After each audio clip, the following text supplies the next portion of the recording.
visibly shaken. They were angry. They didn't know what was going on. All they were told was that there was an active shooter inside the hospital and they needed to be moved to safety. So, just a lot of emotions out here in Midtown today, ranging from people who were in the building and those who are just walking home, going to work, not knowing what exactly has occurred until, we sadly have to break the news to them that, multiple people have been shot, at least one fatality here inside Northside Medical Center. Tracy, Allen? Yeah, Zach, and you're absolutely right, and we were just chatting on that for a little bit, Zach. It's an insane scene out there that you and Patrick are now a part of, providing this insight for our Atlanta News First viewers. We'll be right back out to you in just a few moments, Zach. Thank you. We do want to give you an idea for viewers at home and an idea of where this is happening in Midtown Atlanta. We've been telling you for more than an hour now, if you do have business in the area in Midtown, right off the downtown connector, avoid it until we give you the all clear. We will get the all clear from Atlanta Police. They have not given that yet. They are still looking for this suspect. Avoid these streets near Northside Medical Center, West Peachtree Street, Northwest between 10th and 14th Street. If you're familiar with the area where the Whole Foods is there, I know, Alan, you live in the Midtown area. We have a number of office buildings, a number of condos and apartments. A lot of activity goes on during this time of day, during the middle of the week. Midtown Atlanta is busy. Absolutely. Absolutely. And you've got 14th Street just a couple of blocks away connecting to Peachtree Street.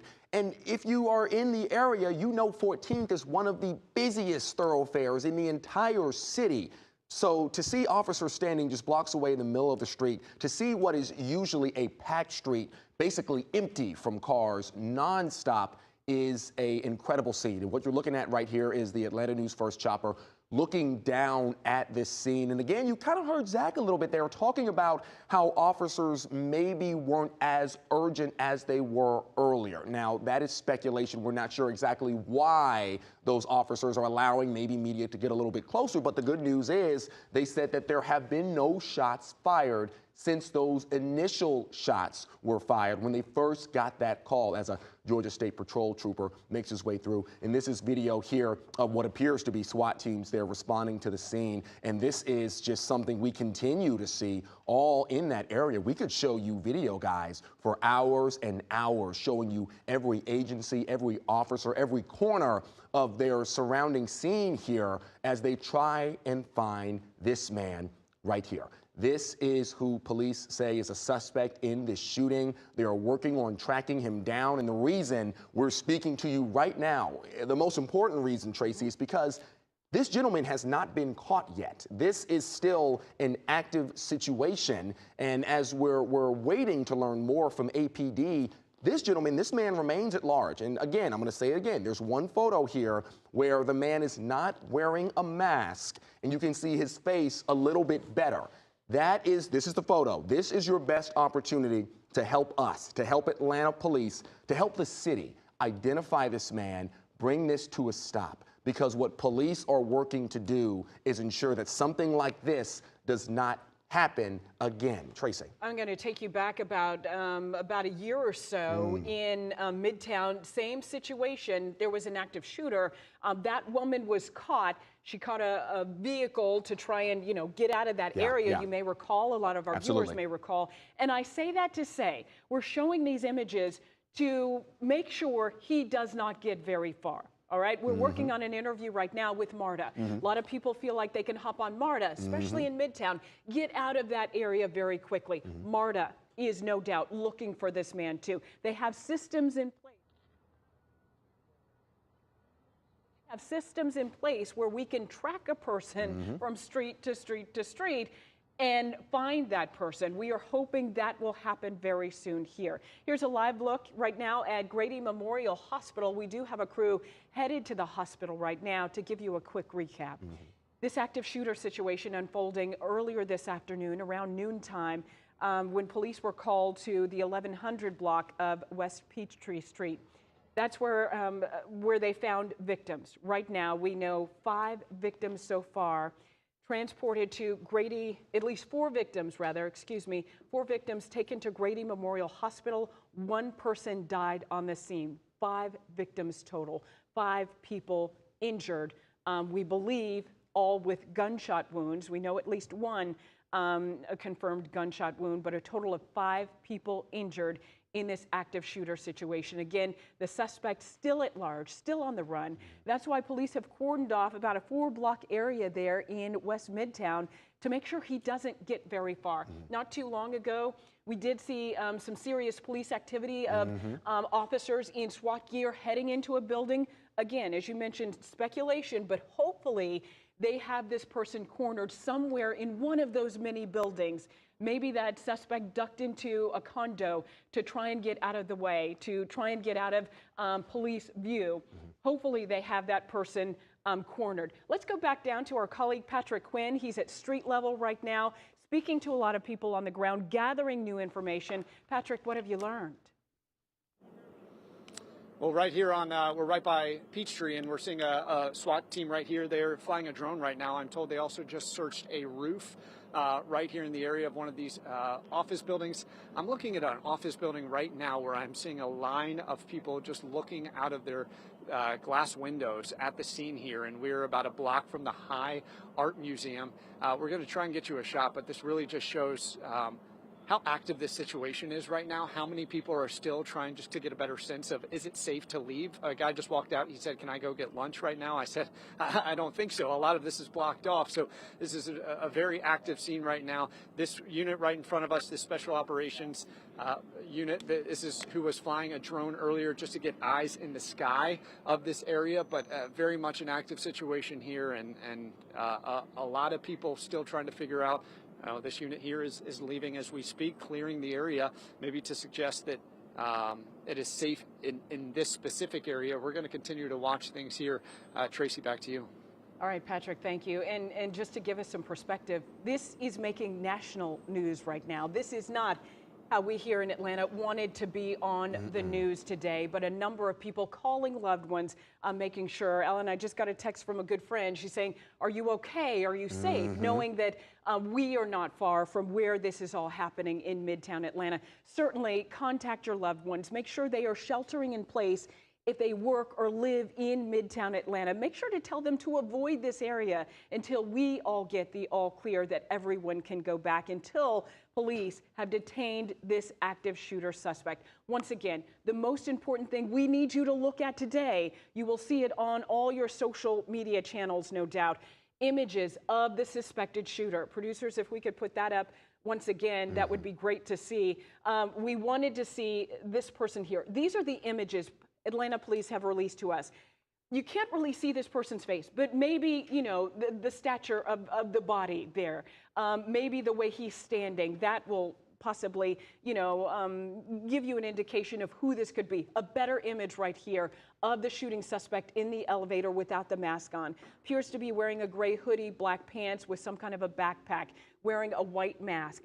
Again, police are asking you, if you see this person, do not approach them. Call 911. He is still believed to be armed and dangerous. Right now, 5 total victims in this active shooter situation. We believe all 5 of them suffering from gunshot wounds. We do know 1 person has died out of those 5 victims. We do have a crew headed to Grady Memorial Hospital right now. As we know, anything major happens, Grady is a level 1 trauma center. Shootings, burns, any kind of major trauma to your physical body, they can handle there. That's what they do. They save lives there. That's where those victims have been transported today. Here's a live look right now from our Atlanta News First chopper, giving you a look, you know, where the Google building is. You can see it certainly right off the downtown connector. A huge, heavy police presence there in Midtown Atlanta. A map for you to look at. If you have to travel back to go home, to your condo, to your apartment, or to your office building. Right now, again, police have not given the all clear, but keep in mind, this is the perimeter. These are the areas that are closed off right now. Avoid streets near Northside Medical Center. That is the center, the focus of this active shooter investigation. Also, avoid West Peachtree Street Northwest between 10th and 14th Streets. We do have crews on the ground right there gathering more information. Let's get out to Zach Summers. Zach, you have some new information for us? Well, I will tell you, Tracy and Alan, that phones in this area just started going off. The emergency alert, it's from Atlanta Police Department. It reads active law enforcement situation in the area of West Peachtree Street between 12th and 13th Street. They're asking anyone in the area to, as they secure the building, to shelter in place until further notice. The suspect, a black male wearing a gray hoodie, black pants, and brown shoes. So again, police asking folks to shelter in place until further notice, which would indicate that they are still looking for this person. That's an emergency alert that just went out to phones in this area just within the last minute or so. I'll show you the scene here. It would appear that things have calmed down a bit, but you just heard me read that alert, so we just simply don't know. But you still see a heavy police activity or force out here as we are anticipating to hear from Atlanta Police Department very soon. We were told that they would be talking with us here where we are. So we are anticipating new information from Atlanta Police about this situation that we have been told happened inside Northside Medical. We heard from several people today, folks who were just eating at a restaurant nearby and were told that they could not leave because of what was happening inside the medical center. We heard from patients very briefly who were shaken and crying as they were being escorted from this building, as they were only told there's an active shooter inside. We have to get you to safety. And just from the moment that we got out here, an hour and a half, now 2 hours, it just was a scene that, you know, we haven't really seen here in Atlanta in the 2 years that I've been here. I think of, you know, when an officer was shot last summer, a couple of blocks away, we saw a heavy police presence. But nothing like this. I mean, this is multi-agencies out here, and the perimeter is quite wide in terms of them not letting people in this area. Really, from 10th to 15th, between Peachtree and West Peachtree, just avoid the area because police have blocked off those streets, and there's really no way to get around as we wait to hear an update on if they've caught this active shooter or they continue to look for this active shooter. But again, as I read that emergency alert that went out just a couple of minutes ago, police are asking people to continue to shelter in place until further notice. Tracy and Alan, as I mentioned, we are waiting on an update from Atlanta Police Department. We've been told that they will be speaking to us very soon in this area, so we will bring that live once it happens. Back to you guys. Yeah, and Zach, we're looking right now at the Atlanta News First Chopper, looking down on what obviously appears to be doctors in scrubs walking down the street here right outside of the medical center, and it looks like they're actually carrying a patient. Tracy, you see that woman? She's in socks, like she just came out of a hospital room. In a patient gown. Yeah, in a patient gown. And they're evacuating her on the street there, down the street. I'm not sure where exactly they're taking her, but obviously she's in a position where she needs to be moved from that hospital where there is a lockdown for most people. That woman there, they had to move her out of that hospital. Now, you heard us talking a little while ago, and we hope that woman gets the assistance she needs, about MARTA in the area. Our anchor Joy Limnakron right now is working on speaking to MARTA about what they're doing, because I believe the Arts Center station, the Arts Center MARTA station, a very popular station, literally right down the road from where this hospital is. And they actually just put out a statement here regarding what MARTA's doing in the city, and it reads that MARTA stations have not been shut down. We have deployed our tactical field officers and special operations response team officers to assist APD. We also have extra police presence in the stations to ensure the safety of our patrons. And the point with this one is, this is a needle in a haystack operation right now. Atlanta, a massive metropolitan area, and everybody is looking for one man. So when we show you what this gentleman looks like here in a little bit, and we tell you to keep an eye out, you might think at home, you know, what are the chances that I'm actually gonna come across this man, that I'm actually gonna be able to help APD in this search? You truly never know. The reason that you're getting those phone calls about your safety, the reason that we're telling you about what's happening is because this man could be anywhere right now. And if he is willing to open fire in a hospital of all places, you need to make sure that you and your loved ones are prepared and safe until Atlanta police can ensure that he is no longer a threat to our community.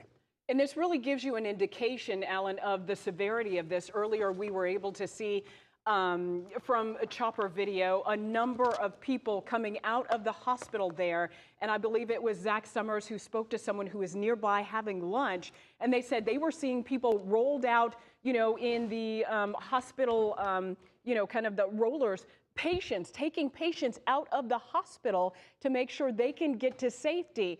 So it could possibly be, we haven't confirmed with Northside Medical Center yet, that they are making sure floor by floor they get patients and staff members to safety, maybe as they go floor by floor and search for this active shooter suspect. Again, these are images you're seeing on the right-hand side of your screen that Atlanta police have sent us to show you, so you are on the lookout for this person. Described as a black male wearing a gray hoodie, black pants, brown shoes. In some of these images, you can see him in a mask. That appears to be where he walked into some of the buildings, pulled his arm up, and with the gun fired inside that building. That is the image we're talking about there. It is haunting, chilling to see that. This image looks to appear to be from an elevator where he's not wearing a mask. You have a better look at his face. Again, do not approach this man if you see him. If you know who he is, call police. Call 911. Police believe he is armed and dangerous. Here's what else we know. In this vicinity, if we can show some of those live pictures once again, talking about Midtown Atlanta near 14th Street, West Peachtree Street, that vicinity, many of those buildings on lockdown. That includes Whole Foods. Certainly a very popular area this time of day in Midtown. A number of people living nearby go into Whole Foods, grab lunch, grab something for dinner. Whole Foods is on lockdown. More than likely it has been since all of this started to unfold.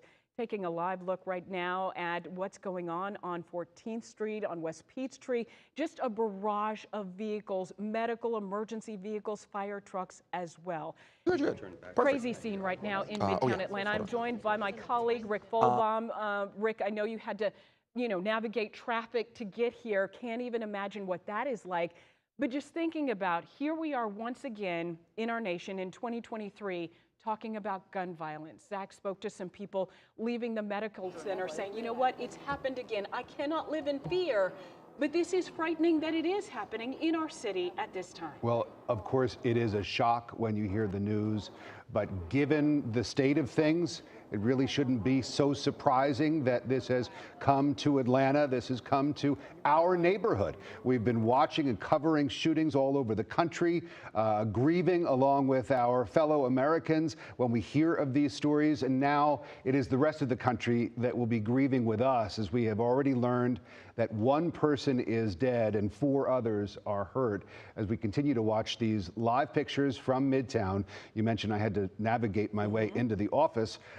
Very difficult coming from my area, traveling south on the connector, trying to get off at 14th Street to get here, and I was able to see the police presence to my left.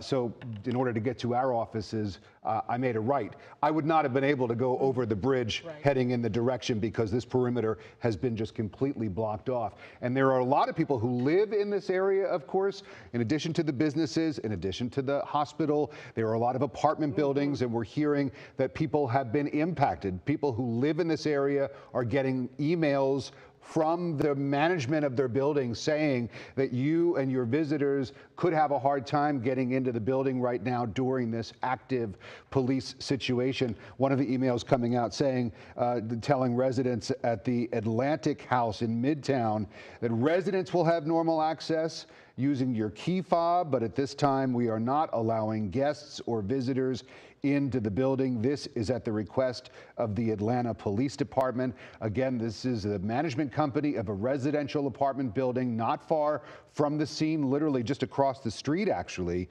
from the location where this is taking place. These are live pictures, and you can see the police presence there.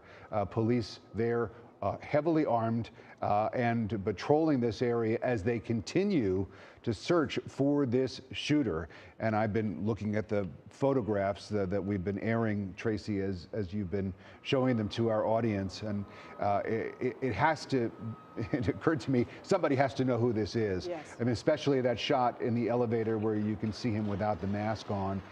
You can see the face very clearly. Someone here is going to recognize him, and hopefully that person is going to be able to assist police in helping to track this man down and prevent any further violence. And when you have a large area like this, and yes, it is a very large area, those office buildings that people work in, high rises there, people live in, condos, apartments, spaces and restaurants to work in, it is a large area to cover.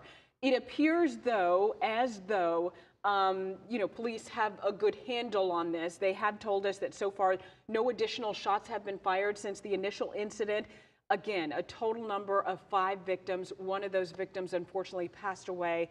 Those other 4 victims sent to Grady Hospital, Level 1 Trauma Center, where they are being treated, we believe, for gunshot wounds. We know at least one being treated for gunshot wounds. We do have our colleagues on the ground there, Zach Summers and Patrick Quinn. Let's head out to Patrick Quinn. I know he's been on the ground really gathering information, speaking to a number of people coming out of those buildings. Patrick, things look slightly calmer behind you now. Slightly calmer, but we did just watch 2 officers just walk in with long guns closer to the scene, so very much still an active situation. I was able to talk with a nurse who just left Northside Medical. She was on the 2nd floor.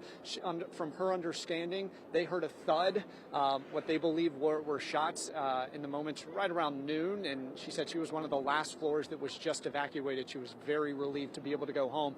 They weren't getting a lot of messages inside. She said it was just panic, just waiting, sitting there, hoping that they could leave soon. They believe that the shooting was actually happening a few floors above them. But I really do want to just set the scene of where we are. So, right, we're in Midtown. Right here is the Midtown MARTA station right here, one of them. And then if we continue to pan over, I'm going to have my photographer continue to pan over.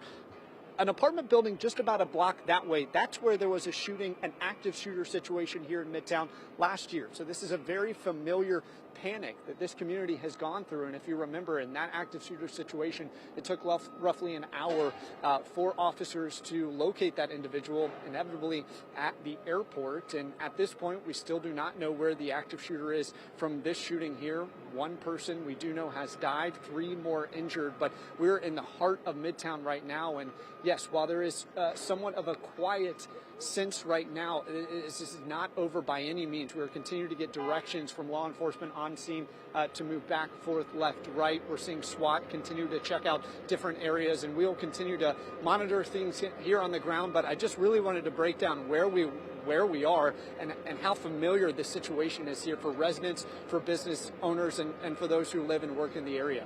Guys, back to you.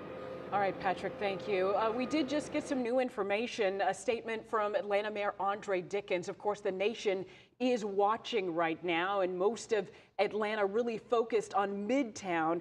Here is what Mayor Andre Dickens is saying. I am in close contact with the Atlanta Police Department as they are responding to the active shooting situation in Midtown near 1100 West Peachtree. Those in the area should shelter in place. Follow Atlanta Police for updates.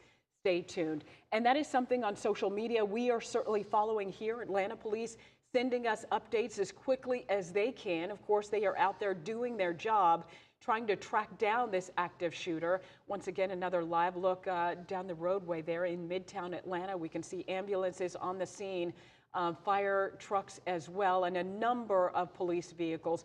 A heavy, heavy police response. Again, as I mentioned, the entire nation really watching us here in Atlanta and what's unfolding in Midtown. Rick? I just want to remind everybody, because I was trying to remember the date myself, that that and we're just getting word, interrupting myself, that we're going to get a news conference from Grady Hospital, an update at 20 after the hour, so about 7 minutes or so from now. I was just remembering, we did have a shooter in Midtown. It was last summer. It was last August. It was last August when a woman shot and killed 2 people and then wounded a third, only to be apprehended and arrested at the airport. So police, sadly, have run this drill before less than 12 months ago. And, you know, every time there is a situation like this, there are lessons that are learned. There are postmortems after operations when police will go over what went wrong, what went right. Obviously, that was a situation where police were able to quickly get the suspect in custody. And you have to think that they learned some lessons from that shooting last August that they're putting into play today as they look for this suspect. Again, the suspect not yet apprehended, still on the loose, but he has done a lot of damage, killing 1 person and hurting 4 others. And again, as we just announced, we're going to hear from Grady Hospital, where the injured have been taken. We are expecting a press conference from Grady, an update on those patients coming up in the next 5 minutes or so. And Rick, as you mentioned, police have run this drill before not that long ago. And we have to keep in mind too, and we do a number of stories, this is a city filled with cameras. Cameras are everywhere, tracking, you know, moves. And we have a video integration center that Atlanta police use, and I've been inside that video integration center, and it's really unbelievable, the area that this covers. So you see street corners, especially in large populated areas like downtown and Midtown as well. So no doubt we have officers in that video integration center right now looking to see if they can see that suspect on the sidewalk, on the roadway, going from point A to point B, and where that person may be now. And I do believe part of that was used in tracking down that suspect last August as well. That's right. When you think about it, you know, to go from Midtown Atlanta to get to the airport, you got to hit a lot of spots. And for police to be able to find that person in that instance last year, in a short amount of time, I think it was only about 4 or 5 hours, at least in that time. Very impressive. Right, very impressive. And fortunately, that person didn't do any more damage beyond what happened there. And we are hoping that is the case in this instance. We do want to remind you once again to avoid the area here in Midtown. Here is a map and a look at the streets that are closed right now. Streets near Northside Medical Center, West Peachtree Street Northwest between 10th and 14th Street.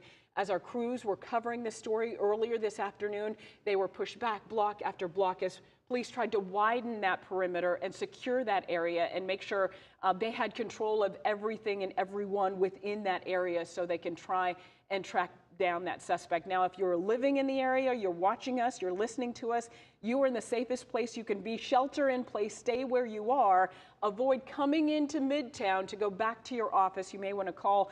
You may not be able to get back into your office anyway, into your apartment building, condo building. You may not be able to get back in there either. Many places are now on lockdown, including Goddard School. Goddard School is on lockdown in Midtown, no one in or out. Atlanta Public Schools says they are sheltering in place in the Midtown area as well. So certainly call ahead because it is not likely you will be able to get through to Midtown. Zach Summers has been following this story from the very beginning. He joins us now live, still on the ground on the scene. Zach, fill us in. What have you learned? Yeah, you know, I think it's important to mention that they tell us they are still actively looking for this shooter, and they tell us that they are still actively looking for any other victims, which paints a very sad picture when you think about officers potentially walking floor to floor through the medical center, looking for any other possible victims as they continue to look for this shooter. This is a live look from 12th Street and West Peachtree here in Midtown Atlanta, the center of today's active shooting inside Northside Hospital. We had a chance to speak to patients earlier today as they were quickly being scurried out of the hospital, many of them crying, many of them angry, many of them confused by what was happening. These were folks who were simply going to doctor's appointments, and then to have something like this happen. We talked to a woman who was, in fact, on her way here to a doctor's appointment, and she had just missed all of this by 20 minutes. And she, was just disheartened by it, but also grateful that she was not inside and did not experience this firsthand. So, as I've said, there's a lot of emotion down here. We are waiting to hear from Atlanta police. We've been told that they're going to give us an update as to what happened out here as they continue to look for this this shooter. And we're going to walk here, and we were going to talk to this couple earlier. We saw them coming out of the hospital. Let's listen in. Business, and then suddenly we saw the lady come from behind the counter and start locking the door inside the medical facility where we were. We were on the 9th floor, and as we heard more and saw it on television, they said the shooter was on the 11th floor. We were on the 9th floor. So they asked us to move to the back, and we moved to a room in the back, and they secured us all in the back, just waiting for someone to kind of come and get us, and they asked us to shelter in place. So we just sheltered in place and followed directions. But we didn't really know what was going on until we saw the television, but we did hear some popping noise that we didn't know what the popping noise was, so originally we just ignored it and just kept waiting for my son was inside the procedure room, and Doris, were you in the procedure room? She was in the procedure room and I was in the waiting area, so when we heard the popping, it was really nothing until we saw everyone locking doors and scurrying through the doctor's office, and then they put the television on. And we saw the breaking news on the television, and they mentioned that it was that address. So it was surprising that it was in the same building that we were in. Right? And you mentioned hearing popping noise. Was it rapid fire? Was it a lot? Yeah, it wasn't a lot. It was a few single popping. It just sounded like maybe someone's motorcycle backfired or something. But we could hear it out of the window, and then we heard fire engines driving. I looked out of the window of the 9th floor, and I could see fire engines moving. I could hear the sirens. But at that point, I had no idea what it was. We just thought something was going on outside. What was that realization like for you, the moment that you realized there was an active shooter in your building? For me, I immediately started thinking about the people that were around me, because there was a lot of nervousness, as you can imagine. The staff was scurrying everywhere, so I just wanted to make sure people stayed calm, because when things like this happen, a lot of times you can make it worse by just being too overactive. So we just kind of kept people calm. And everyone waited and started looking at their phones, trying to look for some type of indicator of what was going on. So fortunately, the headlines came on the TV pretty quick. And then we had a pretty good idea of what was going on. But we were really just trying to keep everyone in the medical office just calm so that they didn't overreact. And the medical staff did a great job. They found a secure area in the back of the facility where we were on the 9th floor, and they moved us all in the back area and took care of us. So my applause to her. Got your son, Doris. Thank you. Oh, you're welcome. Did you not know that? Sir, did you not know that young woman? No. So, and you stayed with her? Yes. Why? This is what we do, man. We're people. Yeah. They were nervous. She can't walk. She's in there with an MRI, and they shut down the elevators. So we were on the 9th floor. We had to walk down 9 flights of stairs. And she was walking with a cane, so we wasn't going to let her walk down the stairs by herself. Yeah, and you said you were on the 9th floor. You were told the shooter's on the 11th floor. Yeah. What, did you ever fear for your life while you were up there? No. No, you just got to try to keep your head. And there was no immediate threat to us. So the idea was to keep our head, make sure that the immediate people around me, that they had their heads and we weren't overreacting and creating a more worse situation than it was. So I think the people were doing pretty good at keeping calm. But you can imagine what that environment was like in that medical center. Everyone getting messages, they're sending messages, they're hearing rumors, they're hearing this. So it worked out for the best, I guess, for that particular crew. Unfortunately, I heard that there were some people who got shot, and they eventually said they got shot on the 11th floor, so that heightened some of the anxieties because we were thinking, okay, if they're on the 11th floor, we're only 2 floors down, so what's next? But the medical staff got us in a nice area back there, secured us, kind of put us away, so everything worked out for the best. And as you were being escorted out of the building, can you kind of paint a picture of what you were seeing? Yeah, I can tell you, no one came to get us at first, so we were waiting. And we looked across, and outside the door, it looked like all the other medical offices were vacant, so we were like the only ones left in there, it seems like. And then we heard the elevator door ding. And everyone who was sitting in the lobby, when we heard the elevator door ding, you could imagine there were some tense seconds there. And then all of a sudden, the SWAT team just kind of jumped out of the elevator, and we saw it was the right people. So for a split second, when that elevator dinged, we didn't know who was coming off the elevator. And then the SWAT team came off the elevator, and they opened the door. They got everybody, pushed us to the stairwell, escorted us down the stairs. Yeah, it was intense. Yeah, a little bit intense. I could see the concern on a lot of people's faces. I'm a retired military person, so for me, my instincts were stay calm, think your way through it, make sure you can have a clear head in case we have to do anything to save ourselves. But there was some tense moments up there. There were some nervous people. What's your name, sir? KJ Johnson. Thank you, KJ, and thank you for helping that woman. Oh, my pleasure. We shouldn't have to be thanked for that, man. We're humans, and when you see people in need, that should be a natural instinct for us. And several people tried to reach out and help them, but I wanted them to go ahead and get out of the building, and I just stayed with her to make sure she got safe. Absolutely. Thank you, KJ. Good. Yeah, I think what really stuck with me is him recounting that moment when they're on the 9th floor and they hear the ding of the elevator. Can you imagine? I mean, you don't know who's coming off that elevator. Fortunately, it was SWAT who escorted him, and you saw the woman he was with earlier. He didn't even know that woman, but he saw that she was scared, so he took it upon himself to walk with her out of the hospital until her loved one grabbed her here at 12th and Peachtree. It's an incredible story of just people being people in such a stressful and scary environment. Tracy, Rick? Yeah, know that he doesn't want to be called a hero, but certainly in that situation for that woman, I know for me, he would be my hero. Absolutely. Someone that doesn't know you, willing to take the time to make sure you was safe, in spite of their own safety. We are waiting for a press conference at Grady Memorial Hospital that is about, we're told, to get underway. Okay, Fox we 5, believe you the guys doctors are confirm? walking up to the microphone. We're hoping to get an update on the injured here. As we've been reporting, 1 person dead, 4 people hurt in this shooting, and those who were injured were taken to Grady, which is, of course, the only level 1 hospital here in the metro area. Let's take a listen. I believe this is a doctor from Dr. Robert Jansen, who is Grady Health System's Chief Medical Officer. Let's take a listen. So I think everybody's aware that we had a mass shooting down the street. 4 injured people were brought here.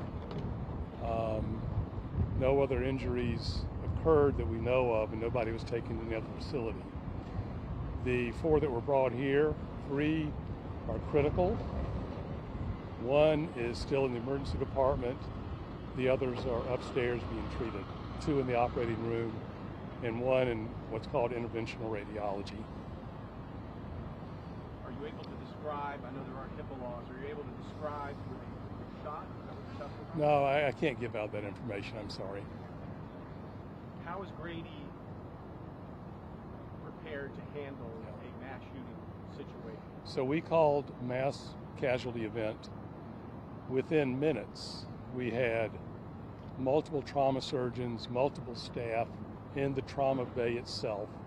We cleared out any patients who were currently in the Marcus Trauma Center, and we were fully prepared. We were anticipating up to 12 patients. Fortunately, we only received 4, but we were completely prepared for it. We had all the staff that we needed. We had all the ancillary staff that we needed. We had chaplains there. We had security there. Everyone that was needed was in the place. And are you guys prepared just in case there are more? Yes. Yes. We have stopped our mass casualty call now, but we are prepared. We initially stopped visitors because we weren't sure where the shooter is. We are confident now that we can let visitors back in. We never locked the hospital down. We just wanted to stop visitors just in case there was anything going on. Can you tell me what the mass casualty protocol is? I'm sorry, I couldn't. The protocol you said that Yeah. you guys. So when we activate our mass casualty event, that immediately starts our command center. We bring all the surgeons, all the nurses, all the ancillary staff to the trauma center itself. It goes out over both remotely through phones as well as announced over the loudspeaker. And then we start clearing out operating rooms and we start clearing out the emergency department in case we need additional space. I know you can't give a lot of information that could identify, but can you tell us if these are adults, children, any age ranges? They're all adults. Any genders or anything along those lines? No, I don't have that. Have their families been notified or anything? We know that a couple of families are here, but I don't know about the other ones. You said originally you were preparing for 12. Yes. The original call come in that there might be 12 coming? That's what we heard initially, but I think in any of these situations there's a lot of confusion, as you know. All right. Thank God. Thank All right. God. Thank you. You guys updated. 3 critical, 1 in the yard. So the 4 people told the 2 in the operating room. Okay. Oh, okay. So I'm Robert Jansen, I'm the chief medical officer. Thank you. Thank you, guys. And you've been listening to Grady Health System's Chief Medical Officer, Dr. Robert Jansen, giving us an update on the patients taken to Grady. Of course, they are a level 1 trauma center. They treat gunshot wounds, among many other severe injuries. He told us 4 injured brought to Grady. 3 of them right now in critical condition. 1 is still in the emergency department. All of those victims are adults. Right now, 2 of them are in the operating room. 1 is with interventional radiology, more than likely trying to assess their injuries overall. But they said they had everyone in the emergency room that they needed, security, a number of staff there to treat a situation like this. And they said they were, really staffed up and ready to treat as many as a dozen patients. Fortunately, they only had 4 come through. Well, just as law enforcement has to prepare for moments like this, and they do prepare, so do hospital staffs, especially if you're a level 1 hospital staff, as those who work at Grady are a part of. And now with the closure of Atlanta Medical Center, the only level 1 trauma center in the vicinity, but they put in, their protocol is to immediately go into what they call a mass casualty event. And as you said, Tracy, they were anticipating up to 12 patients. They only received 4. Of course, 1 is too many, but they didn't receive the number of patients that they were anticipating, but they were prepared for that. All of the trauma surgeons and the staff that specialize in this kind of emergency medicine, emergency response, they were in place immediately within minutes, Dr. Jansen said. And we're taking a look now at live pictures, and you can see the SWAT teams that are still in that area, still a very, very active situation where a shooter has not yet been brought into custody, has not yet been apprehended. We see the police there maneuvering themselves within the perimeter. We've seen some movement here. That might be someone on a gurney being wheeled out. It is someone on a gurney, yes. Perhaps a patient. And we heard from some of the eyewitnesses that Patrick and Zach, our reporters there on the ground, were able to talk to, that they did see a number of people on gurneys, on hospital beds, being wheeled out of the building. Unclear if those patients were involved in this event or if they were just patients who happened to be at the medical center and they were being cleared out as a result of the active shooter situation. I have to imagine that those people who were injured, the 4 that Dr. Jansen just told us about, are still there inside the building. 2 of them, he said, are still in surgery right now. And, and just watching the video as this all unfolded, to kind of recap for you, this all started at about 12:30 this afternoon, going on 2 hours now that we have this massive presence of first responders in Midtown Atlanta, where we've cordoned off almost a 4-block area there near the 1100 block of West Peachtree Street and Northside Medical Center. That is where the focus is. We've been hearing from a number of witnesses, really, who were in the Northside Medical Building when they said they heard pops, which more than likely will later turn out to be shots being fired. One witness that our own Zach Summers spoke to said, that he was on the 9th floor of the Northside Medical Center building, and they had heard that the shooter was on the 11th floor. And then all of a sudden, people were getting cleared out, doors were being locked. There was a flurry of activity. And this one man helped someone that he didn't even know walk down 9 flights of stairs to get to street level to get to safety. I believe we're going to hear more stories like that as the afternoon goes on, of people stepping up and stepping in and helping their fellow Atlantan. And it really is. How many times have you been to the doctor's office? You're sitting and waiting to be called back. The television is on. There's a newscast on, and you're just sitting there. This gentleman found out by watching that television newscast that there was a shooting taking place in the very building where he was. In fact, 2 floors above where he was sitting. Just a remarkable story that we heard from KJ Johnson, that gentleman that you mentioned, Tracy, who helped someone, a woman, leave that building and walk down 9 flights of stairs to get to safety. And we do want to show once again, this is still an active situation, though police have said that it has turned from an active situation to an active investigation right now. We understand they are looking for this man. He is described as a black male wearing a gray hoodie, black pants, brown shoes. Police want you to contact them if you see him. Do not approach him. Police say he is believed to be armed and dangerous. You see a number of images of him there, believed to be from Northside Medical Building. The first one there on the left, him in the elevator, no mask. You can see a little bit better image of his face, and then subsequently images, one appears to be him raising his arm with a gun, possibly firing shots, and the other images of him with the mask on his face. Again, black male, gray hoodie, black pants, brown shoes. Police are still looking for him. At this point, we do not believe police have him in custody yet. They have not told us that they have him in custody, so we are still looking for him there. Our very own Patrick Quinn, he's at street level right now, really assessing the scene. There are a number of people locked out of their offices, locked out of their homes, and really trying to figure out where to go. But Patrick, you've been on the ground since the very beginning. What are you seeing now? It's a really trying situation here, Tracy, still, and we're going to zoom in just a little bit. This ambulance that you're going to look at just about a block away, we just saw a woman on a gurney walked over with 2 professionals on either side. She was rolled into this ambulance. It's a Grady Health ambulance, and no doubt it will be coming this way, heading towards us on its way to Grady Health. It's still very much a trying scene. We have seen a lot of health professionals walk out of Northside Medical and that facility there over the last 10 or 15 minutes. They had been evacuating the building floor by floor, and I was able to talk with the nurse. She was a very traumatic scene with her as she was trying to relay all that happened with her. They were getting very little information on the inside, text messages from people. You can imagine the panic that they were going through. This building, in fact, my doctor's office is inside this building. There are different medical offices and specialists on each floor. So while we are hearing that potentially the shooting happened on the 11th floor, I've been talking with people who are on the 2nd, 3rd, the 9th floor, all of which just trying to cope with all the emotions of a very active situation. But again, we just saw a woman rolled out on a gurney, and she was placed into this Grady Health ambulance. At this point, according to Atlanta police, 1 person was shot and killed on scene.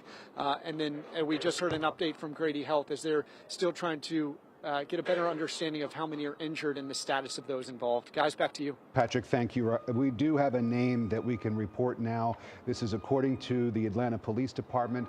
The name of the suspect in this case is Dion Patterson, with a date of birth of October 1998.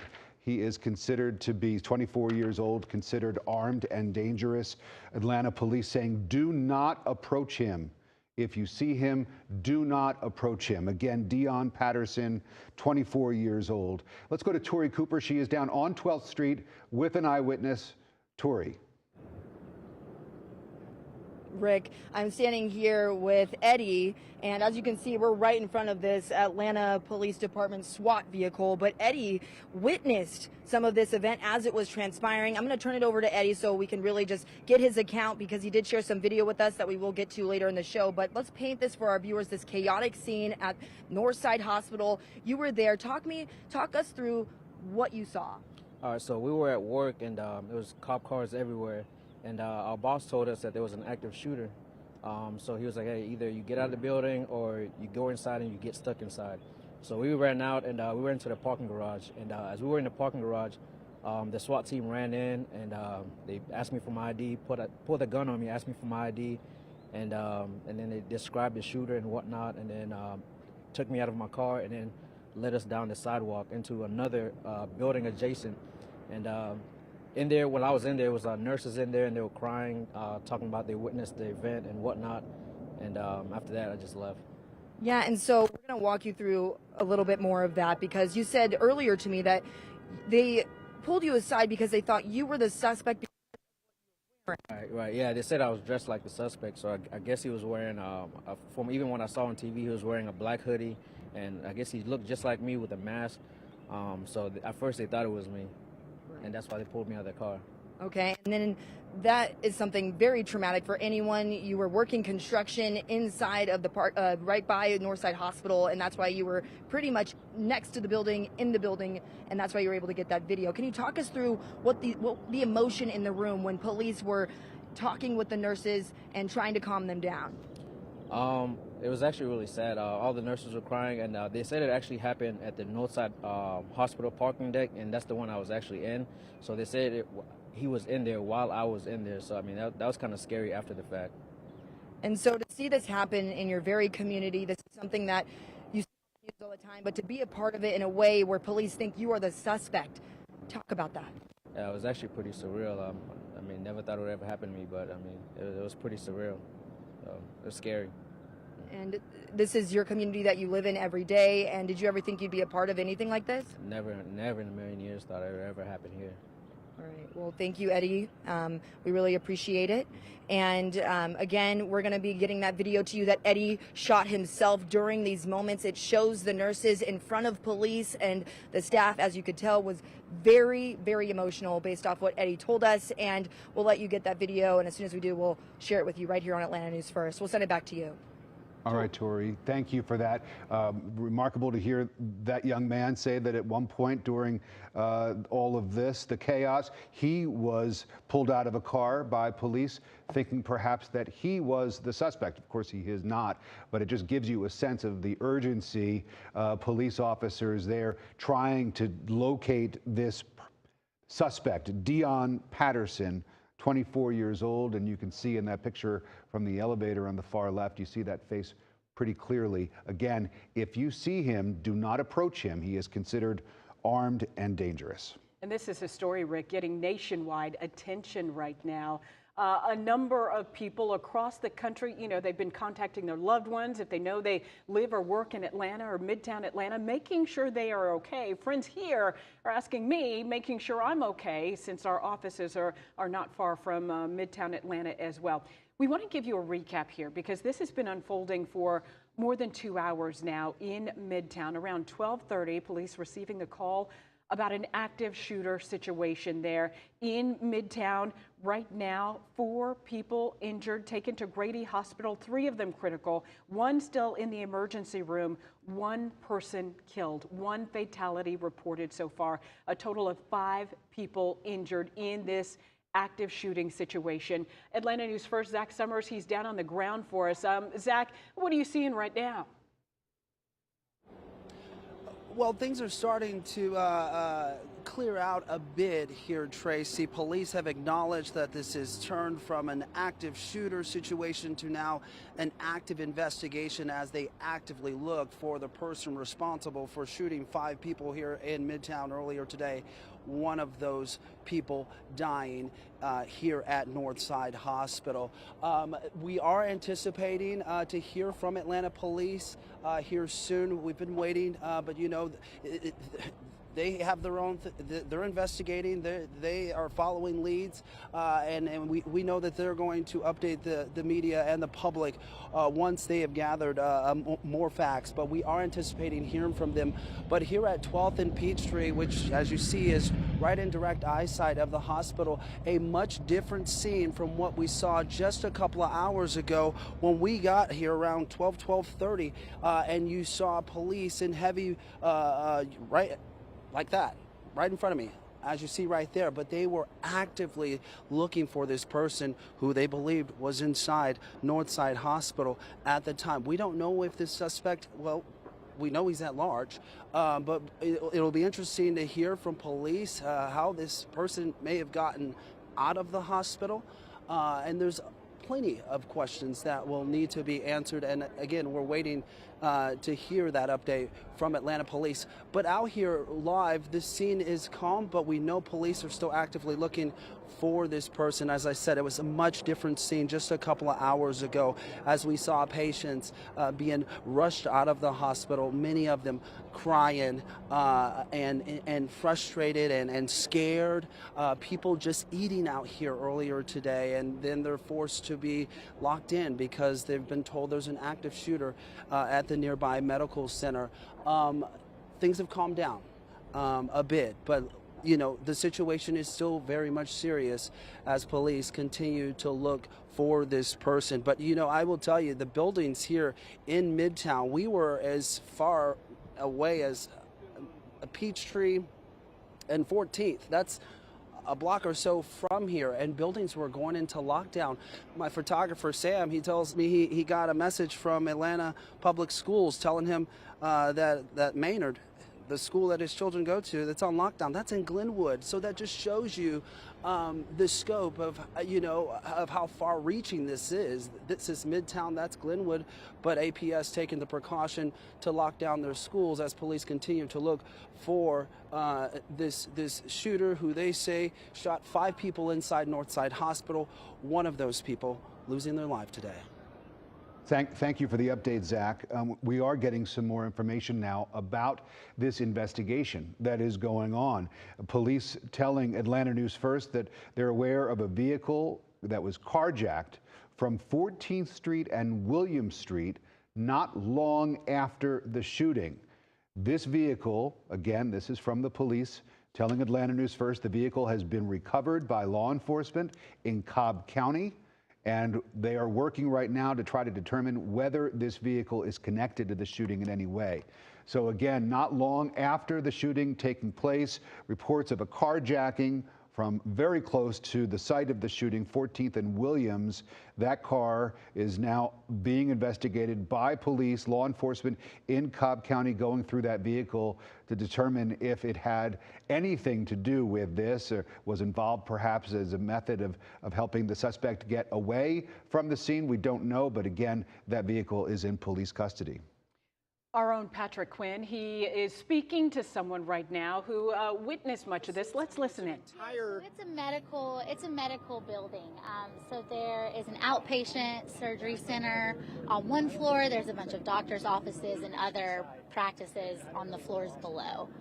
And do you which floor do you work on? And from your understanding, how close was that to where some of the action was? So I'm not sure exactly. I think it was the 11th floor he was on, and I'm usually the floor above that, which is where they do some of the operations there, just very small, minor surgeries, nothing major. You're a drug medical equipment rep? Yes, I'm a device rep. So I was just coming to check one of their machines actually today. I wasn't supposed to be here today, but just coming in to check something. What's your name? Cassidy Hale. What's her last name? H-A-L-E. Cassidy Hale. So Cassidy, again, you're a medical rep, so you were going into that office where that shooting happened. Yeah, absolutely. So it was pretty strange. When she told me, she was like, "We're under whatever the code is," and she was like, "Are you aware of what that is?" And I didn't know. She was like, "There's an active shooter. Go back, get in your car, and just stay there." So got back in my car, stayed there, and they kind of were scaling the whole garage and checking each car, and they were like, "Come with us," and I was ushered out. Have you heard, do you know any of the victims? Or? I don't. I'd asked a few people, and no one really, everybody on the outside kind of knew more than us. They weren't really feeding us anything, so.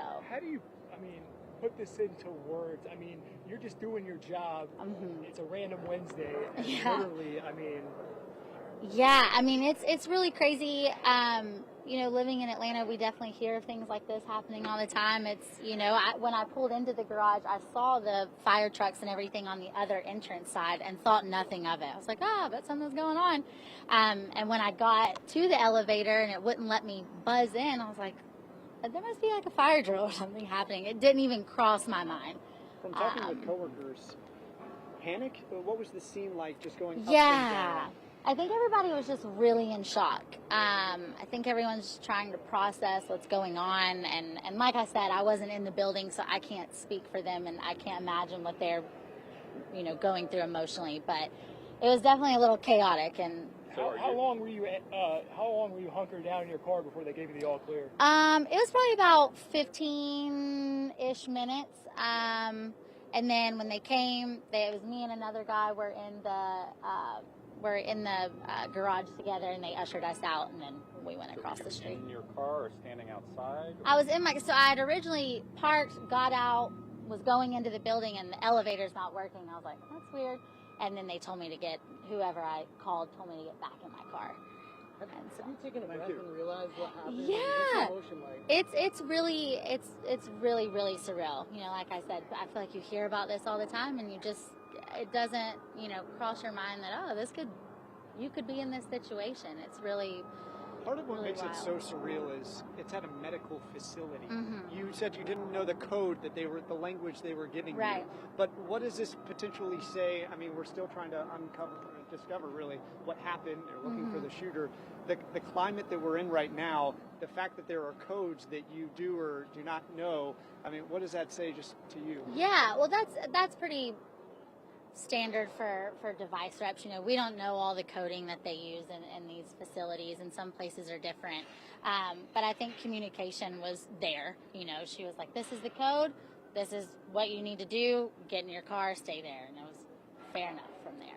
Did you have any colleagues inside, and what have they been telling you? I didn't. You know, I work with a lot of the people in the operating room up there, but none of my direct colleagues. Yeah. What do you think you're going to feel like the next time you need to call on this surgery center? It'll definitely be really shocking and an intense feeling, I think, but you just got to keep trucking along. People need you in there. So. Sorry, did you say what kind of office that is? I mean, it's a doctor's office. But you All know right, what we kind have of been practice listening. it is in there? We have been listening to an eyewitness. This is. So a couple OBGYNs.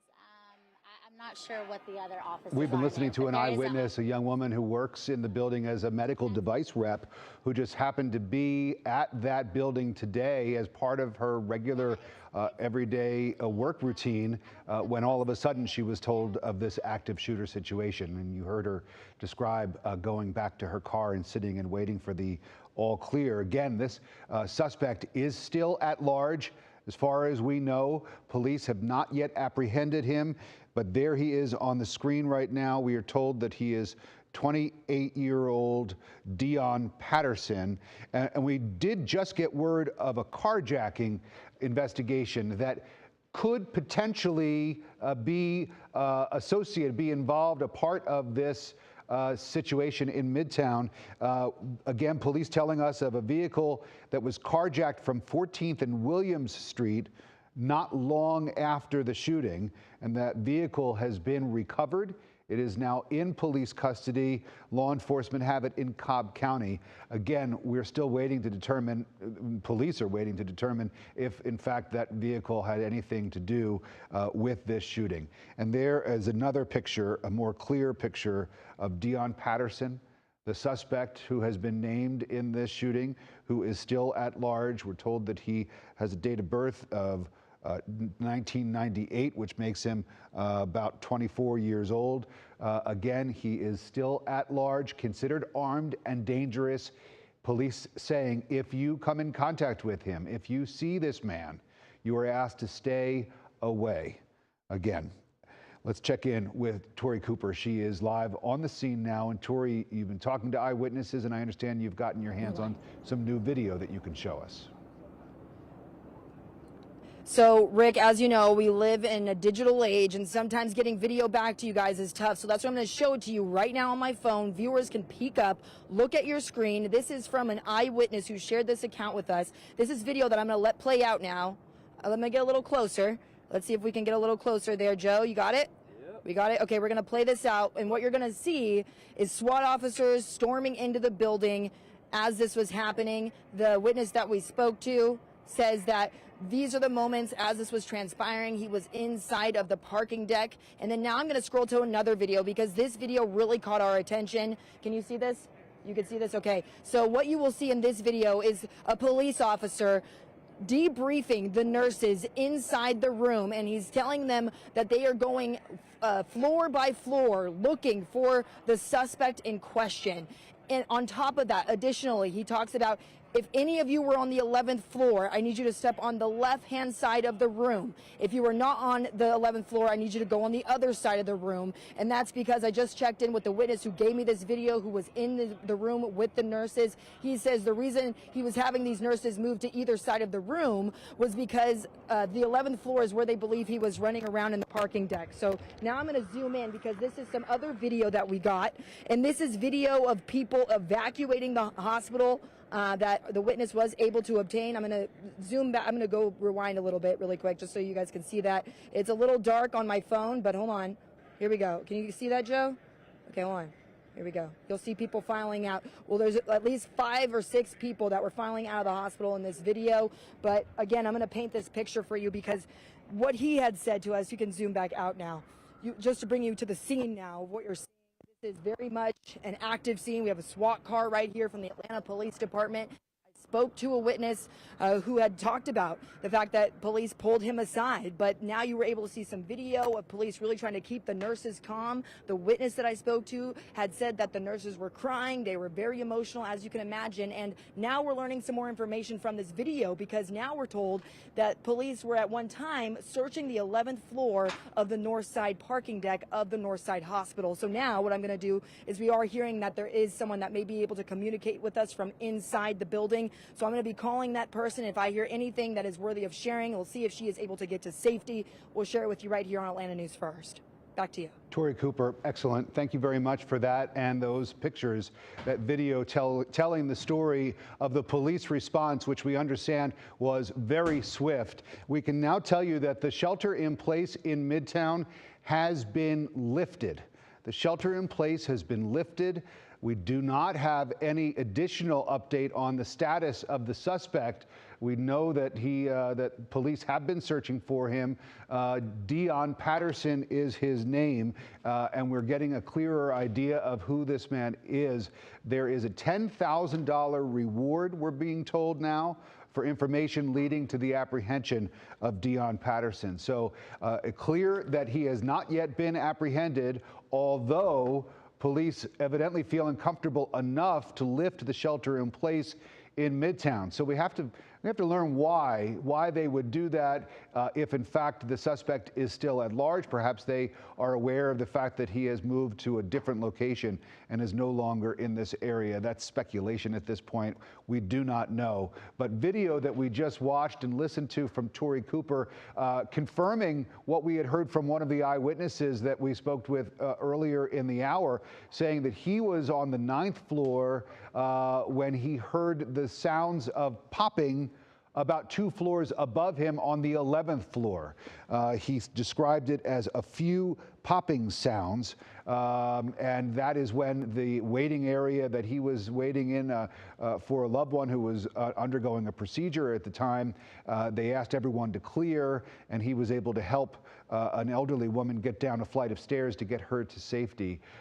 Again, we're going to be hearing a lot of stories over the next several hours about people coming to help and aid their fellow Atlantans, and that's what people do in situations like this. That's what Atlantans do in situations like this. The update on the casualties: 1 dead at the scene, 4 others injured and brought to Grady Hospital. We heard from the chief medical officer at Grady, Dr. Robert Jansen, that 3 of those who were injured are in critical condition. 2 of them are in surgery right now. Again, we are waiting for an update on the status of the search for the suspect in this case, but we are told that the shelter-in-place order in Midtown has been lifted. So that is some promising news. Don't know how quickly things are going to get back to normal, though. Probably a smart idea to stay away from the area if you can. If you're not in this Midtown area, you don't want to go there. Now is not the time to go. Police setting up a perimeter here as they sweep this building looking for the suspect. This is something that police train for. In fact, the training facility that is under construction right now, this is a facility that is being constructed specifically to train law enforcement for situations like this, where they recreate urban landscapes and areas, giving police an opportunity to train and be prepared for an event like this when it takes place. I think we're going to go back out onto the scene. Megan Packer is standing by at Grady Hospital. And Megan, we heard from the chief medical officer just a short time ago about those who were brought to Grady. What more can you tell us? And Rick, we learned that there are 4 patients here at Grady being treated, 3 of them in critical condition. I'll show you what it looks like right now outside of the ER. It is quiet out here right now. We are not seeing a law enforcement presence. We do know, though, from that chief medical officer at Grady that there are family members inside with at least some of these injured patients. Dr. Robert Jansen tells us, again, 3 people are in critical condition. 2 of them are in the operating room. A 3rd is in interventional radiology, so likely getting checked out right now, looking for any injuries internally with that. A 4th person still in the emergency room here. But just like police prepare for something like this, this hospital prepares for something like this. Dr. Jansen says within minutes they went into all hands on deck mode. They had multiple trauma surgeons, multiple staff, all going to the same area. 1 person is stable, we understand right now at this point as well, that is just coming into us. But they put an all hands on deck situation here. They cleared out anybody that did not need immediate treatment. All 4 of these people getting treated at Grady are adults, we are told. They briefly stopped visitors from coming into the hospital. The hospital never went on lockdown here at Grady, but just until they kind of got their hands around what was going on, they did prevent visitors from coming into the hospital. Visitors can come in right now. They were originally prepared, Rick, to treat 12 patients, if not more. But again, they just got 4. But they say they are ready. They are on standby. And this was certainly an all hands on deck mass trauma situation here at Grady. Level 1 trauma center, so they are more than well prepared to handle something like this. And we will stay in touch with them, and hopefully they will come out and continue to give us an update on the status of the people they are treating here right now. Megan Packer live for us in front of the emergency room entrance at Grady Hospital. Megan, thank you. We'll check back with you. We have an update on some information that we reported a few moments ago about a carjacking. This is an update to that information. We had told you that there was a carjacking at 14th and William Street that took place not long after the shooting. We initially told you that that vehicle had been recovered by police in Cobb County. There is a change to that report, though. Police now telling us that vehicle has not been recovered. Again, we don't know whether this vehicle had anything to do with the shooting or helped the suspect to get away in any way, shape, or form, but we had told you because police had told us that the vehicle was recovered. They're now saying that vehicle has not been recovered. And there is the suspect. You can see him there on the screen. And we're going to be learning more about Dion Patterson as police continue their search for him. They have not yet apprehended him, but just within the last few minutes, as we cross the top of the hour, 3 o'clock now here in Metro Atlanta, police lifting the shelter-in-place order in Midtown. So those are the main developments, but let's get you caught up now. If you're just joining us at 3 o'clock on a Wednesday afternoon, that turned into anything but a routine day here in Midtown Atlanta, not far from the Atlanta News First studios. There were reports of shots fired at 12:30 p.m., so about 2.5 hours ago. All of this began at 1110 West Peachtree Street, which is the Northside Family Medicine and Urgent Care building. Again, this is West Peachtree between 12th and 13th Street. There were reports of an active shooter situation. And that's the way it stayed for quite some time as buildings in the area, apartment buildings, schools, businesses were all put on lockdown and a shelter in place was issued. And so we saw police officers entering into that building, SWAT teams going into the medical building looking for that suspect. As far as we know, that suspect has not yet been apprehended, but we do know his name, Dion Patterson, a 24-year-old black male who is still at large as police look to find him. I'm Rick Folbaum. Tracy Hutchins here with me as we've been covering this story. And Tracy, you were here from the start. Right, and just watching this develop. And Rick, this is something the entire nation is watching. We know, covering the news, covering a number of news stories, when this happens, it gets our attention. Unfortunately, happens all too often. We're getting word from our Washington bureau, that Senator Raphael Warnock, he may be heading to the Senate floor right now and will speak about this shooting. Certainly, Senator Jon Ossoff is aware. He has posted a comment on social media as well, telling people to, of course, be as safe as they can, to remain sheltered in place. But again, getting word from our Washington bureau, our partners there in the nation's capital, saying Senator Warnock team, his team hints that he may be heading to the Senate floor right now to speak about yet another mass shooting in our nation, this time hitting very close to home for us in Midtown Atlanta. And Rick, as you mentioned, one person dead, unfortunately, a total of 5 people injured in this active shooting situation in Midtown that has been developing and certainly interrupted a number of people's days. Of course, here, everyone's safety is paramount, and that's why police have really lengthened this perimeter, widened it out to make sure people remain as safe as possible. The entire area there in Midtown, that lockdown has been lifted, but certainly there are a number of first responder vehicles on the scene there. I wouldn't advise anyone to go in that area if you don't have to. We saw a number of people earlier today who couldn't get back into their apartments, back into their condos, because everyone who was in was locked in. No one else was getting into those buildings. Schools, including the Goddard School, which is right there on Spring Street, they were sheltering in place. No one in or out. We will hopefully get an update from them very soon. Certainly some people with their children at Goddard School, leaving for the day. Hopefully those parents are able to get their kids and get them home safely for the day. Atlanta Public Schools sending out a message to parents urging them to please stay at home. This is an update that was issued by APS at around 2:35 this afternoon, and it reads, APS community, until we receive confirmation that the suspect in the Midtown shooting is contained, Midtown and Washington clusters, along with Stanton Elementary, King, Wesley International, and Dunbar, will hold on dismissal. So important information for parents who are, of course, very concerned about their children. We are going to keep you updated as we learn more about the situation with APS. Patrick Quinn is on the ground gathering information for us. Patrick, what do you know? And Rick, Midtown High School, less than a mile from where I'm standing right now. Let's set the scene. We're about a block and a half away from where Northside Medical is, just past that fire engine, just past that stoplight. On the right is Northside Medical.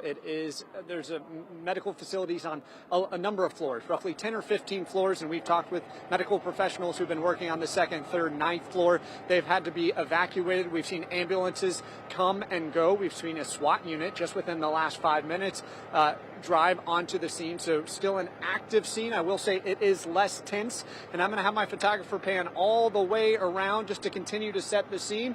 The MARTA station right here, and if we continue to pan about 2 blocks on the left, an apartment complex there. If you remember, less than a year ago, there was another active shooter situation right here in this community, just about a block up to the left. A woman shot 3 people there before she fled the area. She was eventually captured at the airport. So this community, those who live and work in this area, they're very familiar with this situation, with the intensity, with some of the fear that so much have felt over the last 2.5 hours. And again, what we know is that one person was shot and killed on scene.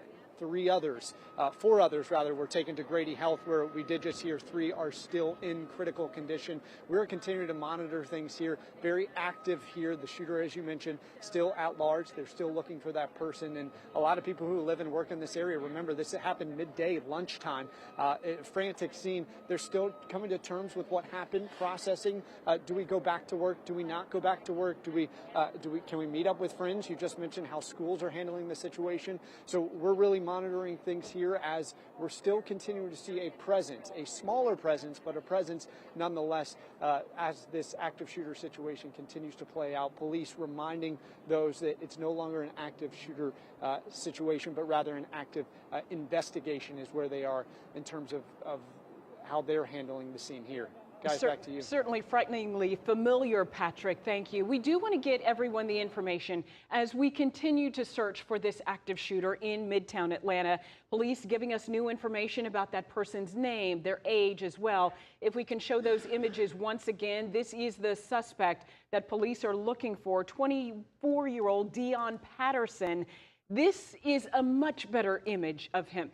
Earlier this afternoon, police releasing images of what he was wearing at the time of the shooting. That included a gray hoodie, black pants, brown shoes. At one point, he was masked as well with a kind of a backpack kind of slung across the front of him.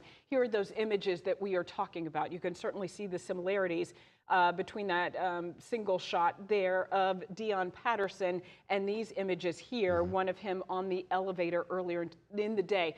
We're still waiting to hear from police what his connection is to Northside Hospital. Don't know if he was there for treatment, don't know if he was there with a friend, family member, what exactly that is. Now, in the meantime, Atlanta police really asking us for patience. They are going to try and get us as much information as they can, as quickly as they can.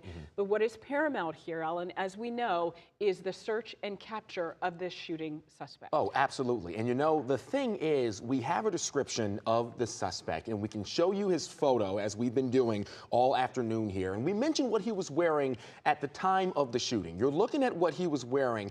Tracy, there's a chance he could have changed clothes. He could have changed his appearance in any way. So when we show you that man's face, that is what you guys need to keep your eyes on. Don't tie so deeply into the gray hoodie or the face mask. This is a man who is attempting to avoid police, avoid us recognizing him. So keep that in mind as you go on about your day here in Atlanta, here in Midtown, or any of these surrounding cities or counties. That is what is important. This man could be anywhere at this point.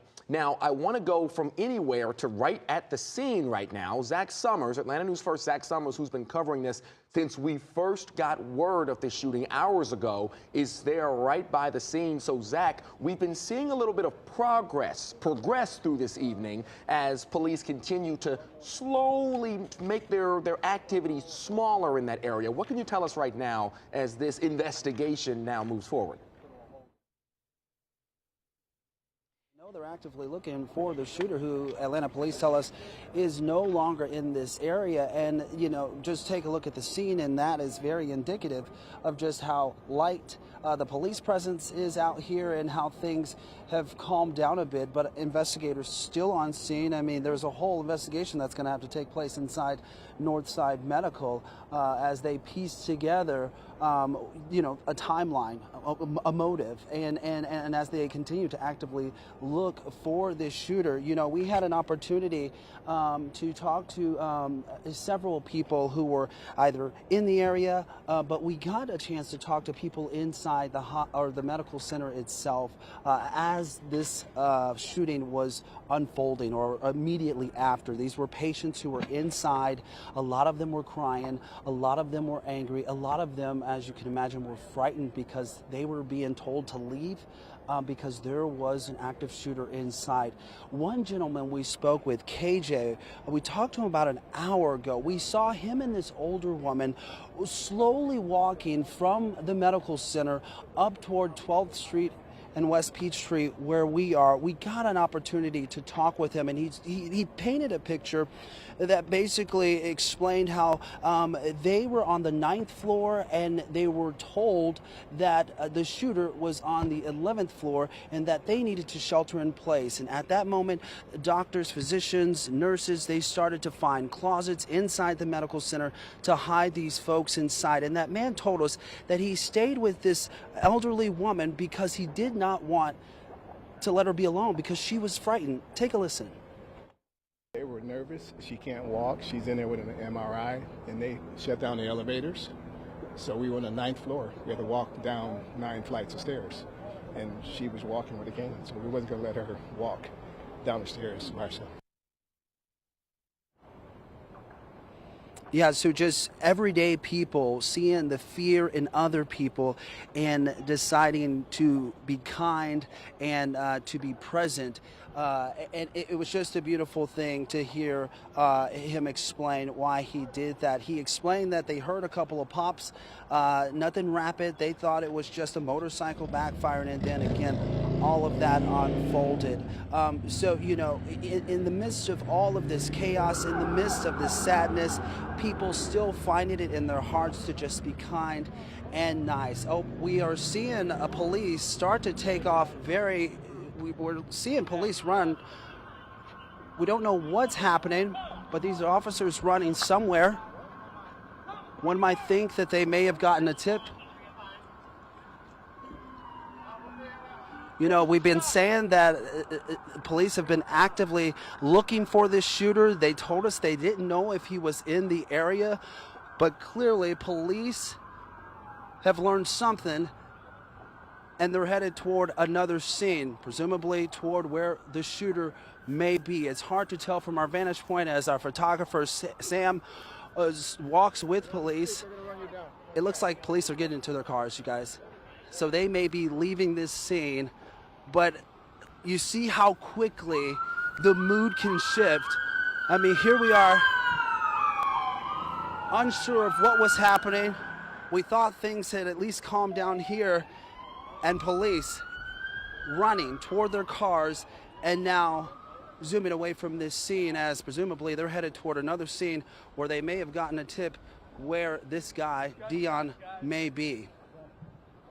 Tracy, Rick, or Alan? Zach, we will work on trying to figure out where that is so we give everyone the latest information. But as you mentioned, you know, no doubt this in connection to them lifting the shelter in place there in Midtown Atlanta and saying the suspect no longer in that area. Here's what I know. Money can motivate people. And as we know, that Crime Stoppers reward is up to $10,000 for information leading to this Dion Patterson, 24 years old. Again, police may have an indication of where he is. Someone recognized him, saw him, crossed his path. He may be with them right now. We don't know. But clearly, police have an indication this suspect is somewhere else, and that's why we see a number of vehicles heading out in the area. All right, Zach? Yeah, I was just telling our producer, Tracy, it appears, you know, the officers got into their cars. They drove down West Peachtree toward 14th Street. Folks here on the ground say they heard pops, and, you know, during my live shot, I thought I heard it, but I just didn't think anything of it. But that's where it appears police are headed, in that direction. We don't know what has happened down there, but clearly something has happened, and that's where police have shifted their focus, as some still remain here on the scene of this deadly shooting earlier today. Well, Zach, certainly for you and the crew, your photographer, be careful. Your colleagues as well, be careful. Because again, the suspect's still not in custody. This Dion Patterson, 24 years old, still waiting to learn, Alan, what the connection is and the motivation behind the shooting. Absolutely. And right now, like you said, no motive. We do not know why this gentleman entered that hospital. We don't know if he was scheduled to be there or not that day. We don't know why he decided to bring that handgun into the hospital and open fire in the manner that he did, killing at least one person, as we know at this time. And what we just saw there from Zach Summers' perspective is just, as he said, how quickly things can change in a situation like this, how volatile this entire scenario has been from the jump. Now, we don't know why police officers sped away the way they did. At first, we saw those motorcycles speeding away. They cut their lights on and their sirens, and they raced right down Peachtree right there. We watched it live. In that moment, Zach realized it was happening. Our photographer showed it happening, but it wasn't until those other officers on foot with the AR-15s, with those rifles, sprinted back to their cruisers, got into their cars, and did the exact same thing. And what we're seeing right here is more, this is a live image, by the way, more officers continuing to mobilize. And it is a little bit of a juxtaposition of what we had been seeing for about the past hour, ever since we've been talking to, Zach Summers, Patrick Quinn, Tori Cooper. They're on the scene, which has been a calming of that area. They lifted that lockdown, which would lead you to believe that they have the situation in some way controlled, but then something sporadic happens right there in that moment, and they're right back into action, responding. Now, what we're looking at here is Tori Cooper's image live. I believe we're going to be able to jump into her on the scene right now live. And maybe, Tori, can you hear me? Are you able to give us a little bit of an update of what you're seeing, where you are, what's happening? I'm hoping she can hear me right now. Tori, are you there? Okay, all right. All right, so Alan, right now this is actually a member of the fire department who is going past this scene. This has been very chaotic. The SWAT team members just came and got the vehicle. We saw at least 6 SWAT officers surrounding this area, and they've now seemed to move down the street. I tried to get some information from them. They said, look, we're just taking orders right now. I'm following the fire department's orders right now, that guy that just drove off. But I want to take you back because right now, just a few seconds ago, you guys heard from Zach. There were some police officers rushing on foot and by car. We saw them drive by, and you can see another SWAT officer right down there. I don't know if you could show that, Joe, over there, but there's a SWAT officer walking up the street with his gun in hand. And this is something that is, they are really locking down this area. They won't let us anywhere near Peachtree Street at all. But I do want to just continue to bring light to what's going on down here. We did speak to a witness, and now we're finally able to get this video to you, and we're able to talk you through it. So I'm going to toss that video now. I'm going to describe what you're seeing. So if you're looking at that video right now, peek up, you're going to be able to see a number of SWAT officers storming through the Northside Hospital, and a witness gave us this video. He says that he was in his car at the time, and he was leaving by that point, but he did tell us that police pulled him aside because they thought he was the suspect, and they ID'd him and they pulled guns on him, according to the witness that I spoke to.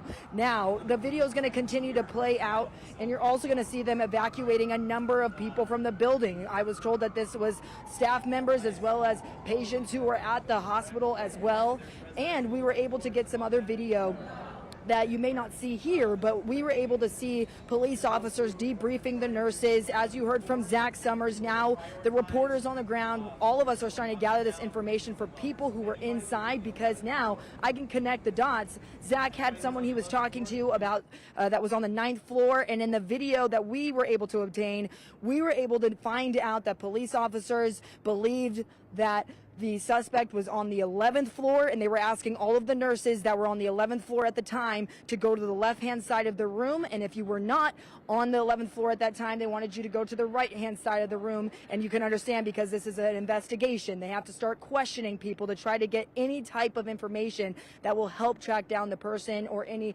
witness account that will help connect where this person may have been, what they looked like, and we were able to get that picture of him. We should show that picture right now so that you can get a better idea of maybe some information that the nurses were sharing with police that helped them get this picture to the media as soon as possible.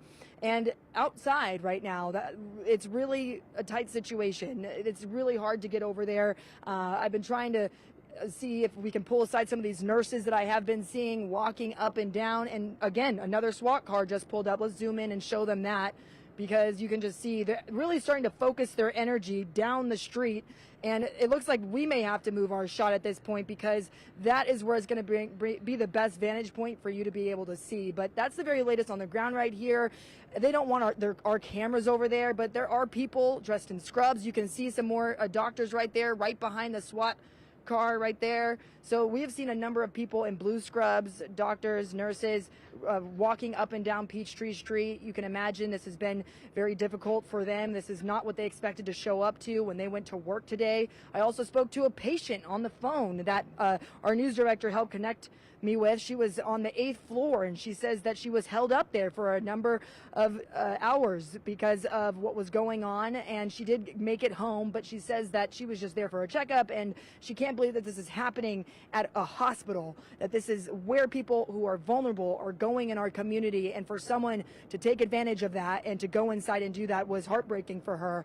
And so we're going to do everything we can to gather some more information from this scene. I imagine some residents in this apartment complex right here are really going to have some spectacular video for us to see when all of this continues to transpire. But we're going to make sure that we share the very latest with you right here on the ground. Back to you guys. Tori, I want to keep you here with us for a second, if you can still hear me. West Peachtree is one of the veins of our city, one of the main arteries of Midtown Atlanta.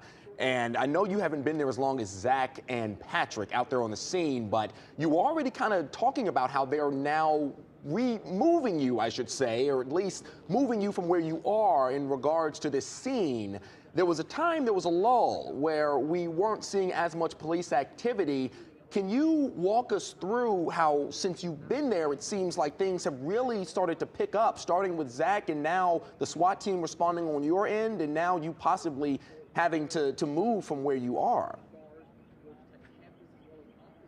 That's right, and this is very much transpiring quickly. It goes from being completely quiet to now all of a sudden you see police officers flooding down the street, SWAT officers jumping into their car to go to the Peachtree Street and turn right, and then you have MARTA police officers there. We have an extra SWAT car there. They are really starting to focus their energy to the right-hand side of the street. I'm going to go around the block, and I'm going to try to see if I can get another vantage point for you guys so that we can show what police are focusing their energy on. We have pedestrians on the street now as well, looking to the right of them because they are also focusing their energy on what police are doing to investigate. And you know, there's this caution tape here, Alan. It's, you know, it's wrapped up. It's really hard. I don't want to, you know, go past it right now because this is an active investigation, and as the media, we have to respect investigators as they do what they do to gather information for the public. They do they do have someone, it appears, at the top of the SWAT vehicle that's on top of it.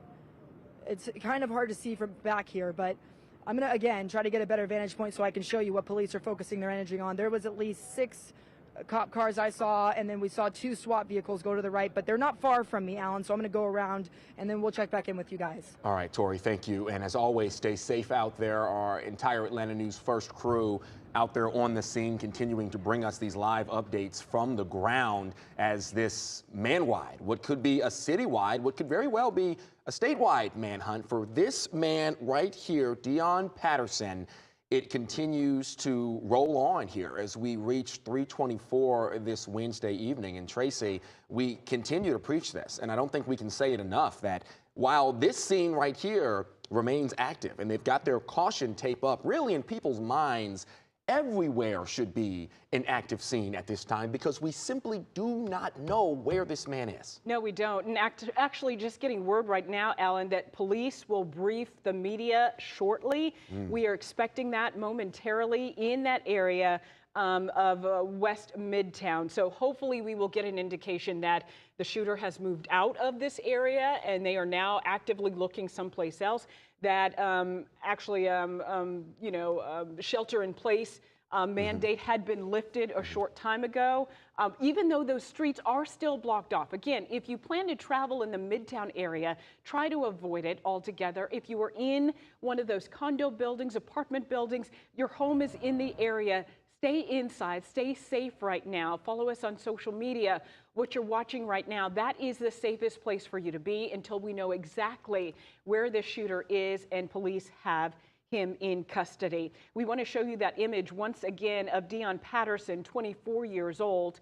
Police are actively looking for Patterson. There he is. That is an image of him. That is his picture that we were able to gather, that police gave us later this afternoon. Now, earlier they gave us images of him in the building, in a gray hoodie, black pants, brown shoes.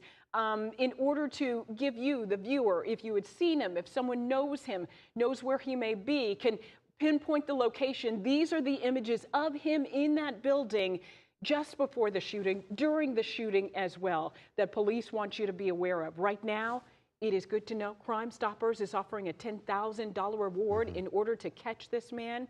Here's something else, Alan, that we've just learned. Right now, Senator Raphael Warnock, as we know, this story has gone nationwide, all across the country. Senator Warnock on the floor of the Senate right now talking about this shooting right here in Midtown Atlanta. Senator Warnock is talking about calling on the Senate to take action to curb the nation's gun violence crisis following yet another mass shooting, this time in Atlanta. Again, as I mentioned, the nation is watching. This has happened yet again. 5 people in all victims from today's shooting. 1 person has died. 4 other people in the hospital, 2 in critical condition, 1 still in the emergency department right now.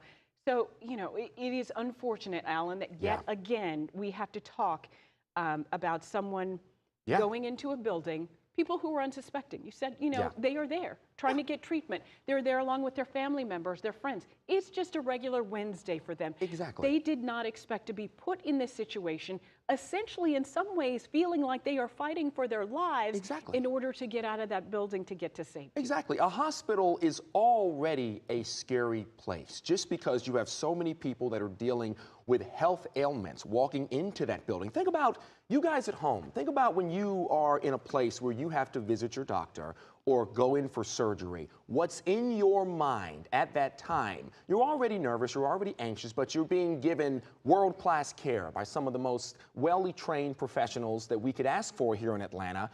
And then you are subject to something like this.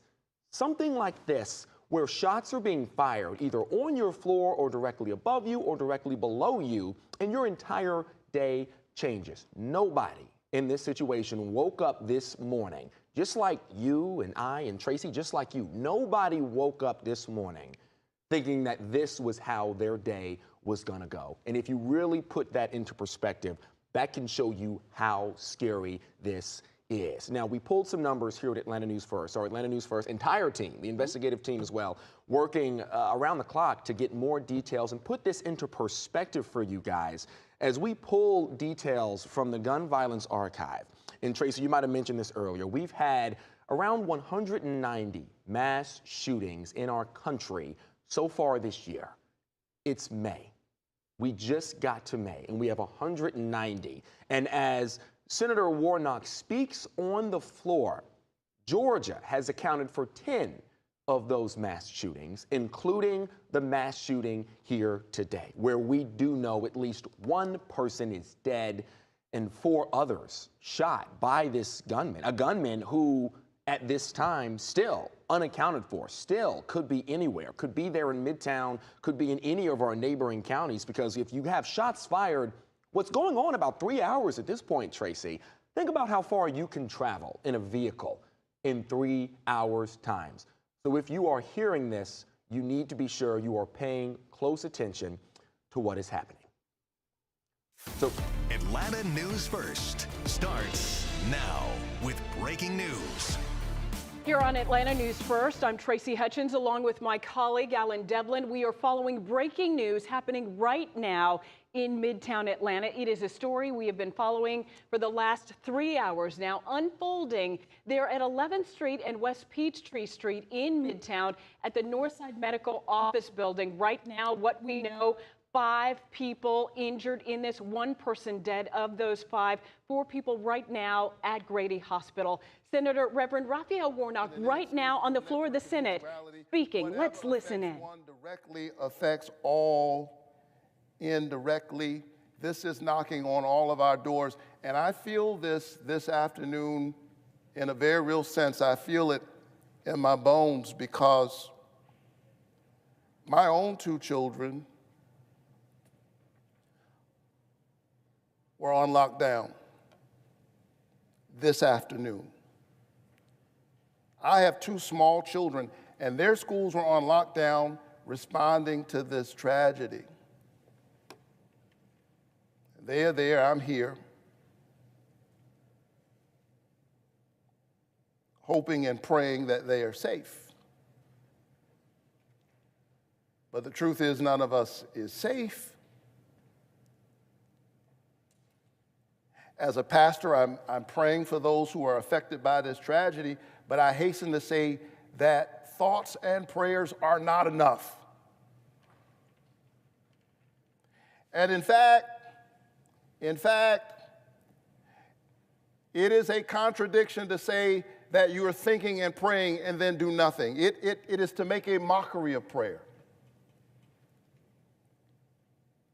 It is to trivialize faith. We pray not only with our lips, we pray with our legs.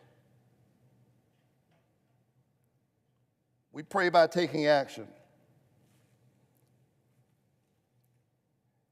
And still there are those who want to convince us that this is the cost of freedom.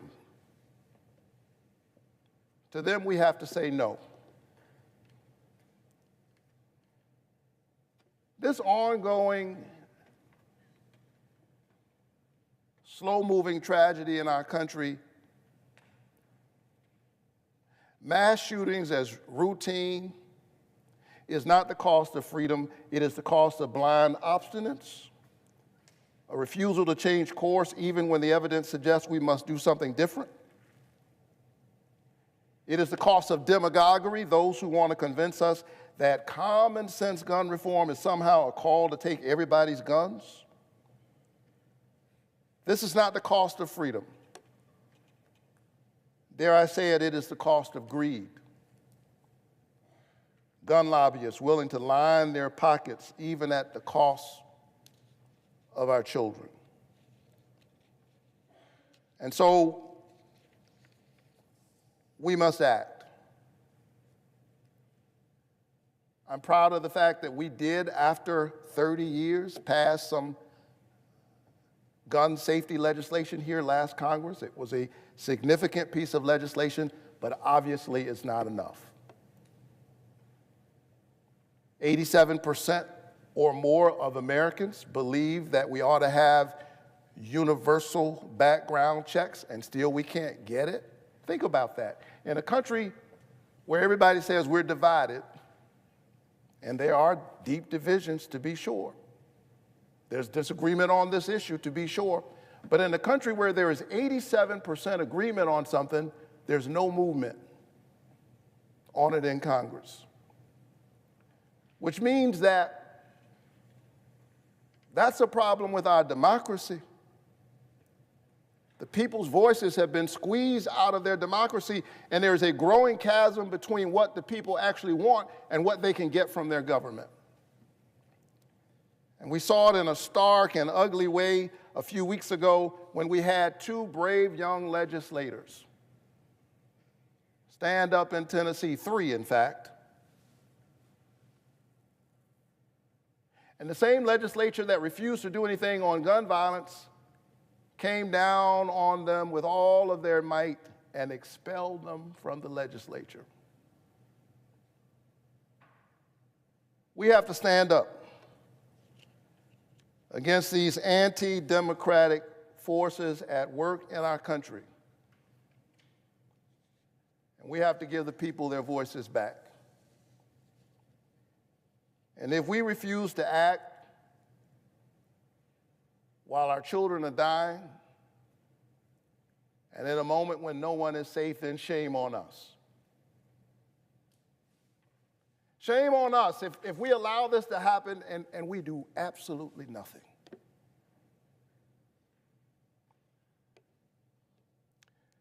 St. Augustine,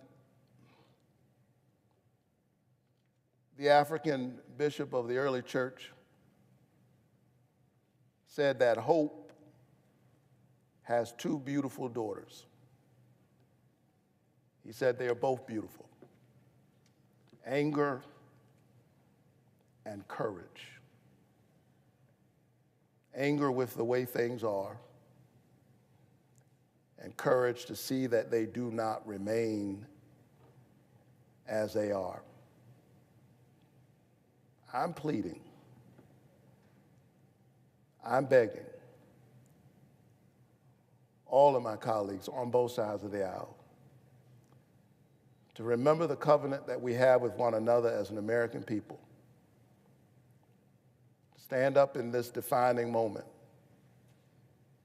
and do everything we can to protect all of us and certainly all of our children. We owe it to the people who have sent us here. I know that there are those who will look at this moment and say, politically, do you really think we can get anything done here? They will ask if this is the time, given the state of politics in our country right now. I respond with the words of Dr. King, who said that the time is always right to do what is right, and that time is right now. Madam President, I yield the floor. So you have been listening to Senator Raphael Warnock speaking there about gun violence in our country. And of course, he is our state senator. He focused it right here to Atlanta. He mentioned how his kids here in Atlanta were on lockdown as a result of this shooting. And so not only was it speaking from the perspective of a senator, he's speaking from the perspective of a father as well. As I'm sure many of you all watching, you are parents, you have children, and this in some ways are definitely components that impact not just adults, but our kids as well. Right, calling on lawmakers, calling on senators to do something to help curb and end gun violence, saying, you know, none of us are safe. When you hear those words, it is shocking to hear, but when you think about what we mentioned earlier, you're going to get a medical procedure in Midtown Atlanta on a Wednesday afternoon. You don't think your life is at risk. That is what happened. Senator Warnock saying prayers just not enough. That senators, lawmakers owe it to the people who elected them, who got them to the nation's capital to do something to protect them from gun violence. Right now, we are awaiting Atlanta police and Atlanta Mayor Andre Dickens. This is a live image right now. They will be coming in to really give us new information, tell us what is going on, tell us where the investigation is at this moment. Not too long ago, about an hour ago, Atlanta police sent out some information to us saying this turned from an active shooting, active situation into an active investigation. We've seen officers peel out of Midtown Atlanta in order to go to another location. We believe that they may have gotten some information about that suspect being at that area. If we could put up once again the suspect that police tell us is the shooter. We want to show those images if we can of Deon Patterson, 24 years old. Again, this is the man that police tell us is the shooter, is involved in this active shooting.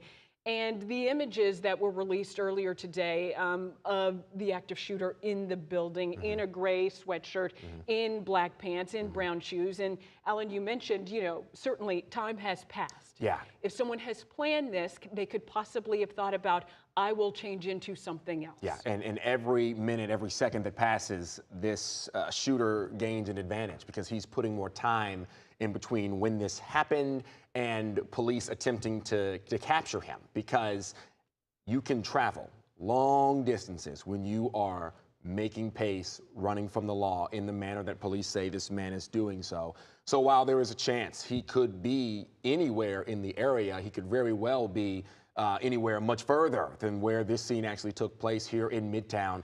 Atlanta News First Megan Packer is live there near the scene, Grady Hospital, I should say, where these victims were transported to. So, Megan, you know, what can you tell us? What's changed since the last time we checked in with you?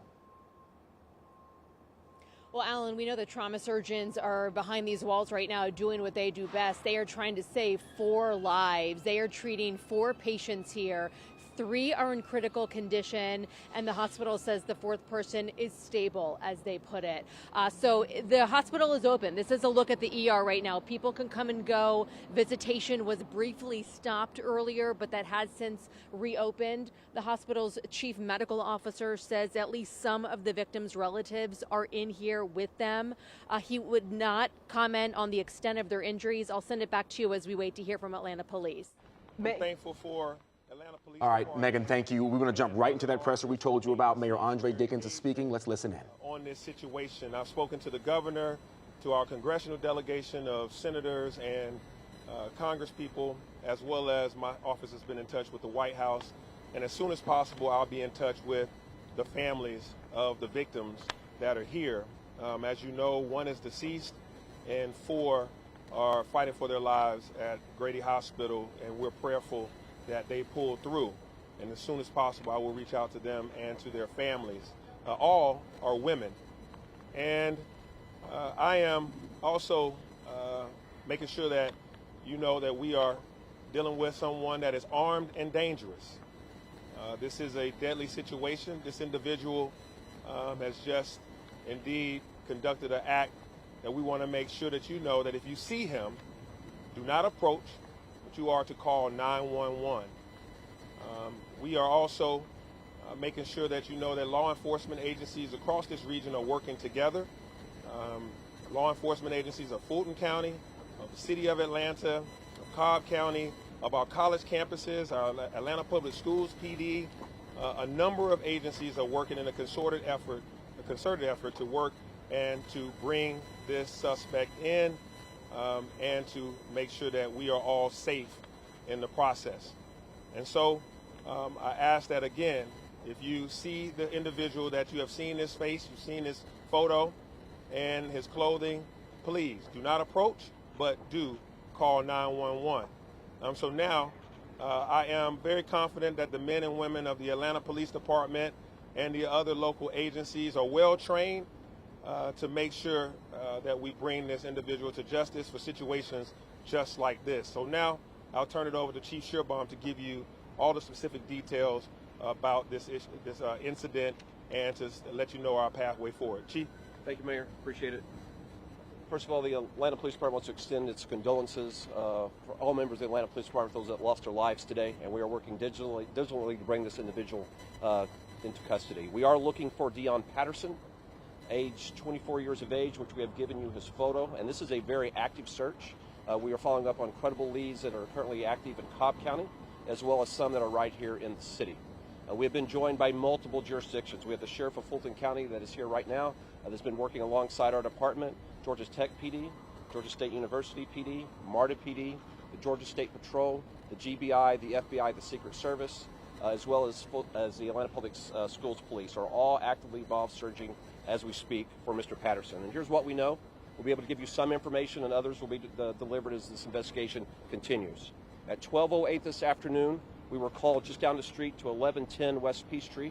This is a medical facility, the Northside Hospital. It is at that location. This shooting did occur inside the waiting room of that medical facility where 5 individuals were shot. Unfortunately, a 39-year-old female has lost her life.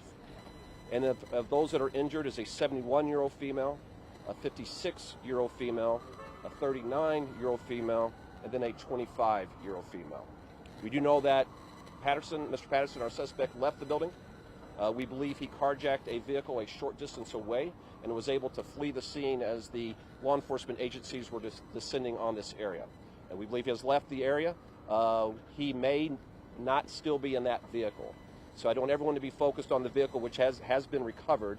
So the photograph that has been distributed, for your viewers, your listeners, to be very mindful of that photograph. If you see this individual who may or may not still be in the same hoodie, please call 911 right away or use Crime Stoppers to be able to provide an anonymous tip to where he may be. As the mayor said, we have a multi-jurisdictional effort underway to bring this individual to justice and ensure that we remove him from the street. Everyone consider him still armed and presenting a danger to whatever community he may find himself in at this time. Chief, how did this start? I mean, what preceded the shot? You know, we're just hours into this investigation. So investigators are behind us in the buildings, talking to witnesses, processing the scene as we speak. The clarity that I think that we would want to know as a city and as a society, we just don't have at this particular moment, but we'll provide it as soon as we have it. Victims, patients, were they employees of Northside Hospital? That is still being worked through. We weren't in a position at this time to say whether they're patients or whether they're employees or both. We believe the vehicle has been recovered. That is correct. Can you confirm that the shooter's mother is one of the victims? Right now, the shooter's mother was not injured in this incident. This is the information we have. This was targeted. You said all 5 victims were women. Is it? We just don't know. It is still too soon to know why these individuals were chosen. Can you confirm that? Chief, can you confirm that the suspect's mother is talking to you? That she's been cooperative? The family is being cooperative with us, and there's other witnesses as well at the scene. Have they shared anything about his mental health? Nothing that we can reveal at this time. Any priors with law enforcement? There has been minimal contact with the Atlanta Police Department from this individual. I can report that. Where was the vehicle found? I can't get that out right now. Chief, can you tell us at all about people calling in and giving tips and what that's been like so far? Because obviously you pushed the image out early. What has that been like so far with people helping? You know, yes, thank you, Mayor. The mayor has been watching this manhunt unfold at our command post, and he is very aware that cameras across the city have been instrumental in us tracking this individual. He's very aware that as we get information that's called in by citizens, we're able to use the camera network to quickly go to that location even before officers arrive. So it's helpful, and we ask citizens to continue to do that. It's probably $10,000 reward. Are you guys hoping that people will be a little more active in just calling 911? we know it will be helpful, but I can tell you the civic-minded citizens of this city are already responding. And even without that request for a reward, they're already having calls that's coming in. Where in the medical center did you use? We don't have that specifics yet. It was on an upper level, I believe the 11th floor of the building. What does the White House say about this? Chief, you mentioned that the vehicle had been recovered. Is that the only vehicle that is suspected to be involved in this incident, or are there others? We're hearing from hospital workers that there was another car that may have been involved prior to the one that was recovered. In any vehicle that we're confident in connecting to this crime, we've already released. As that changes, we may provide other vehicle information. And we'll do that as quickly as we can. Was the vehicle carjacked in the garage? It was not. Chief, you talk about these challenges. The gun was used? Last question. So right now the gun is not in the possession of law enforcement, and we're actively looking for the gun as we are the individual. What did the White House say? What's the White House told you? The White House just offered up their support and wanted to know if anything they could do to help in this situation, and the White House is constantly in contact with my office to, offer us support and see if we need anything. Chief, the challenge of the initial response. Chief, the challenge of the initial response is Midtown, high population density here, buildings have to be searched. What was it like initially when the shots got a call, shots fired? I think the citizens of Atlanta saw their police department and our partner agencies in action. We went into that building and cleared every single floor. Even when information came about that the subject could have left, we were still searching for victims. We were assisting citizens out of the building that had taken shelter. And I do want to thank everyone in Midtown that honored the shelter-in-place request for their patience to allow us to do our job. This is an urban environment, so it does present challenges, but it's challenges that you saw a collective, robust response from law enforcement. But the camera network that's in this location was very helpful and did assist in the investigation. Chief, were there hundreds of people in the building? How many people? Won't be able to give that information. The shooting captured on surveillance video inside the Won't be able to give that at this time. Can you thank you, everybody. Like to have Atlanta be the latest city in America touched by this kind of gun violence? I will say this: our public affairs unit has been pushing out quick information to you all. We will continue to do that. Follow our social media platforms and be in contact with our website as soon as we have an updated information, be it vehicles, a new clothing description. You all will have it, and the citizens of this city will have it. Thank you all. Thank you. All right, there. We have been listening to Atlanta Police Chief Darren Shearbaum give us a lot of brand new information involving what happened here right in Midtown Atlanta. I want to recap a little bit of what we just heard there. So what we already knew. This man right here, Deon Patterson, 24, is the person police are looking for right now in connection to the shooting. They are following active leads not only here in Midtown, but also in Cobb County, where several different agencies, every agency we have here in Fulton County, including the Sheriff's Office, is also working along with campus police and those agencies in Cobb County as well. We don't know what those leads are in Cobb County, but obviously police are getting active tips from citizens, and they are thanking citizens for doing that. This shooting happened 12:08 p.m., just after noon at 1110 West Peachtree. That's that Northside Medical Facility where we have been all afternoon. The shooting happened in the waiting room. The police say this gentleman walked into that hospital in the waiting room there on the 11th floor, opening fire, shooting 5 victims. All 5 are women. One of those 5 dead at this hour. The deceased, a 39-year-old woman, and the other 4 that were shot, ranging in ages 71, 56, 39, and 25. Again, all 5 of them are women. And what I will say now, Tori Cooper is out there live. She's been out there all evening, all afternoon. Tori, you just heard a little bit of what the chief said. You heard what the mayor said. What can you tell us? What's the scene out there right now? So we're not far from the police base camp. We're right outside of the hospital. We did manage to just get over here just to bring you a closer vantage point, and so I could talk to some of these people that are walking up and down the street like normal people. And I'm here with Michael because Michael was inside and he was barricaded in the doctor's office. He was there for a routine surgery. So walk us through what it was like in Northside. It literally was just a checkup surgery. I was just getting done filling out my paperwork, and I saw all the emergency personnel like starting to pull up, and one of the nurses that I was talking to all of a sudden got the call to barricade us into the office. What was going through your mind in that? Yeah. Actually, I was more concerned about this little 7-year-old girl that was just got her cast on, and her mother were about to walk out of the door at that time. And yeah, she didn't know what was going on, obviously. So the whole time I was trying to distract her from all the other commotion that was going on, because I just felt bad because I have a 4-year-old myself. So I couldn't imagine having my child in that kind of situation. Right, and not understanding what's going on, and why can't I leave? Why is everybody like in some kind of a panic? I just felt so bad for her. Yeah, and I mean, this is something that you probably never thought would. I see you getting a little emotional here, you know, thinking about that little girl and having to be exposed to that. Yeah, having a child, like that's the whole thing. You do everything for them. Her mother is a very nice person, obviously. And being in that moment, you know, as a father yourself, and you're now told to barricade at a doctor's appointment in an office, you know, were you thinking about your child and possibly, you know, that you may not see your child today because of some chaotic event that's happening? Actually, no, because something switches in my head, and I just try to make light of any kind of situation. Yeah. So unfortunately, no, I didn't. I only thought of him like after the fact. I was only worried about the situation in hand, honestly. Yeah. How long were you barricaded in this room? I couldn't even tell you. Honestly, I was trying not to think about it in the first place. All right, Michael, thank you so much. I'm glad that you're able to make it home to your family. We're going to send it back, and thank you so much. Oh, thank you so much. All right, I'm sorry. All right. We're going to send it back to you. All right. We are glad that he is okay, Tori. Thank you. We have learned some new information, too. Cobb County Police at this hour, we have been told they are increasing their patrols in Vinings, Cumberland, and Truist Park. As police just gave us a briefing, they are still on the lookout for this active shooting suspect, again, in Cobb County, because that active shooter has fled the situation there at Midtown.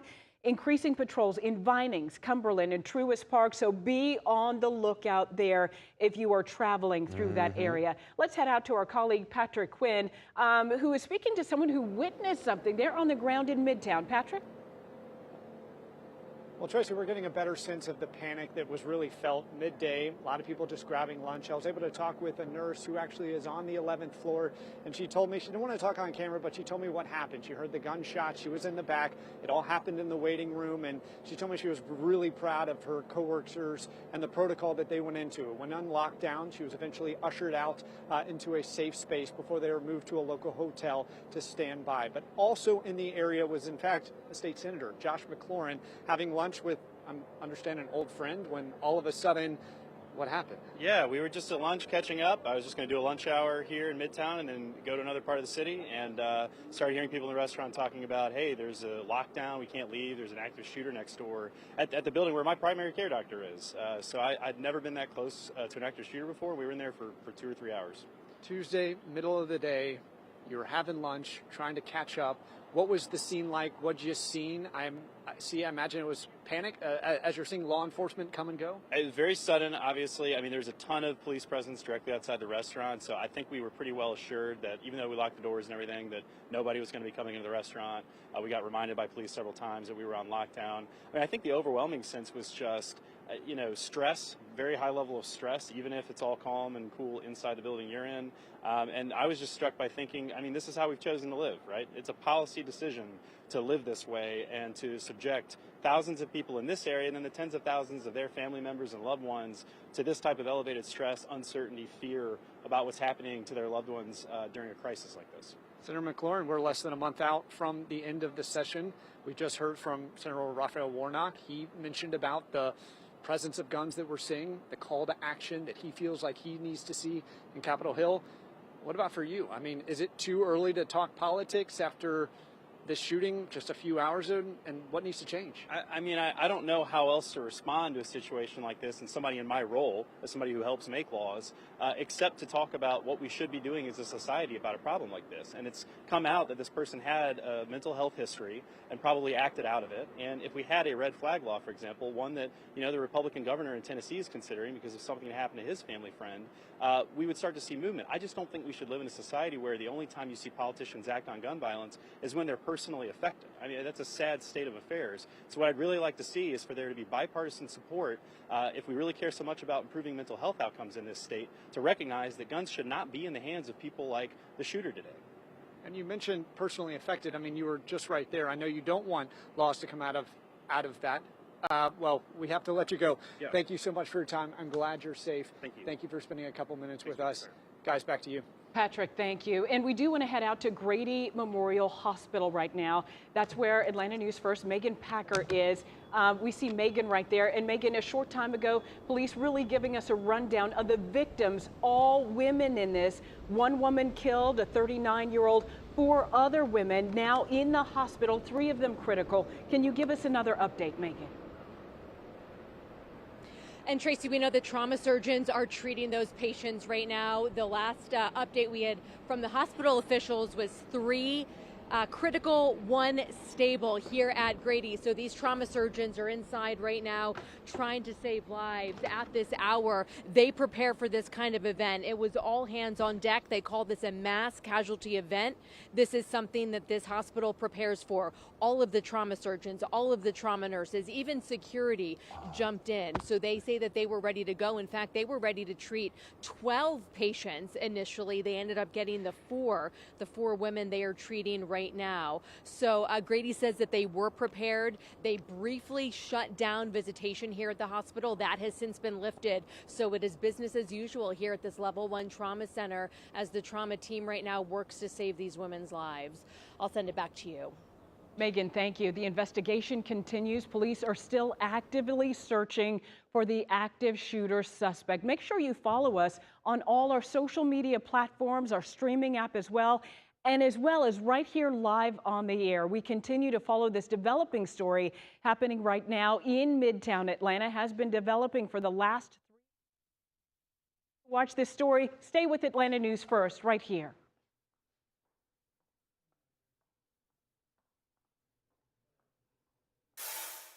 Right now at 4, chaos and gun violence in Midtown. 1 person dead, 4 others fighting to stay alive following the nation's most recent mass shooting right here in Atlanta. I really don't know what to say other than it's a very sad day in the city of Atlanta. We have live team coverage on the search, and it begins right now.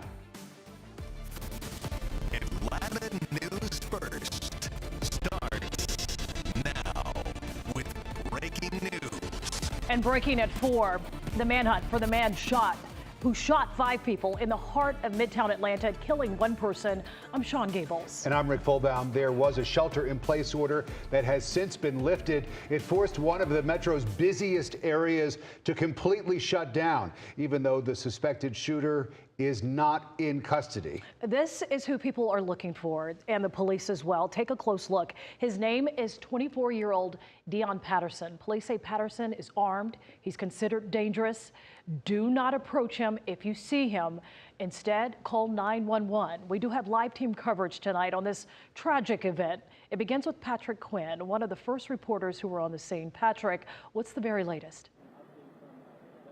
Well, we know that one person died on scene at the Northside Medical Facility. That's just over my shoulder here in Midtown. You're getting a look at it right here. You see all the levels. Each level, there's a different specialty of medicine, and we are told that the shooting happened on the 11th floor. I was able to talk with a nurse on the 11th floor. She was in the back when she heard gunshots. She said everyone went into shelter. She was really proud of her coworkers and the protocol that was in place. We know that the shooting happened in the waiting room of that medical facility. She says it's a primary care area where you go and get a checkup. And she said that's where the shooting happened. She was ushered out of the building to a safe area, as were many others, before a lot of the businesses in the area were on lockdown. I was able to talk with the state senator just moments ago. He was having lunch at the time of the shooting. He's already calling for stricter gun laws in light of this shooting. Now, we've been talking with people who were on scene all afternoon. Obviously, this was a very busy area in the middle of the day when the shooting took place, and yes, the shooter still at large at the moment. I wasn't the only one on scene. Zach Summers, my colleague, also here capturing some of the panic that was really transpiring just after noon. Zach?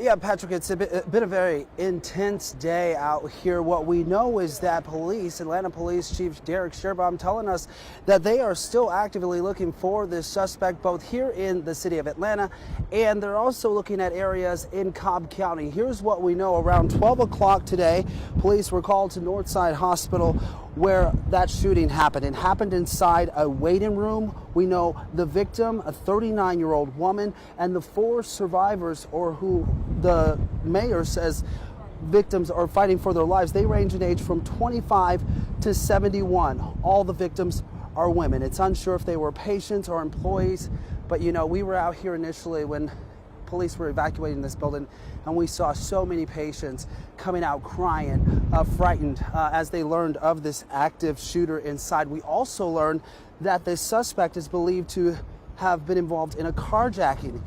He carjacked a vehicle, and that's how he was able to get away from the scene as officers arrived. That's what Chief Sherbaum told us. They were able to recover that vehicle, but right now, motive, his relation, why he did it, those kind of things, we just don't know right now. We don't know why or if he specifically targeted these 5 women, but the chief telling us that Dion Patterson's family, they are cooperating with them as they have several officers working this case to actively find him, that tell us he is armed and dangerous. Do not approach him. If you see him, call 911. We also heard from the mayor, Andre Dickens. He tells us that he has been in contact with congressional leaders, Senators Ossoff and Warnock, as well as he has been in contact with the White House and Governor Brian Kemp. Prayers obviously are with these victims. The mayor saying he plans to speak to the victims' families as soon as they are able to connect with their loved ones, who he says, again, are fighting for their lives in the hospital. But the important thing right now is if you encounter Dion Patterson, police say do not engage. He is to be considered armed and dangerous. Instead, call 911. Zach and Patrick, thank you both. Patrick was talking and Zach was talking about the victims. 4 people injured, taken to Grady Hospital, and right now people close to those victims are now gathering at Grady Memorial Hospital and praying that their loved ones come through this. Yeah, those victims that are fighting for their lives that we just heard from Zach, 71 years old, 56, 39, and 25. Let's go to Atlanta News First anchor Megan Packer. Megan, you're going to continue our live team coverage outside of Grady Hospital. And Sean, we are waiting for an update, hopefully soon, from Grady officials. Their chief medical officer told us earlier this afternoon they were treating those 4 victims. The last update we received, 3 in critical condition, 1 in stable condition, as the hospital puts it. We now know they are all women.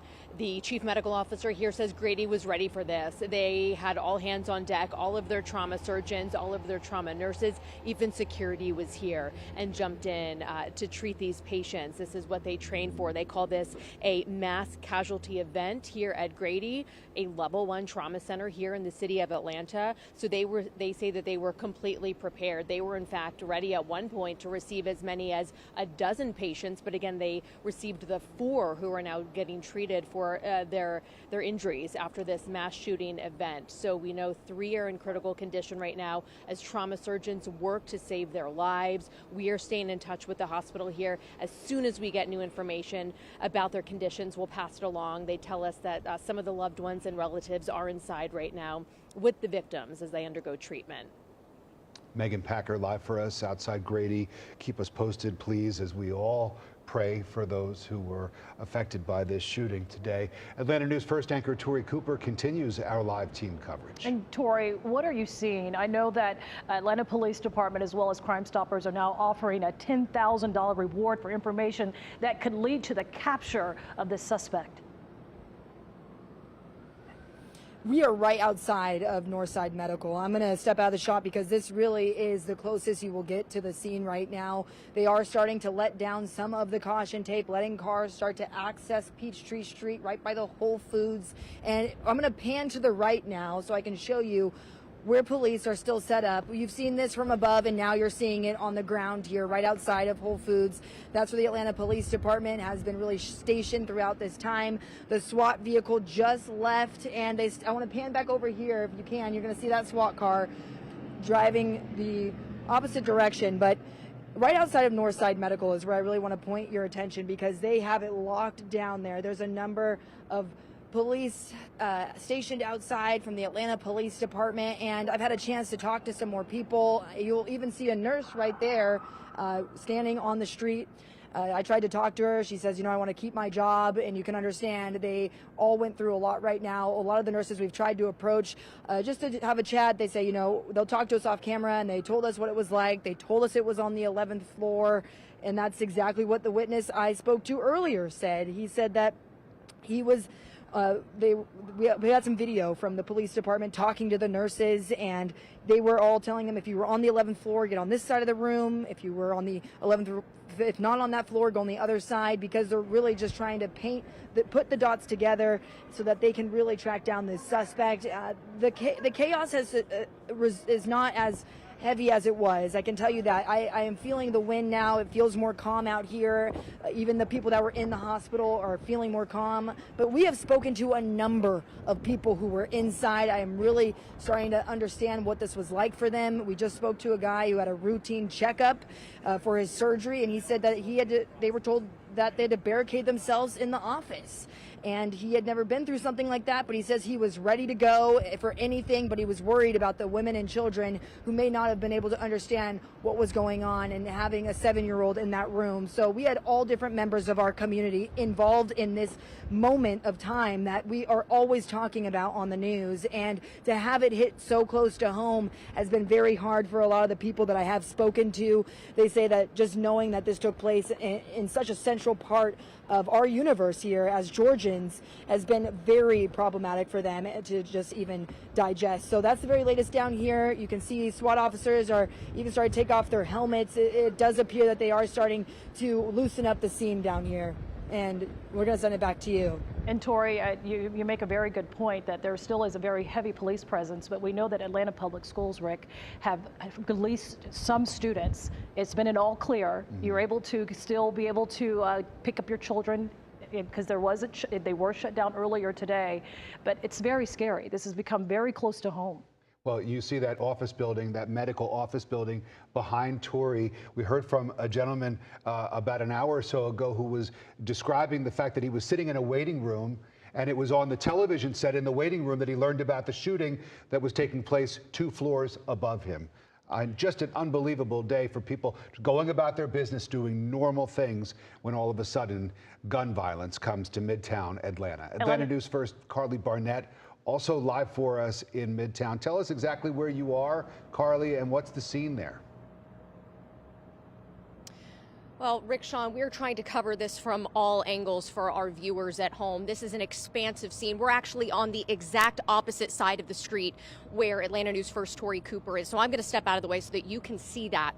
So keep in mind that the lockdown order has been lifted. Atlanta police doing that a short time ago, saying that they're lifting the shelter in place advisory because they have no information indicating the suspect is still in this area of the shooting. However, they are encouraging everyone to remain vigilant as this suspect is still on the run. Just because they are lifting the shelter in place does not mean they have that suspect in custody. So this building over here to the right, you can see this is the medical office. And right across the street from that, these are the Icon apartment buildings. And we actually spoke to a gentleman who was barricaded in his apartment at the time. Here's how he described the scene.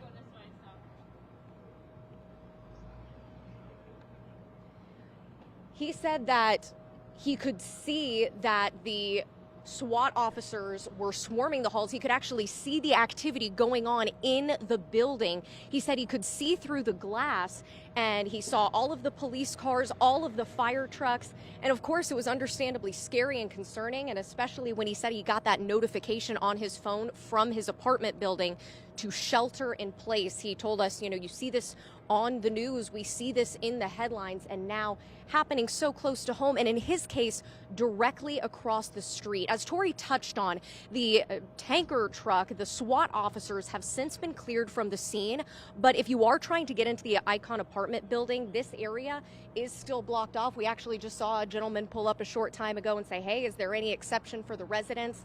And the officers out here told him, no, not at this time. So we are continuing to keep an eye on this. Keep in mind, the shelter-in-place advisory has been lifted. However, this suspect has not been caught yet. Something else that the gentleman that we spoke with in the Icon apartment buildings told us is that he was greatly concerned about the security, saying that there were a number of security measures that were taken away in December after the flooding. And so he said that was definitely a concern because, as you see, between the medical offices, between the apartment buildings, the Whole Foods shopping center, this is a very populated and busy area. So we're going to stay here on the scene, and we'll send it back to you guys for now. And Tori, you mentioned that the suspect has not been captured. Carly, you mentioned that the suspect has not been captured. We want to give you a look of what police and who they are looking for.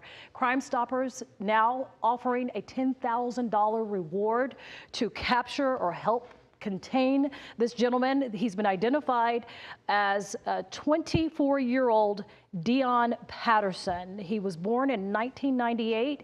He is considered armed and dangerous. He's accused of killing at least one person, injuring 4 other females. Call 911. Police say do not approach him. So these are the pictures that were taken from surveillance cameras inside of the North Side building. We also have a much more clear shot of him in what looks like a police photo that gives a much better look at his face. We'll put that up in a moment. But as you take a look at these pictures from today, Chief Shearbaum, who held a news conference a little while ago, said, do not fixate on what he's wearing in these photos, because there's a very good possibility, in fact, a likelihood, that he is no longer wearing that gray hoodie that we see right here. And this is the police photo. I'm assuming it is. It looks like a mugshot of the shooting suspect, Dion Patterson, again, 24 years old, considered armed and dangerous. If you see him, don't approach him. Call 911. And just to give you an idea of what he is capable of doing, not only has he shot 5 people, but Atlanta Police Chief Darren Shearbaum says that he carjacked a vehicle a short distance from the scene. And then that car has still yet to be found, but police say he's armed, he's dangerous, do not approach him. Crime Stoppers offering a $10,000 reward for anyone who can give information that could lead to his arrest. And news of today's shooting has reached Washington, D.C. Yeah, just a little while ago, we heard from Senator Raphael Warnock, of course, Georgia senator, who spoke on the floor of the Senate about today's chaos. Let's take a listen. Tragically, we act as if this is routine. We behave as if this is normal. It is not normal. We're not safe in our schools. We're not safe in our workplaces. We're not safe at the grocery store. And now, today, we can add medical facilities to that list. And still, we have done so very little in this building to respond. And in the American political square at large. And I think there's an unspoken assumption. I think that the unspoken assumption is that this can't happen to me. This won't happen to me. It won't happen to people that I love. But with a mass shooting every day, the truth is the chances are great.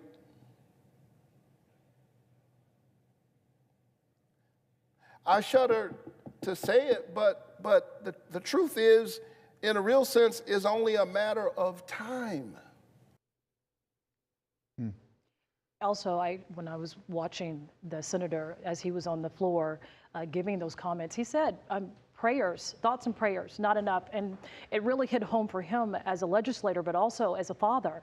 His own 2 children were in the lockdown here in Atlanta while he's in Washington, D.C. Yeah, I mean, just a situation that is touching so many different parts of our country, and now it has hit us right here in Atlanta. And of course, Senator Warnock making reference to the debate over more gun control legislation.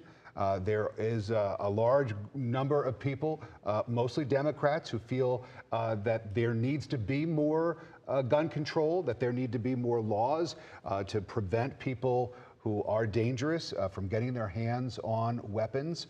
We don't know the full situation with this suspect, Patterson, about his mental health or his background. We're going to learn that, of course, in the hours to come. But again, Senator Warnock touching on a debate that people are literally talking about all over the country and now right here. Let's go and continue our live coverage with Patrick Quinn. And Patrick, you're live on the scene in Midtown. There is a lot of questions about what may have led to the motive to this gentleman, 24-year-old Dion Patterson, to shoot 5 people in the waiting room at a medical center. A lot of questions after this shooting today, and you heard some of the frustration there from Reverend Raphael Warnock. A lot of people in this community, they're very frustrated. This isn't the first active shooter situation, not even this year. In this last year, they went through a shooting less than a year ago. If you remember, the woman in that shooting, she eventually was arrested at the airport, and here we are less than a year later, another active shooter situation. The shooter still has not been arrested here. It all started right behind me at Northside Medical, a facility here. I've been speaking with nurses and staff here all afternoon, and a lot of them are used to being cool under pressure, staying composed, but many that I have talked with were extremely rattled. One woman I just spoke with, she was on the 8th floor. She said she had to be pressed up against the glass as they were waiting this all out over the course of waiting for SWAT team to come in. And another told me they had to put their hands up as SWAT came in and tried to figure out where the shooter was. And so you can imagine just the panic that they were going through over the course of the afternoon. Now, everyone here, they're still waiting to get back in. There's investigators here on scene. They're still combing through the 11th floor as we speak. So all the medical professionals, they can't get back into the building. They can't get to their cars. They can't leave the scene. So they're just agonizing over what happened over the last few hours here. And we're still trying to figure out exactly the motive, why this person came here, why they sought out the 11th floor, and why they decided to shoot in the waiting room of the 11th floor. We'll continue to be here on scene and try and talk with those who are directly involved, directly there. A scene of panic for sure. It's starting to calm down just a little bit, but for so many, today was a life-altering day.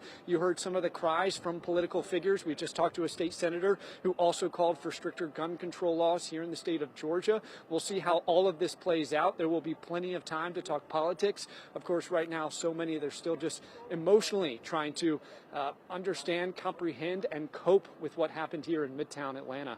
Guys, back to you. Patrick, thank you. Atlanta News First investigator Andy Parati is in studio with us, and he had a conversation with the suspect's mother. Yeah, what did you learn from that conversation? So it was a really quick conversation. I found her phone number through public records, and I called, and I said, Ms. Patterson, this is Andy Parati with WANF, Atlanta News First CBS TV in Atlanta. I said, I'm really sorry to hear what has happened.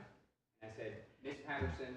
Andy, for a second, we're going to fix your audio. There's a issue there here, but as you try to adjust that, we'll just kind of recap what Andy was trying to say. The fact that he got the interview with the mother is exceptional.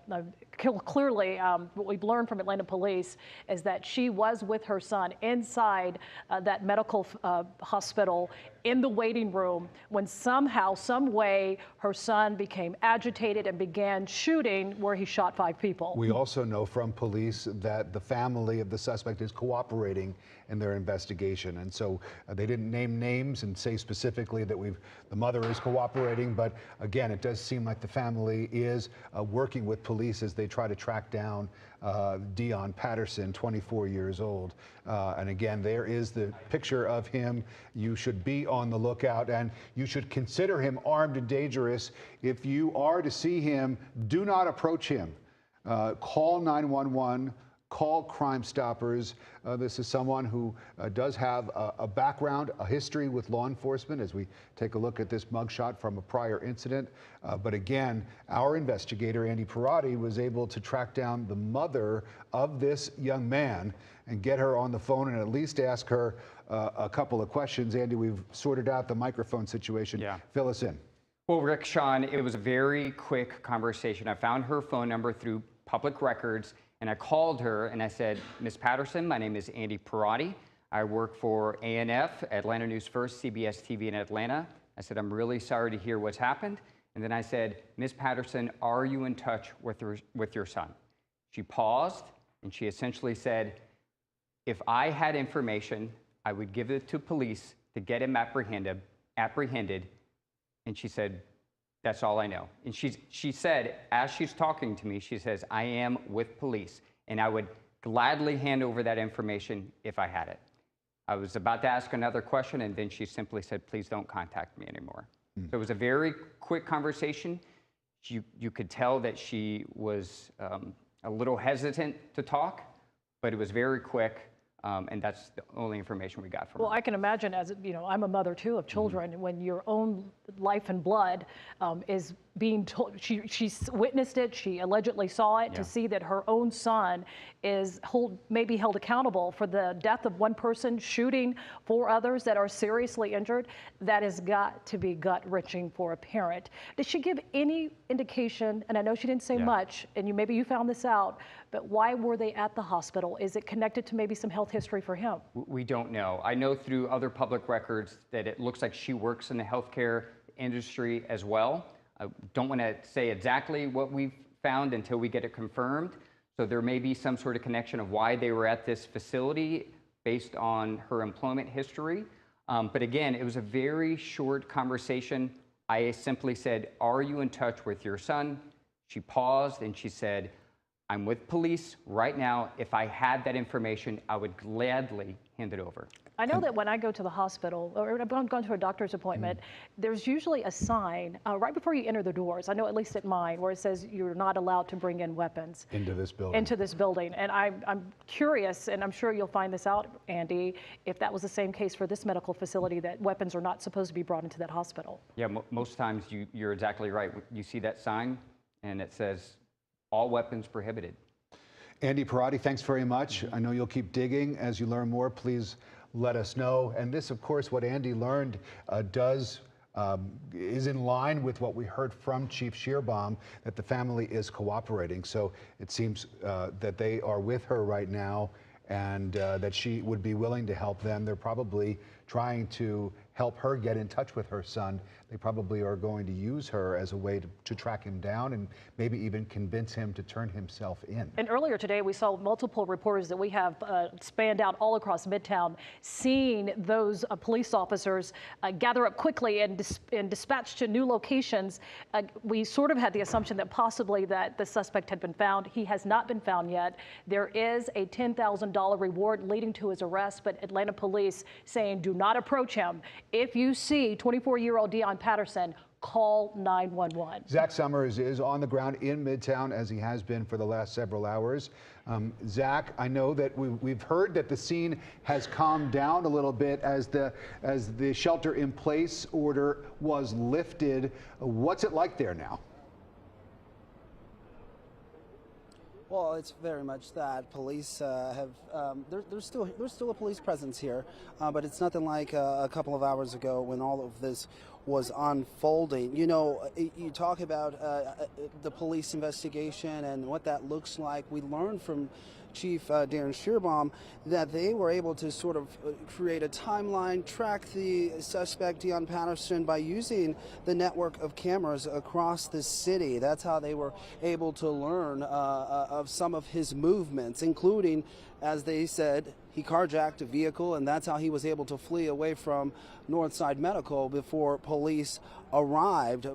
And here's the other thing that we learned. We know police are not just focused here in the city of Atlanta, but their very active search, as Chief Shearbaum says, also includes Cobb County, and they are leaning on several agencies across Metro Atlanta to find Dion Patterson and hopefully arrest him and bring him in. And you know, we can only hope that ends peacefully.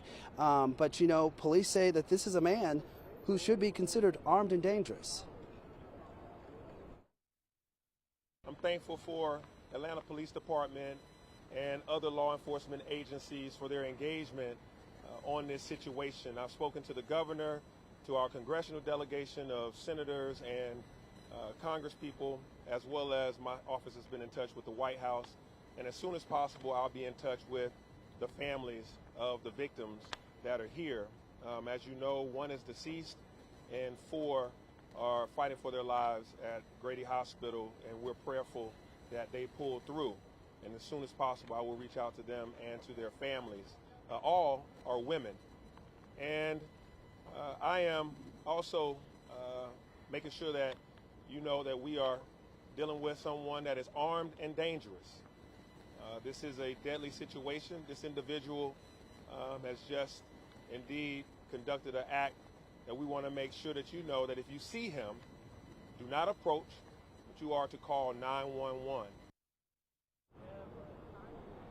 Yeah, that of course, Atlanta Mayor Andre Dickens, he and the chief of police spoke today. And, you know, I just wanted to bring up a couple of other points that the chief kind of mentioned during the press conference. He talked about how, you know, when his officers arrived here, they went floor by floor inside Northside Medical, not only looking for the gunman, but looking for possible victims. We know at least 5 people, all women, were shot, 1 dead, a 39-year-old woman.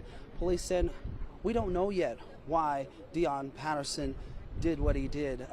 They're trying to figure that out, as again they actively look for him. But you know, the other thing that the chief brought up was just how challenging, if you will, or the challenges rather, that him and his officers faced as they were responding to this scene. You know, when we got the call around 12:15 to start heading here, we saw police coming, and we were coming from Virginia Highland. We saw police from all over converging toward this scene. And you know, the chief saying, look, this is very much an urban environment. It's heavily populated. It's Midtown. So there were challenges, but his officers, they didn't wait. They went inside that building and tried to, again, find the suspect and find any possible victims, and of course try to save those victims' lives and get them to Grady. And now we know, again, the suspect managed to escape, flee in a carjacked vehicle, according to police. And right now they're actively looking for him. But again, we can't stress this enough. Police say, leaders say, Dion Patterson, 24 years old, considered armed and dangerous. Do not approach him. Call 911. Sean, Rick? And you know, Zach, we can't show you his picture enough. There was a lot of fear, people on edge, even though outside of Northside Hospital's Midtown location, Atlanta police have issued an all clear. He remains on the loose. This is 24-year-old Dion Patterson. He's accused of opening fire, killing at least 1 person, injuring 4 others. The victim that has passed away, 39-year-old female. The other 4 survivors, Atlanta police not confirming if they were actual patients inside that medical facility or if they were employees. But those 4 people, those 4 women fighting for their lives tonight in Grady Hospital, ages 71, 56, 39, and 25 years old. Megan Packer is at Grady. and she was there for the update that we received a short time ago from the chief medical officer at the hospital. Megan, fill us in. What have you learned? Well, you know, these 4 women are now patients at Grady, whether they were or not at this other facility earlier in Midtown. So they are here now a couple miles away in downtown Atlanta getting treated by trauma surgeons. We know 3 of them are in critical condition. The hospital says the 4th is unstable. We don't know which of the women. We do know their ages, but we don't know who is in what condition at this point. We are hoping to get an update from Grady Memorial Hospital officials soon. But they say they were ready for this. I'll show you what it looks like right now. All quiet outside of the ER. Business as usual. This is what they do here at this level 1 trauma center. It is open for business. We have seen ambulances come and go as it does on any other day of the week. But we know trauma surgeons are in there right now after they went into a mass casualty event mode with trauma surgeons, nurses, even security. They were ready to jump in. It was really an all hands on deck situation, according to the chief medical officer. This is something that they prepare for, just like law enforcement does. So they know, being in a big city, they never know what might come through their doors every day. So they are working to save these victims right now. Take a listen to what the chief medical officer said about how they prepare for something like this. So when we activate our mass casualty event, that immediately starts our command center. We bring all the surgeons, all the nurses, all the ancillary staff to the trauma center itself. It goes out over both remotely through phones as well as announced over the loudspeaker. And then we start clearing out operating rooms, and we start clearing out the emergency department in case we need additional space. So you can imagine what that looked like inside of the hospital, and the minute they get that alert, just how quickly they jump into that active mode. So we do know we are expecting an update from hospital officials at 5 o'clock this evening. We will, of course, bring that to you and let you know the update that they share. We do know that the visitation here at Grady Hospital was briefly paused. That has since reopened. We know there are some loved ones here with the victims as they get treated. So again, within about a half an hour or so, we expect to get some new information from Grady officials, and we'll bring that to you. We are live outside of Grady Memorial Hospital in downtown Atlanta. I'm Megan Packer, Atlanta News First. Thank you, Megan. You know, we should remind people that there was a shooting in Midtown not too long ago, less than a year ago. It's less than a year ago. August of last year, when a woman went into a Midtown building. And so police, she was later apprehended at the airport, but police have done this before. They trained for it, and it's happened actually in real life.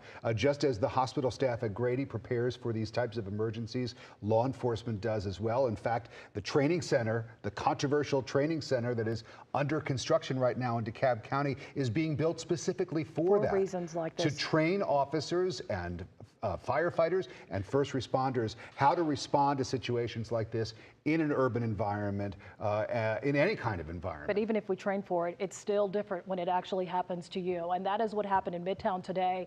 Let's show you another picture of the accused suspect at this hour. This is 24-year-old Dion Patterson. This is the surveillance video, or the surveillance pictures that were taken as the incident happened at Northside Hospital's Midtown location. This is according to the hospital. This is another picture that the police are showing. There is a $10,000 reward right now being offered for any information that could lead to the arrest of 24-year-old Dion Patterson. He is considered armed and dangerous. Do not approach him. If you see him, call 911.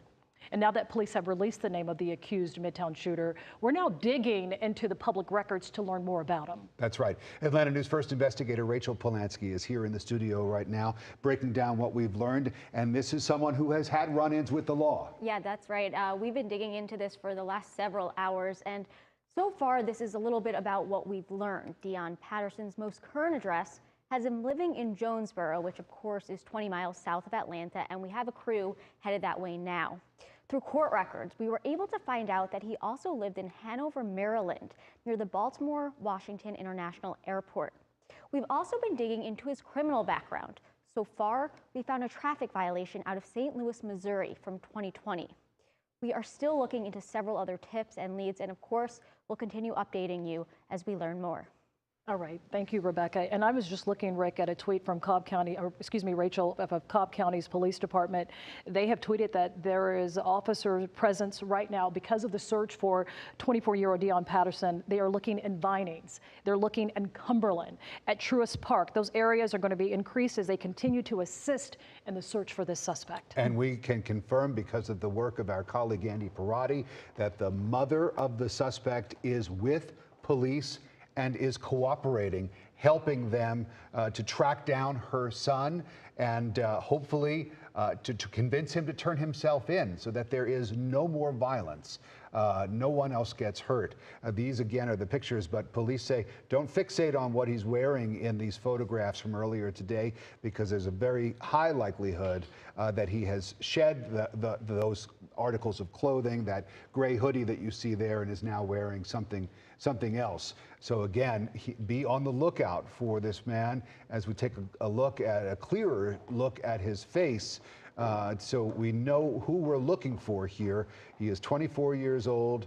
He's Dion Patterson is his name, and he is the alleged shooter in the Midtown shooting from today. And he has experience with law enforcement. We're also learning at this hour that he's a former Coast Guardsman, and this is according to a statement from the Coast Guard, that Dion Patterson entered the Coast Guard back in July of 2018. He last served as an electrician's mate second class. He was discharged from active duty in January of 2023. So much of this is unfolding. We have our Atlanta News First investigators on this story, and Brendan Keefe is here with us right now. Brendan, you're looking right now into how tactical searches to try to find 24-year-old Dion Patterson is happening at this hour. Yeah, this information now that he actually has this Coast Guard background is very interesting, because a lot of people think the Coast Guard is a military branch. It's actually a law enforcement branch currently under the Department of Homeland Security. So even though they use Navy ranks and can be part of the Navy when there's a wartime, they can be essentially added to the Navy,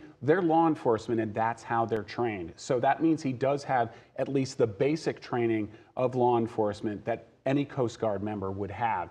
That adds a little bit of interesting detail. A lot of people are going to say, how did he get away so quickly? That would be the first question, right? How was he able to slip out, especially in Midtown with such a quick response? We've been pointing out all day that there was an immediate Atlanta police response, plus there were already security in the building.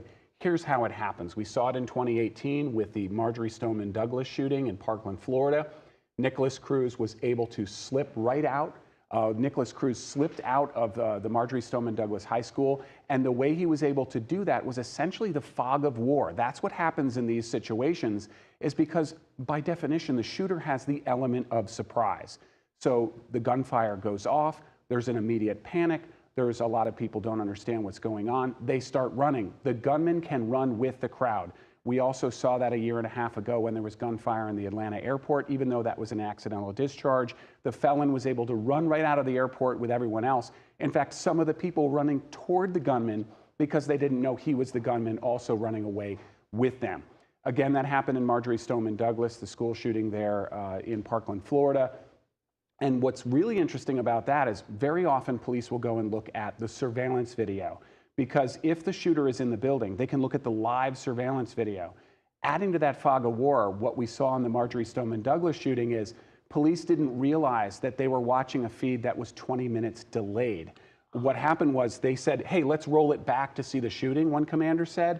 The other officers were looking at the playback, thinking they were looking at a live shot, and they said, oh, he's on the second floor. That was 20 minutes in the past. So they were acting on information that was simply 20 minutes out of date, and that was nobody's fault. It's simply that fog of war that you have in these situations.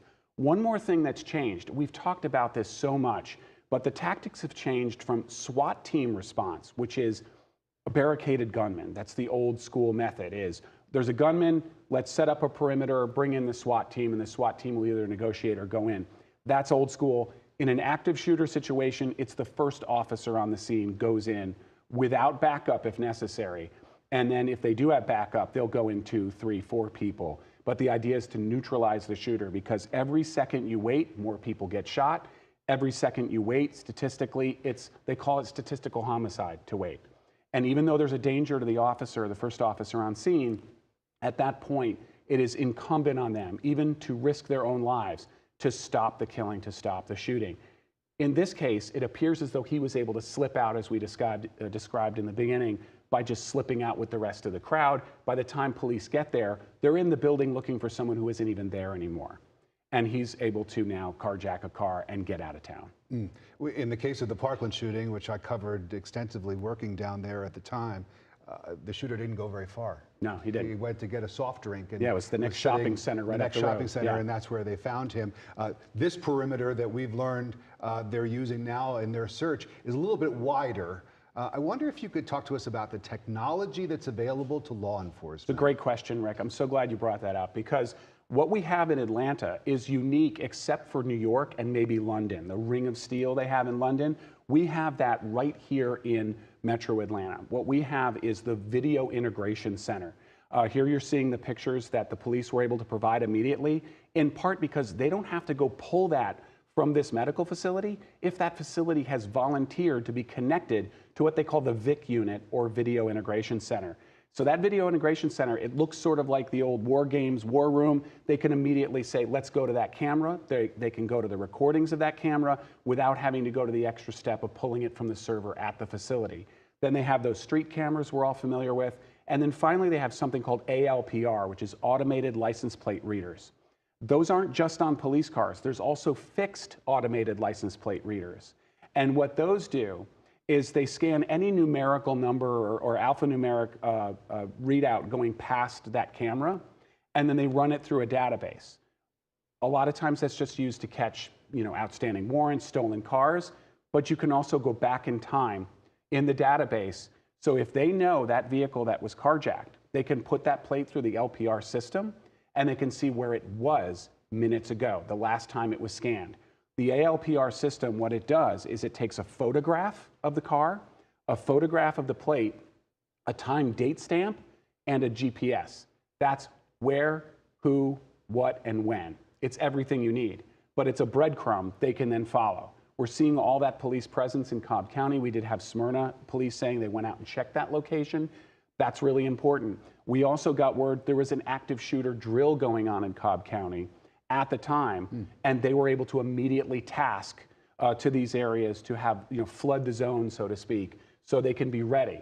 But right now, they're looking for a needle in a haystack, but they do have those breadcrumbs to follow. And as we're talking about this, as police are looking for 24-year-old Deon Patterson, this brings back the conversation of the Atlanta Police Training Facility, what some people call Cop City. With the work that they would be doing there once this is complete and finished, would that help with investigations like this? Well, yeah, because of course what you can do is train for every scenario. Taking the, the sort of controversy and politics out of it, most major cities have something like this. For a short time, I was an auxiliary police officer in the NYPD as a volunteer, and they have a place there in Hunts Point in the Bronx, which is this mock-up of essentially tenement New York. And they do these mock drills with, it looks just like a 2 or 3 block section of New York City, and they can actually practice these kinds of things, building entries, room entries, and that's for every officer, not just SWAT. That's what's really changed. We have patrol rifles now, where police officers are given patrol rifles. We saw this in Nashville in the most recent shooting. Unfortunately, we're getting a lot of experience at this, right? But in that case, because officers had an M4 AR-15 style rifle themselves, they were able to neutralize the shooter from a standoff distance immediately. That's changed because the patrol officer now essentially has this special weapons and tactics training. Well, law enforcement have a huge job on their hands. They are searching right now for this gentleman's picture you see here. This is 24-year-old Deon Patterson. He is accused of shooting 5 people in a medical facility in Midtown Atlanta. 1 person dead. She's a 39-year-old female. The other 4 victims fighting for their life at this hour at Grady Hospital. Their ages 71, 56, 39, and 25. Brendan, stand by. I want to talk to you about the significance of the fact that police are with the suspect's mother and the role that she could potentially play in bringing him into police custody. Let's go first, though, to Carly Barnett, who is out on the scene in Midtown. Carly, describe for us what you're seeing there. What have you learned? Well, Rick, Sean, where we are right now is on Spring Street, and right behind me is the medical facility. I'm going to step out of the way so you can see. There is a group of people now in scrubs that have just recently come out of this medical facility building. 2 women actually walked near me in their scrubs. I asked if they could tell us anything. They waved us off, said they weren't allowed to speak to us. But that building that you're seeing right there to the right is the medical facility where this all took place earlier today.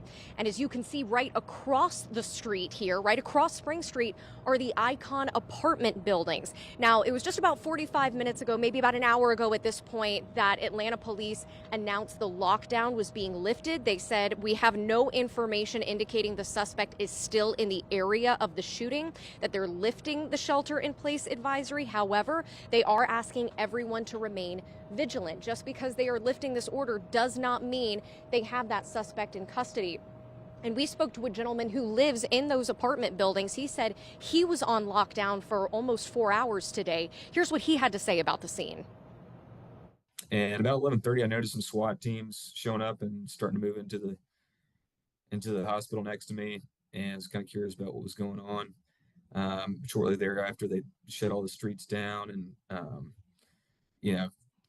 tons of fire trucks and ambulances and cop cars swerving all around. Did not see the shooter, but I did see a lot of cop activity and stuff moving on inside the building. Now, it was right around 4 o'clock that he texted me that the apartment building had announced that lockdown had been lifted. Understandably, an extremely scary situation, being able to witness everything that was happening across the street. He said, we see this in the headlines way too often, but this quite literally for him was much too close to home. And something else he brought up was the security of the apartment buildings. He said due to the flooding back in December, there were certain safety protocols that he said still were not up to snuff yet. And so he was very concerned hearing that this person was still on the loose, how the apartment was going to handle those safety procedures. But right here back at the scene, again, just want to show you what we're seeing. That is the medical building right here. Now, we have since had those SWAT officers move off of the scene, but this street here, Spring Street, you cannot access from either side. So we have seen a few people leaving the Icon apartment buildings that were allowed to exit. However, they are not letting anyone enter. So if you live on this street, you cannot get into your apartment building at this time. So still very much an active investigation. We want to cover all angles of it for you.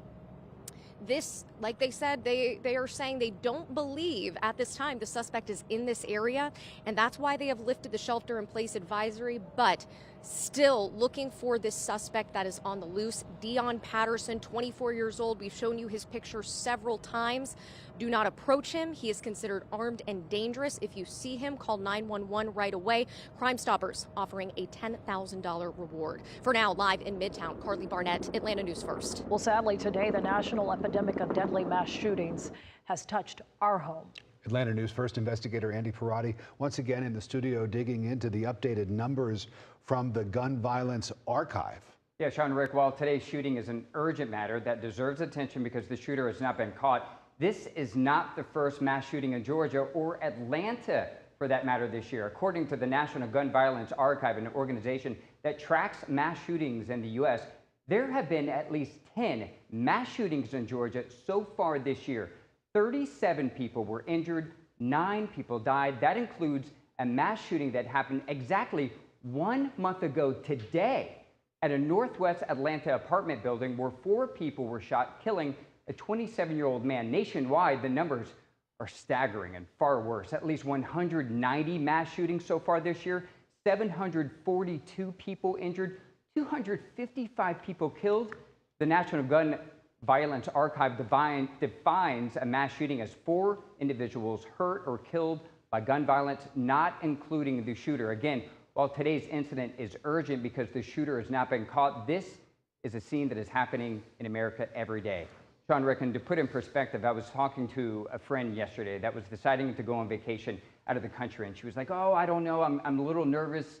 It looks like it might be a little dangerous. I had to put in perspective for her to say, there are travel advisories that other countries have on the United States because of gun violence. So you got to put in perspective. It's still scary, though, Andy. It really is. And it has hit so close to home. And we're hearing right now, Cobb County Police Department has issued a tweet that says that officers are searching for 24-year-old Dion Patterson, who is the alleged accused shooter in this mass shooting in Atlanta. Those officers, we're hovering over the scene with Chopper, Atlanta News First Chopper. They're searching Vinings, Cumberland, Truist Park areas. They will have a high police presence as they continue to assist in the search for that suspect. And this is Smyrna. These are live pictures right now from the Atlanta News First Chopper of officers at a scene in Smyrna, a construction site. And let's watch as these officers walk to this site. They're approaching this building, and we have to presume that there's a reason why they're doing that. We don't have the information, and of course we don't want to do anything that might jeopardize a police operation, but this is obviously an active scene right now as police in Cobb County, and specifically in Smyrna here, this construction site, it looks like an apartment building that is right now under construction. You can see law enforcement on the roof of this building. We just watched law enforcement approach the building from street level, but again, this is a building that is currently under construction. And we are working to learn more about why they have targeted this specific building in their search for the alleged Midtown shooter. And what we know so far, Rick, at this point, is that they are searching for 24-year-old Dion Patterson. And we just spoke with you earlier about the fact that he has some law enforcement background. We've learned from the Coast Guard that he is a former Coast Guardman. He entered the Coast Guard in July of 2018. He last served as an electrician's mate, second class. He was discharged from active duty recently, just in January of this year. The Coast Guard is working closely with the Atlanta Police Department as well as other authorities who are investigating this mass shooting. He is considered armed and dangerous, 24 years old, and believed to have shot 5 people inside of a medical facility in Atlanta earlier this afternoon. 1 person dead, a 39-year-old female, 4 women fighting for their lives at Grady Hospital. They are 71, 56, 39, and 25 years old. And once again, these are live pictures, Sean, from Smyrna, a construction site where police have weapons drawn, and they are on the roof of this building that it looks like an apartment building that is under construction, and there is quite a police presence. And again, you can see very clearly the officers with their weapons drawn as they're going around this site. You can see all of the construction materials around them that they're having to maneuver like an obstacle course, yes, to carry this out. We are watching a police operation that is underway live right here on TV. Again, that is the person that they're searching for. He is the alleged shooter, and we're hoping that this comes to an end without him or anybody else getting hurt. This is 24-year-old Dion Patterson, who police are looking for now. He is considered armed and dangerous. And Brendan, earlier you were speaking to us about the fact that he's just not a regular citizen. He does have some training that the average person doesn't have because of his enlistment in the Coast Guard. Well, you were in the military. Right. You know how this works. Because even though he was an electrician's mate, he would have been given standard basic training, probably on an M16 at the very least. Well, the AR-15, we don't know what weapon was used yet in this case, but the AR-15, which is by far the most popular, I hate to use that word, weapon used in mass shootings, is essentially the civilian version of the M16. It takes basically the same round, usually a .223. In the Coast Guard, they use that weapon. They use the squad automatic weapon, also known as the saw gun. Takes the same amount of ammunition, or same kind of ammunition, but fires it more rapidly. And then if he was assigned to a boat where he wasn't an electrician's mate, where if he was assigned to more law enforcement duties, he would have used things like .50 caliber machine guns and things like that. But the basic training would have at least involved some proficiency with a rifle. One of the things that, Sean, you said that jumped out at me was that he was discharged in January. Sometimes you're discharged honorably, sometimes you're discharged dishonorably, as you know, but we will learn, as we learn more about this young man, exactly what led him to be discharged from the Coast Guard, and to know whether or not perhaps that factored in any issues that he might have had while serving active duty, whether those issues may have presented themselves today and perhaps led him to carry out what he is alleged to have carried out. And Brenda, we know that his mother, who was with him allegedly at the time when the shooting happened at the medical facility in Midtown, she was with him. Somehow he escaped after shooting allegedly those 5 people, but was able to evade police. And this happened at noon today, and it is now almost 5 o'clock in the evening. Yeah, it's extraordinary. Remember that the transportation system, even though it can be frustrating in Atlanta, is also very efficient at moving people trying to get away, right? So, I mean, this is what happens in New York City. My field training officer was a transit cop, and he said the subway is a moving crime scene. It's the same thing with the Atlanta highway system. Realized that this was right off the downtown connector. That's 2 major interstates going right through the city. You can go in any direction, and if you're in a vehicle, you can be a great distance from the scene of this crime very, very quickly. The fact that the mother is cooperating with police is very helpful. We immediately were able to track down his identity. Literally, our whole investigative team, Atlanta News First Investigates. And then the minute I identified who the mother was, Andy Parati picked up the phone and called her, and he talked with her, and she said, yes, I'm cooperating with police right now. And so that's important also psychologically, because if they do end up in a situation where they make contact with him, sometimes introducing the mother can be helpful into talking him down, to turning himself in. We're so fortunate to have your insight and the tools and the resources available to the Atlanta News First Investigates team. Brendan, thank you very much. Let's go back out to Tori Cooper. She is on the ground there. And Tori, I know you've spoken to a number of eyewitnesses. You actually were able to get some of the video that we've been showing of the SWAT team storming the building, going in through one of the parking lot areas. Why don't you fill us in on everything you've learned and what's going on now? Well, Rick, you can still see, I'm going to step out of the shot because we have to paint the picture for viewers right now, because we can talk about it, but when you look up at it and you look at your screen right here on Atlanta News First, you're going to get every angle of this active investigation that is taking place in your backyard. You can see the base camp the Atlanta Police Department has set up here right off of Peachtree Street and 14th Street. They are allowing cars to at least access Peachtree Street right now. And now I'm going to swing it over because I want to show you this part of the scene. They are now starting to let some of the staff members back into Northside Medical. We have seen a number of nurses that are starting to go back in. They've been lifting up the caution tape. I did speak with some of the nurses off camera and the medical staff, and they say, yo, we didn't know we were going to come to work like this today. We're just trying to get back home to our families. This has been unbelievable. I've spoken to people out here as well who heard the gunshots on the 11th floor. So now I'm going to show you some pictures. Let's roll that video you were talking about, Rick, because this was given to me from a witness who we heard from earlier on Atlanta News First, who took this with his cell phone. It shows the SWAT team storming the building, and then shortly after this video plays out, you will see a number of people that they are evacuating from the front end of Northside Medical. That's our vantage point that we were able to show those chaotic moments when police were doing everything they could to get everyone out of the building. And now, just based off the information that I have been hearing from people, we know that this again was on the 11th floor. We know that 5 people were shot, 1 person died, and all of them were women, and they're fighting for their lives tonight. And we're going to be out here trying to connect the dots in any way possible and continue to bring you every angle. Atlanta News First has a ton of reporters, so you will be covered right here.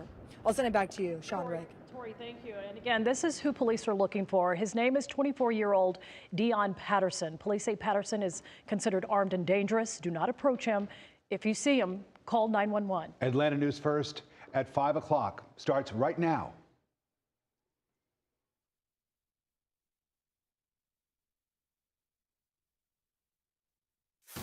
Atlanta News First starts now with breaking news. Right now at 5, we are covering breaking news. Right now, police still on the hunt for this man. You see him right here. Yeah, and we are continuing to keep our eyes out as police across the area look for Dion Patterson, 24-year-old, the man police say was a suspect involved in this active investigation at the medical facility on West Peachtree Street, right in Midtown Atlanta. This is an active investigation. Atlanta News First has crews spread throughout the area at the scene as well as in Cobb County right now as police continue to search for this man. This is the face you need to know and be on the lookout for. Atlanta police believe that this man, again, 24-year-old Dion Patterson, is responsible for a mass shooting in Midtown this afternoon that killed one woman and injured 4 others. That manhunt still underway right now, and he could be anywhere in Georgia. And in the nearly 5 hours since that shooting happened, starting just after noon, it happened at a medical building on West Peachtree Street. Now, a high-stakes search spanning multiple counties right now. In Cobb County, the police department they're looking in Vinings, in Cumberland, and at Truist Park. In those areas, still not able to track the suspect down. We do thank you for joining us now at 5 o'clock. I'm Tracy Hutchins, and it has certainly been a very painful day for the city of Atlanta. It truly has. I'm Alan Devlin. We now have new information on the suspect's past, and we spoke with his mother within the last hour, and we're going to get to that in a little bit. She said she is with police and is cooperating, and she's wishing that she knew something to be able to help. So here's where things stand right now. We know one woman is dead and another 4 women were shot inside that Midtown medical facility, several of them right now fighting for their lives as we speak at Grady Hospital. Rapid new developments in a mass shooting today, and we are going to see if we've got any of our reporters right now that are available to chat with us. Chelsea Beimfor just arrived on scene. So Chelsea, give us some insight. Where are you? What do you see? I already see police activity there behind you. Well, Alan, we're in Cobb County. This is the Edison Apartments. It's very close to the Battery. We were parked up by the Battery looking at other police activity. We saw several police officers start flying down Cobb Parkway here. Again, this is the Edison Apartments off Herodian Way. We have seen traffic coming in and out of the building here, but we're going to go ahead and toss back to the anchors real fast. All right, Chelsea, thank you. We want to go out to Grady Memorial Hospital. That's where we're getting new information about the patients. Listen in. Can you explain what interventional radiology means for the... Sure. When you certainly have certain types of injuries, particularly vascular injuries, sometimes we're able to go to radiology rather than the operating room to repair that injury or take care of it. So it's still an invasive procedure. It's usually done under anesthesia, but it is in a different area of the hospital, not in the main operating room. Dr. Jason, can you repeat the condition of 4 people that were brought in? Sure. So we had 4 people brought in by EMS. Of those, 1 is still in the operating room, probably the most seriously injured. Another patient just got out of the operating room and is doing well.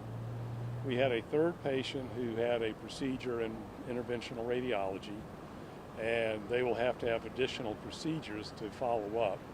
And then the final patient is still in the trauma center, probably does not require surgery and is doing well. Were they shot multiple times? Can you talk about where and how they were shot? Well, I don't know how many times each one was shot. Really because of patient confidentiality, I don't want to get into the nature of the wounds. I think that would be a little unusual. Were any of these cases particularly challenging for the surgeon? Well, 2 of them are particularly serious, the ones that went to the operating room. And the one in the interventional radiology was in critical condition too. So all 3 of those are very serious injuries. And can you once again describe what would make you go to the intervention radiology versus the regular trauma area? If it is primarily an injury to the blood vessels, we're frequently able to take care of that in interventional radiology as opposed to having to open the patient up in an operating room. Interventional radiology is where you go in through the blood vessels using special catheters and are able to take care of the injury that way. Can we talk about the flow of patients, maybe not specifically with this case, but the flow of patients coming into the ED and then moving throughout the hospital to ORs and other places? Right. So in this particular case, as I said, Grady EMS brought all 4 patients here. They arrived within 20-30 minutes of each other. we were already prepared in the trauma center. We had trauma surgeons, nurses, all the staff ready. So as soon as they came into the trauma center, they were put into a trauma room and were treated immediately. 2 of those were taken immediately up to the operating room. We had the operating rooms open and ready, so they went directly from the emergency department to the operating room. The other one went straight from the emergency room to the interventional radiology suite. None of them were delayed by more than any time at all because we were ready for them immediately. For the patients still in the operating room, how long has this been going on? It's been going on a number of hours. I don't know, it's probably about 3 or 4 hours. Were all 4 of them shot? Their injuries were all gunshot? Yes, they were all gunshot wounds. And you mentioned earlier this afternoon that there were at least 2 families here. Have 4 Yes. families arrived? I haven't checked back to the emergency department to see. Hopefully they have arrived. So it's fair to say 3 are still Pardon? 3 are still critical. And Yes. the 4th, the 3 are in critical, the 4th is The 4th is stable. stable. Can you talk about the next steps, what these next few hours will look like for the medical team to take care of Right. them? So obviously we've got to finish the surgery on the one patient who's still in the operating room. They will go to the surgery intensive care unit. The other patient who finished surgery will go to the intensive care unit. The one who went to the interventional radiology suite is in the intensive care unit. So all 3 of those are either in the intensive care unit or will be going there afterwards because they are still critically ill. They will be treated by the trauma surgeons who staff the critical care units. And you said earlier that you were totally prepared for this. Did everything go smoothly from the hospitals and everything first responding? It went incredibly smoothly, and I cannot be more proud of the performance of all of the staff at Grady. From the surgeons, we had EVS ready, so we had everyone there. We had chaplains ready to deal with the patients and their families. So by the time they arrived, we were fully staffed. We had empty rooms waiting. It was absolutely seamless. I cannot be more proud of the way Grady handled this. Thank you, guys. That's it for now. We'll keep you updated. Thank you. Thank you, Thank Dr. you. Jansen. Thank you. We were just listening to Dr. Robert Jansen, Chief Medical Officer at Grady Hospital. He gave us an update on the patients that were taken there, the victims of this shooting. So he walked us through 4 patients. One of them did not need any form of invasive surgery, which is good to hear. But 3 others did need some form of surgery. 2 were in the ER. One had a little bit of what's called interventional radiology, which is basically where they're able to, treat a gunshot wound through the blood vessels. Well, you can, yes, and you can kind of go in and see what is going on inside the body in a non-invasive way to find out then what you need to do. Exactly. And those other 2 are right now, all of them in serious condition. He said 2 of them are in either ER or will be transferred to ICU in critical condition. They are being treated, but we still do know that one of those victims did not survive. The 5 of them that were shot, 1 dead, never taken to Grady for that treatment. We do have Atlanta News First Zach Summers, who's out in the field right now. He's been on this all afternoon, all evening here. So Zach, walk us through what you're seeing. Are there any updates? What can you tell us? Well, the scene has sort of died down. The problem right now really is traffic. So you really are going to want to avoid this area because the traffic is really bad. But we do want to give you the latest that we heard from Atlanta Police Chief Darren Sherbaum and Atlanta Mayor Andre Dickens about an hour ago. What we know about the shooting at Northside Medical is that it happened around 12:08. Chief Sherbaum says the suspect entered a waiting room inside the medical center and started shooting. One of the victims, 39-year-old female, she died. The other victims range in ages from 25 to 71. It's unsure if those victims are patients or employees of the hospital, but we do know that the suspect was able to get away. Police telling us he carjacked a vehicle and fled the scene before officers could arrive out here. Obviously, why he did this and if he has any connections to the medical center is still unclear. But, you know, Chief Sherbaum saying there were some challenges as they responded to this scene. The citizens of Atlanta saw their police department and our partner agencies in action. We went into that building and cleared every single floor. Even when information came about that the subject could have left, we were still searching for victims. We were assisting citizens out of the building that had taken shelter. Yeah, and despite this being a heavily populated part of the city, the chief said the people who live and work around here, they did what was asked of them. They stayed inside, they sheltered in place as they were looking for the suspect and continue to look for the suspect, and offering a $10,000 reward, telling people if you do see Deon Patterson, do not engage. He is to be considered armed and dangerous. But just back out here for a practical matter, if you are anywhere between 10th and 14th Street, and I'd say Spring and Peachtree, find another route because this traffic is really bad. Back to you all. As it normally is, Zach, during a rush hour, especially in the middle of the week.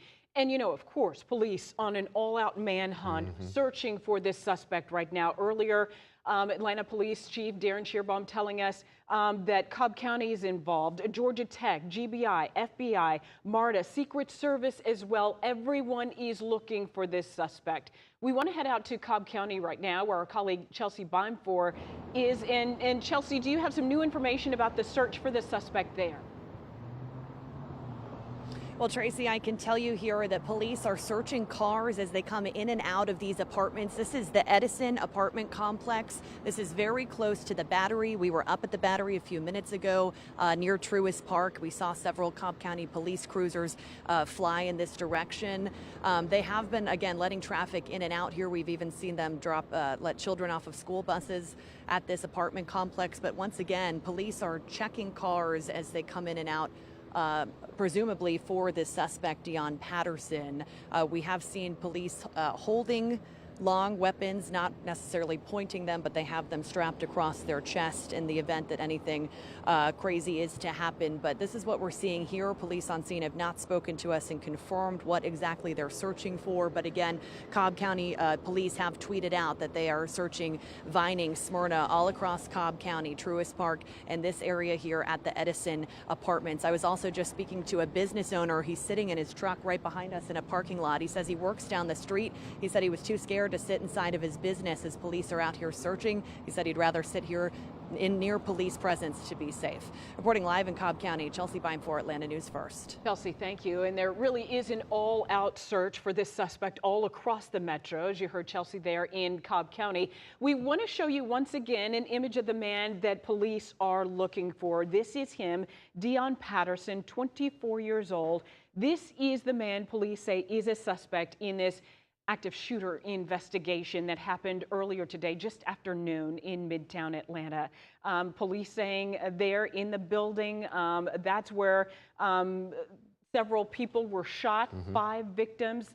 Alan, you mentioned earlier, one of those victims unfortunately passed away. Those other 4 victims still being treated there at Grady Memorial Hospital. Exactly. And we put this man's face on your screen for a very specific reason. He is not in police custody, and right now the entire state is looking for Patterson. And it could be a very, very scary situation if you come in contact with this man. So APD has been saying very clearly all day long, call them. If you see him or recognize him in any situation, do not confront him in any way.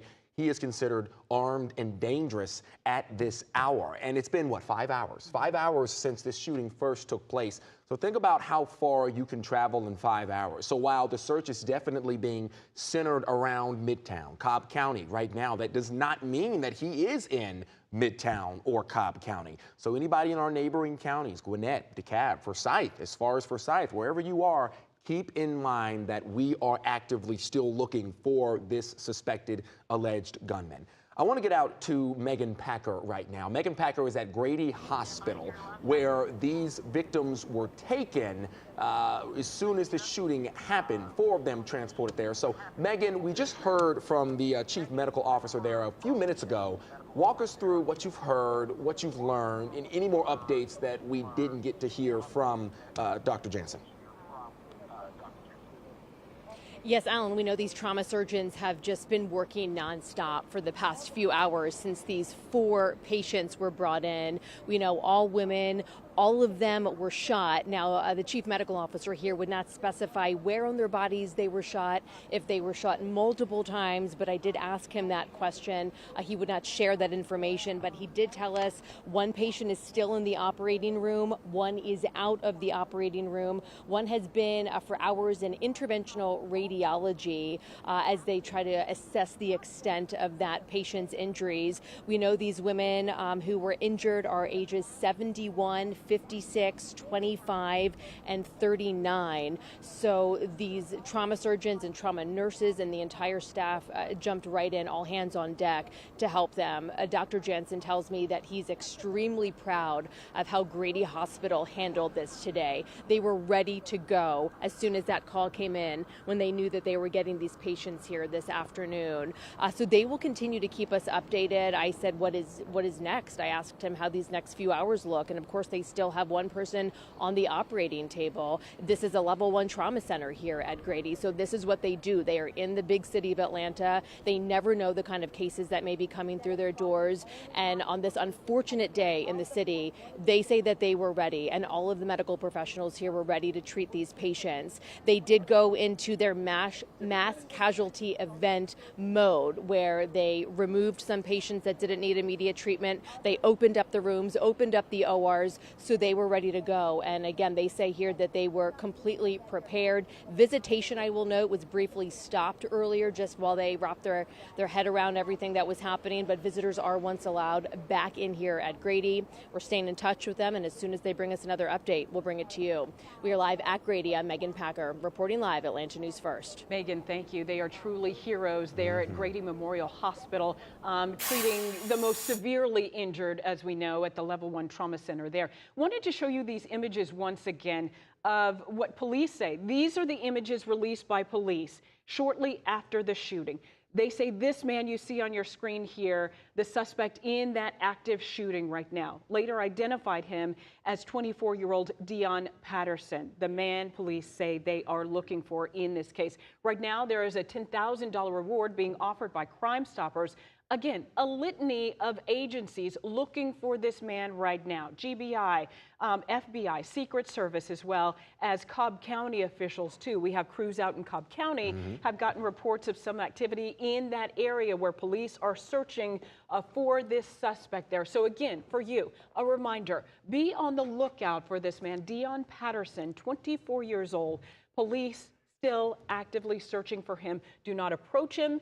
Police say he is still believed to be armed and dangerous. They want you to instead call 911. If you know where he is, if you come in contact with him, talk to him on the phone maybe. There's a friend, an acquaintance out there that he has made contact with. Certainly in this city that is filled with cameras. You know, we talked about a previous active shooter situation that we had in Midtown less than a year ago. Police fortunately able to track that person down. We are a city filled with cameras. We have a video integration system in downtown Atlanta that police tap into. You know, neighbors' cameras as well, Ring cameras. The mayors in the past said, you know, anyone who can go ahead and opt into this, so the city has a wider bandwidth of ability to see what's going on in neighborhoods and communities. So no doubt police are looking at all that video, trying to track down the suspect wherever he may be. Yeah, and you know, we're talking about people that can get involved in order to assist in this manhunt, but we've also got to think about the people that didn't have a choice, who were forced to get involved, some of the nurses and staff members at that medical facility, and that's where I want to take you guys next. Atlanta News First Patrick Quinn is actually, Quinn, so you spoke to some of the nurses as they were heading back into the medical facility there on West Peach Street, back into the building where they experienced what I'm sure is one of the most scary, traumatic, frightening moments of their lives. Walk us through what they had to say. Alan, that's right. Just within the last 30 minutes, police have allowed nurses, medical professionals to go back into Northside Medical just behind me. You're seeing it right here for the first time since the shooting. And a lot of their cars, they're inside. They haven't been able to leave. This has been a really traumatic 5 hours for them. So many of them just want to go home. They have been kept out up until now, just within the last 30 minutes or so. They're letting some of these individuals go inside, get their belongings, and go home, sort of one floor at a time. I've been able to talk with a number of these nurses about their day, about their experience, and so many, it's just been traumatic for them. One woman, she has 5 kids at home. She was rushing to get home to them. She says she's been texting with them to let them know that she's okay, that mom is on her way home.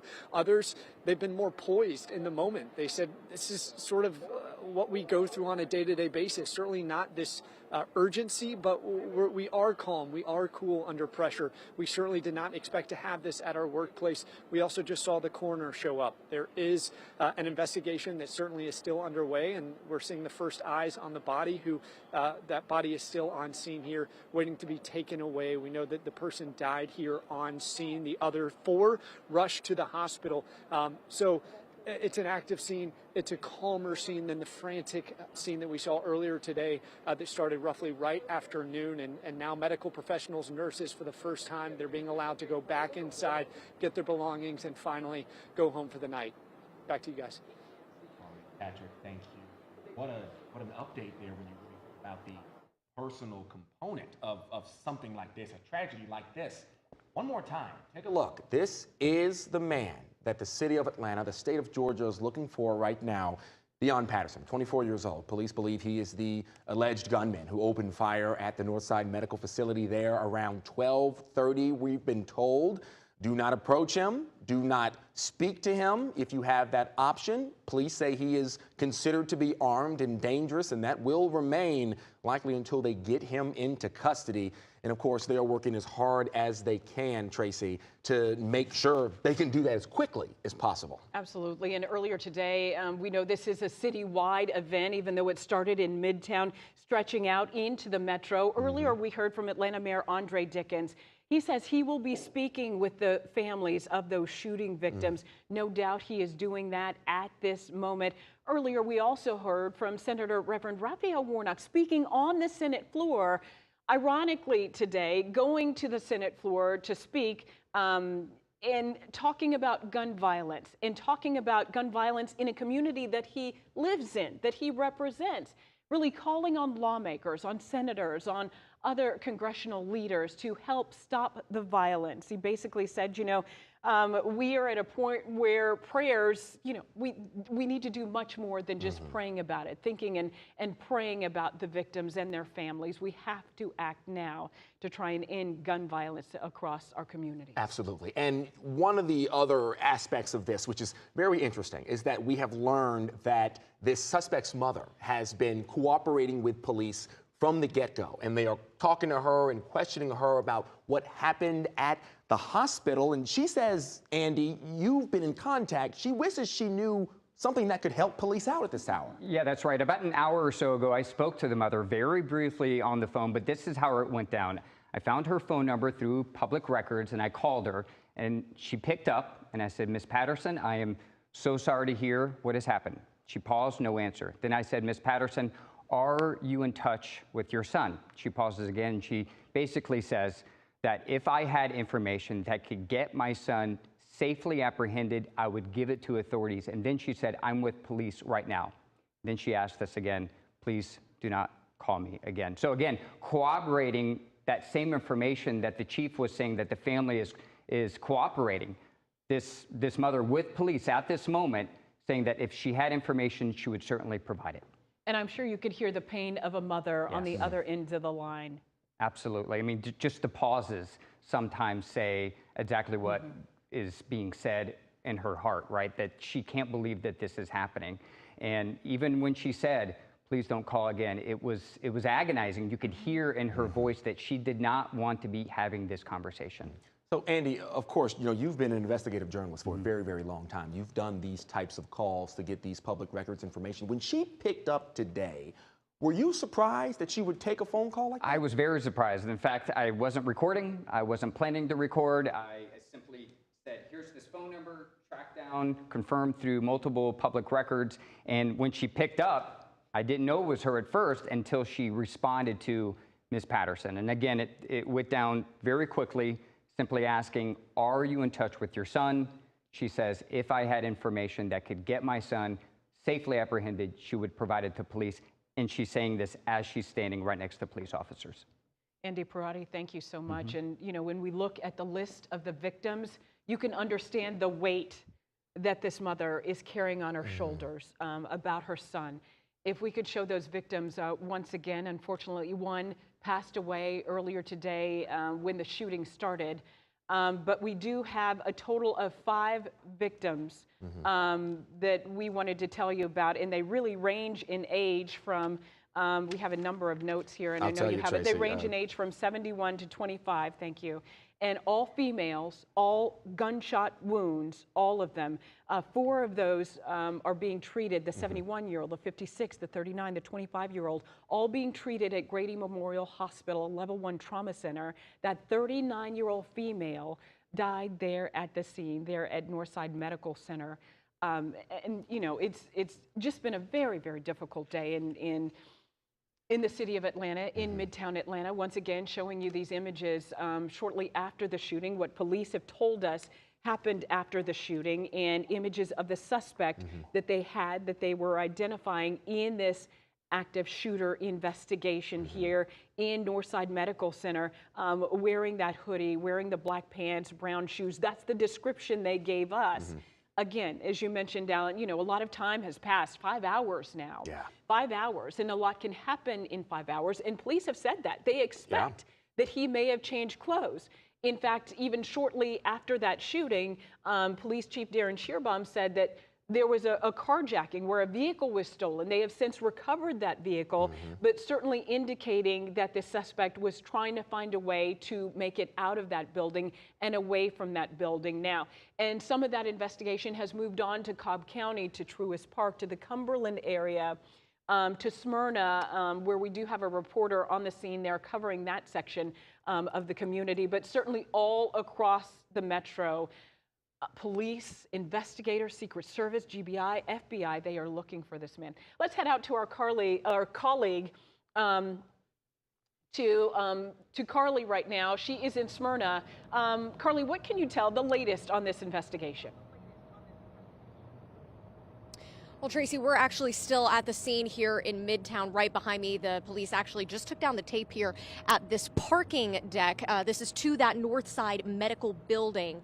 And we're going to take you, as you can see this building right here, that is where this incident took place earlier today. We are now in a situation where a lot of people are headed home from work. They are trying to access their apartment. We stopped a few people who said they saw on the news what happened. They couldn't believe it.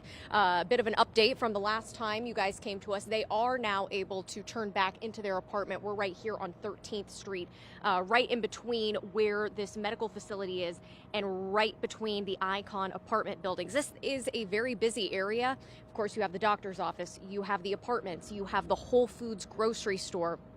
And so this has just definitely put a lot of things at a standstill. Important to note that the shelter-in-place advisory has been lifted here at this point. Atlanta police saying that there is no evidence that indicates the suspect is in this area anymore where that shooting took place. Here you just see a car that came up on this street that is turning into now the apartment building. So traffic is flowing a little bit better. This road is no longer blocked off from Spring Street.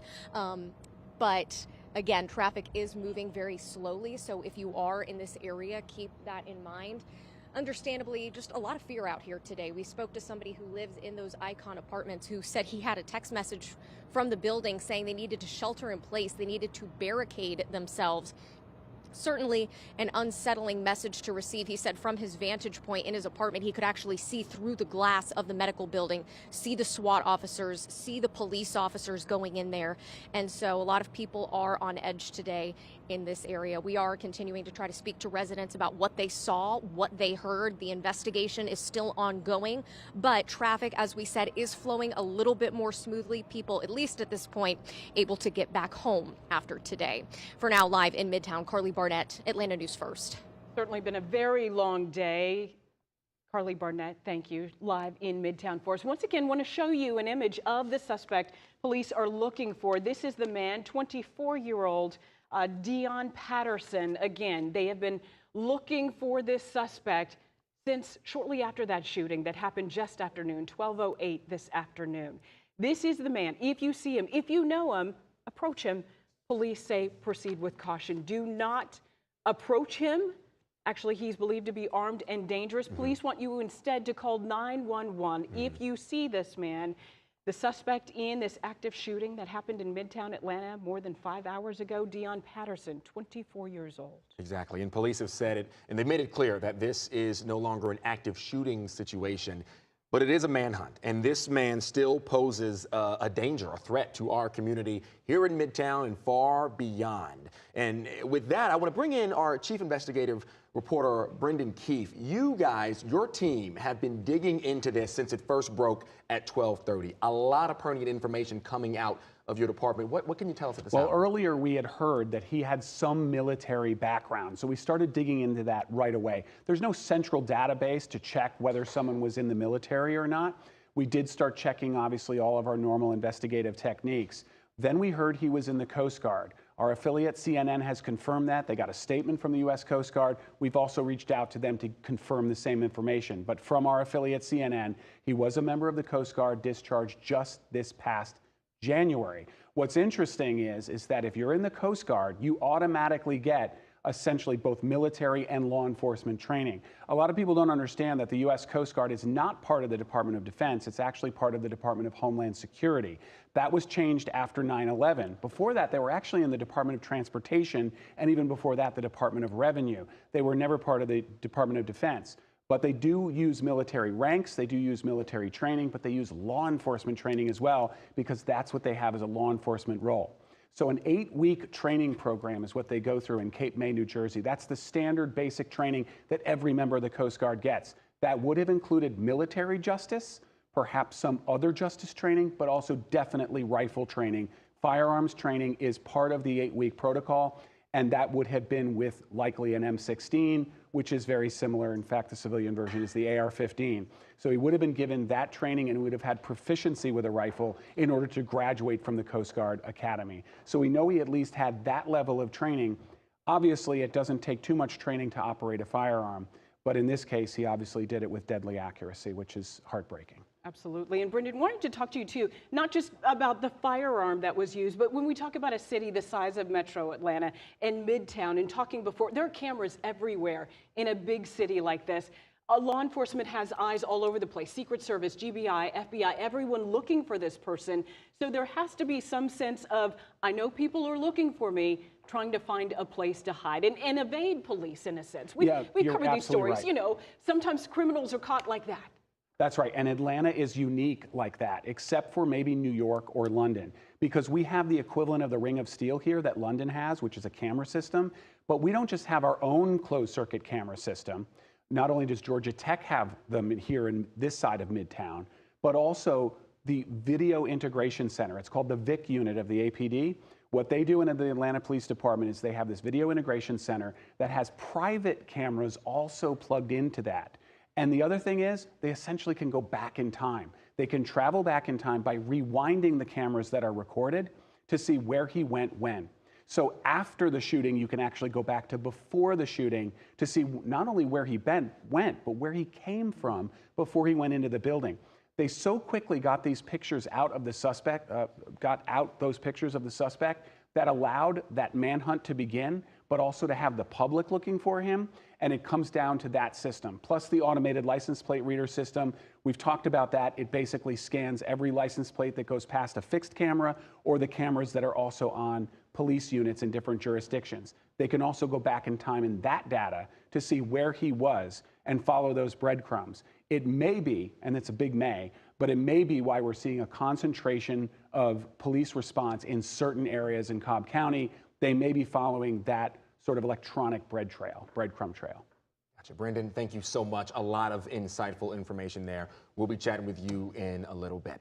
So with that, I want to jump into Zach Summers, who has been in the field since this began. He's been right there at the scene, and police have been moving him around back and forth as that scene continues to evolve. So, Zach, what kind of update can you give us? We're going to check in with you as often as we can. What's that scene look like right now? Well, I can tell you they're about to open up West Peachtree, and this traffic's going to get to moving as the officers remain at Northside Medical Center, continuing to process this scene. You're right. We got here moments after this all happened, at around 12:08. We got here a little bit before 12:30, and you know, the difference 5 hours can make, because around 12:30, this place was jam-packed with officers with rifles, and there was an active shooter situation happening inside. We were able to talk with patients who were being escorted out. They were very emotional, frightened, scared.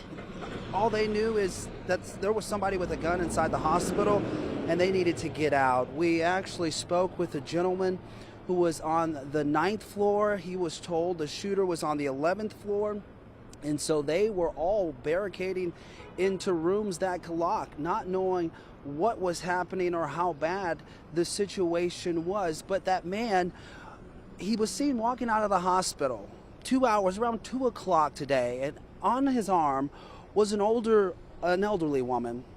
Turns out he didn't even know her, but he said she was so scared that he wanted to make sure she got with her family before he let her go. Take a look, listen. They were nervous. She can't walk. She's in there with an MRI, and they shut down the elevators. So we were on the 9th floor. We had to walk down 9 flights of stairs, and she was walking with a cane, so we wasn't going to let her walk down the stairs by herself. Yeah, and it was so beautiful to watch as her loved one was reunited with her. She gave KJ, that's the gentleman's name, a hug, and they parted ways. And he said, look, I didn't know her, but someone needed to be there for her in that moment. So, you know, amidst the fear and the chaos that happened down here, so many moments of humanity too, and that was really special to capture. We'll hear more from him in the 6 o'clock hour, as again West Peachtree is now reopened as officers remain outside of Northside Medical. We're live at 12th Street in West Peachtree. Back to you guys. So Zach, I got one quick question for you before we let you go. You just kind of touched on what I was going to ask you there. Obviously, it's been a while. Things have changed. Things have calmed down there in Midtown. Mind you, it's 5:30. This is rush hour. This is one of the most populous times for roadways in this area. You know it just as well as we do. Although it is returning to normal, would you say that it is completely normal, or is there still a sense of what I would describe as timidness or anxiety in that area to be at the center point of what was today's tragedy? Well, here's the thing. I think people are aware. They know what's happened here today, and it's awful. They recognize that, but there has been a sense of normalcy, if you will. People are returning home. Traffic is just as bad as it always is, but that doesn't take away from the somberness of the fact that 5 people were shot in our community today, and 1 ultimately lost their lives. So I think people recognize that, but they have to get home, and we have to keep moving. And so that's sort of the sense that I got. You don't sense the panic and fear that was in this immediate area around 12:30. It's now, well, this has happened. We need to be vigilant because there is a suspect still on the run. But let's not forget that life, it keeps going. Yeah, exactly, Zach. Life goes on, and it is something that so many people, so many communities have had to deal with in the past several weeks, months, years. You can go back as far as you want. Now, Atlanta, one of them. We're going to show you this man's face as much as we possibly can this afternoon, because this is the man police say is the suspect in this shooting that at this time injured 4, killed 1, and Deion Patterson is still on the run at this hour. Cobb County continuing to up its patrols because it's not just here in Midtown. There's a potential that this man could be running in Cobb County. And you heard Brendan Keefe talking about how much training he has received from the Coast Guard. He was just discharged not 6 months ago in January. So it is very likely that unfortunately gave him an advantage from what you would consider a normal everyday citizen that hasn't been through weapons training like he has when he is opening fire inside that medical facility, Tracy. And we have yet to hear the motivation. We are still awaiting that information from police, and that may not come until this suspect is taken into custody. We do want to get out to our Tori Cooper. She is on the ground as well in Midtown still. And Tori, you've been on the scene for a couple of hours now. And speaking to someone who witnessed what happened, they were in the area, I'm guessing? Yeah, I'm standing here with Riggs. He is the manager at McRae's Tavern, which is right across from Northside Medical, which is right behind us. You can still see the caution tape here. Riggs was in the restaurant. He's obviously the manager, and he was talking a little bit about how he learned about this, some of the stuff that staff was telling him. So walk me through how you learned this all happened. So pretty much we saw the police presence coming down the street and blocking off the streets. We got a call from a neighboring restaurant asking if we were okay, and then that's when we learned that there was an active shooter. So I went outside, talked to some of the police officers who were around to try and get an update what we should do. They told us to shelter in place until they gave us more updates when we could leave. We're still here. So yes. So are you still not letting people out because they have lifted that? Well, we've given the go-ahead to let people out, but a lot of our customer base parked in the parking deck, and the parking deck is still kind of blocked off. So we've just been hanging out. Right, and you were talking about the fact that many of these nurses went right to your restaurant right after this. Talk us through that, because their cars were in the parking deck. They just started allowing some of the nursing staff and other medical staff back into the building to access their cars. But when they were inside McRae's Tavern, what were they telling you? So a lot of them do come over for lunch. So since this happened right at the lunchtime hour, some of them came before it happened, and then most of them came directly after, and they pretty much told us the guy started on the 11th floor. Some of them were on the 9th. They could hear it. Another surgeon was in the middle of surgery, but he had to keep doing surgery. He couldn't stop. And then, once everything was calmed down, I guess that's when he stopped. Some of them just finished up their lunch now, but I know a lot of them, their cars are also in their parking deck, and they can't technically go home yet until they've done with all of this investigation and stuff. So are there nursing staff members inside there right now still waiting? Not inside McRae's, but they said that they're going to walk down the street. I think one of them lives nearby, and then a lot of them went down to the Marriott as well. Right, okay. And just to get your reaction to this as a manager, I know that it's kind of hard to process. I know that this is something you see on the news all the time, but do you ever think that this is something that would happen right outside of your job? It's not something you would think would happen, but this is kind of our second time dealing with something like this. I've been in situations like this before, so you kind of get numb to it all and just go with the motions, but it is what it is. It's America, All right, well, thank you so much for your time, Griggs. We really appreciate it. And you heard it right there. Business manager of a restaurant right in the area, still dealing with the fallout from how this all happened, and he had to shelter in place in his restaurant. So this is something that touched the lives of many people in our community, and we'll bring you the very latest if we learn anything else. We'll continue to try to cover every angle of this to really let you grasp at home what it's like out here in your backyard. Reporting live in Midtown, I'm Tori Cooper, Atlanta News First. Tori, thank you. Well, now the police have released the name of the accused Midtown shooter, Dion Patterson, a 24-year-old. Well, we are digging into public records to learn more about it. Atlanta News First investigator Rachel Polanski joins us right now in studio, breaking down what we've discovered about his previous run-ins with the law. His record is not squeaky clean. Yeah, that's right. We have been digging into his criminal background for the last several hours. And according to Clayton County court records, in just 2017, Patterson was charged with driving under the influence, leaving the scene of a crash, and improper lane change. Now, prosecutors decided not to move forward with that case. Now, in 2020, we also found a traffic violation out of St. Louis, Missouri. Patterson's most recent address is in Jonesboro, which of course is 20 miles south of Atlanta. We were also able to learn that he lived in Maryland for a time near the Baltimore-Washington International Airport. And we continue looking into several other tips and leads that are coming in. And of course, we'll continue to update you as we learn more. Alan, Tracy. And right now, I do believe we're getting reaction all across the country, all across our area. And I want to go ahead and show you guys once again Deon Patterson, the man that we are looking for right now. Like I was saying, Tracy, before we put his face up here, at some point we're working to get what is a wide response, not only from here but from D.C. as well, because we've learned, as Mayor Andre Dickens spoke, that the White House has been in connection, in communication with the mayor's office, offering anything they can at this hour as far as finding this man, because a mass shooting like this happening in Atlanta, the 10th one in Georgia, as the records have shown, always garners the attention of the nation. But this is not the kind of attention we wanted here in Atlanta. This is not anything you ever want to be on record for. And so I said it once, I'll say it again. We're going to show you this man's face as often as we can, because this doesn't stop until this gentleman is in custody, the alleged shooter in this incident there at the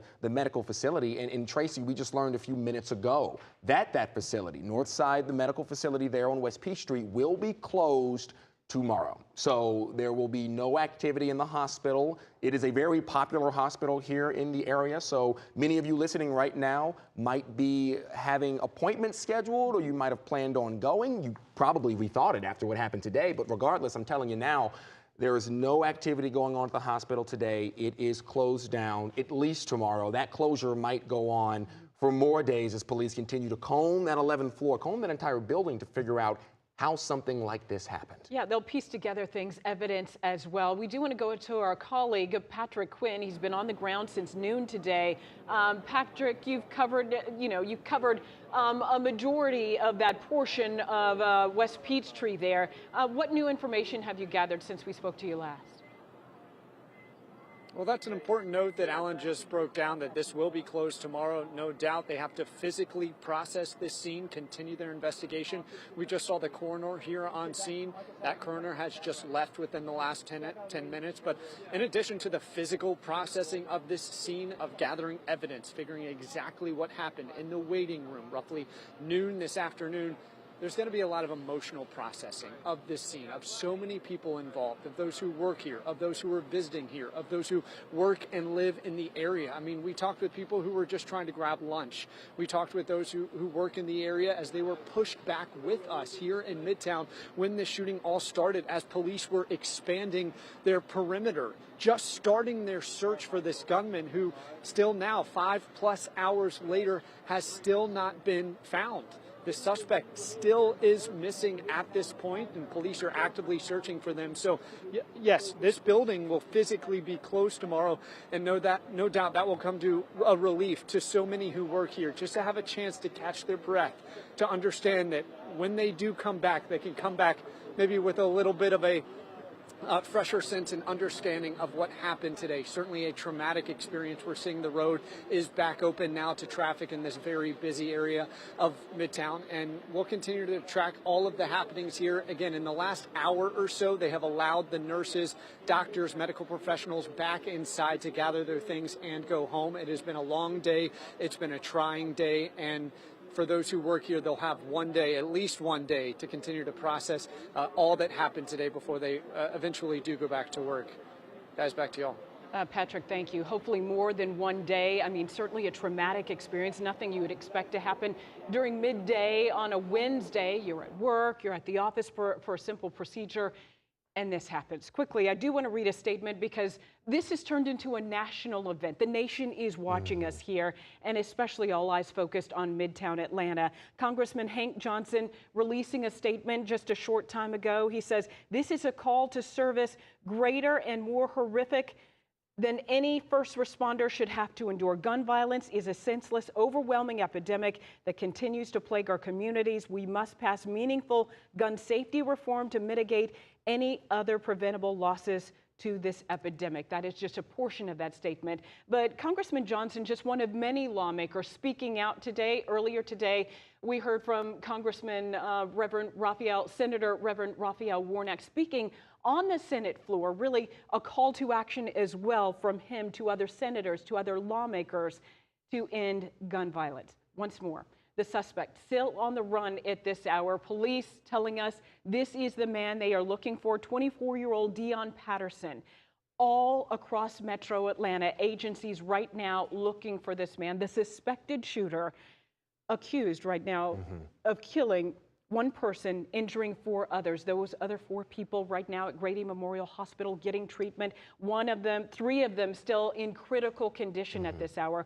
So again, an all-out manhunt for Deon Patterson, the man that police say is behind the shooting situation that happened in Midtown Atlanta today. In Atlanta News First, our entire team on top of this as soon as we got word that this armed and dangerous suspect was on the run following that shooting. I want to bring back in Andy Parati. He just spoke with us a little while ago. So Andy, you guys combing through everything that's possible, everything that's public.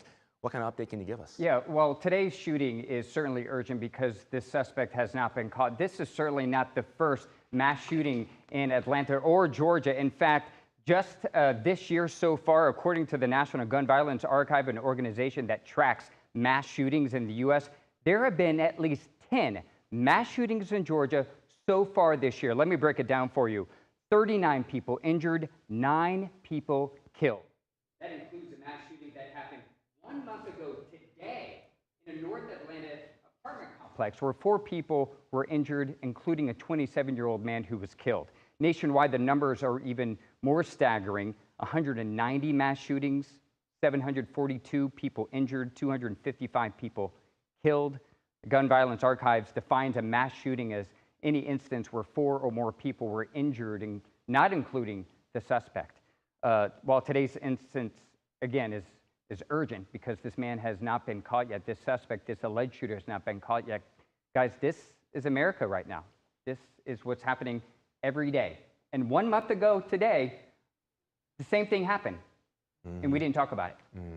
Yeah, Andy, exactly. And you know, this is one of those needle in a haystack situations because what we're dealing with here is a matter of someone who could be anywhere, Tracy, anywhere. 5 hours is such a long time for a gunman in that state of mind, someone who is willing to shoot and kill innocent people. When it comes to where somebody could go, gun violence is the discussion, and so is just what Atlanta can do as a city to ensure this doesn't happen again.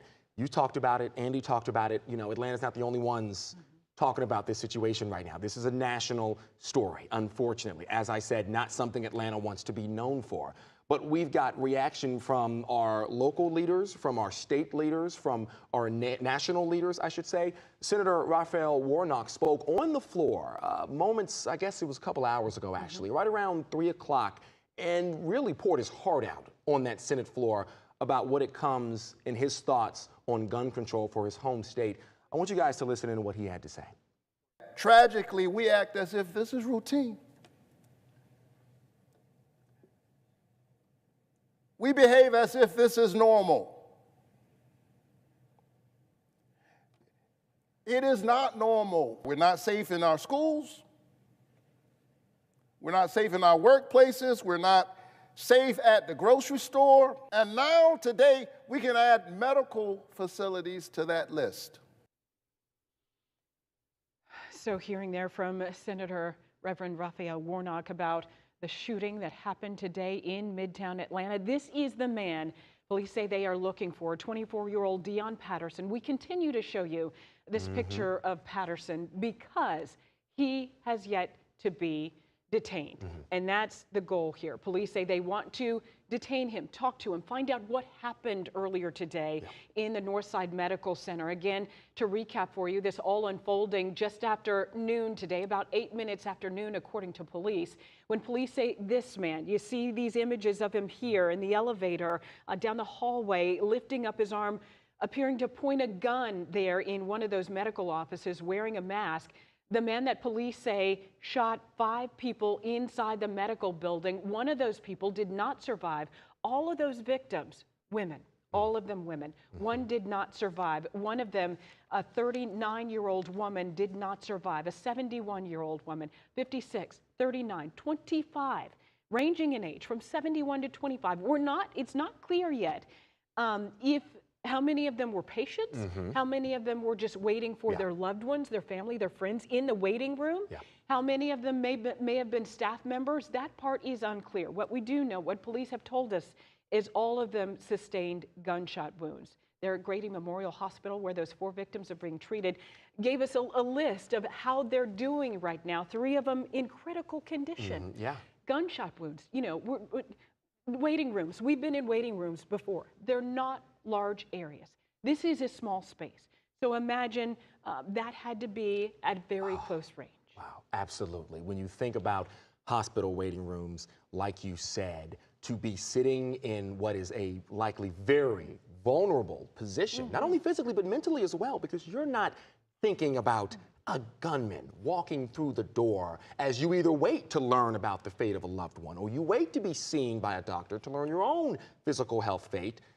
Then you've got this happening where a man is walking through the door and opening fire on those patients. Now, we heard a little while ago about Brendan Keefe talking about this man's background. We've been breaking it down here for a while, guys, where we now know that he was discharged from the Coast Guard in January. And with that comes a level of training where you are not only taught in what it takes to be in a form of law enforcement, but also trained when it comes to handling weaponry, handling rifles, handling handguns. And we do not understand exactly which weapon was used, but we've seen the pictures. It looks like a handgun when we showed those pictures. Actually, can we put those pictures back up on the screen here really quick and re-show him inside the hospital? The suspect that police say is the one that opened fire in that hospital. We'll see if we can get those images up here. Here they are.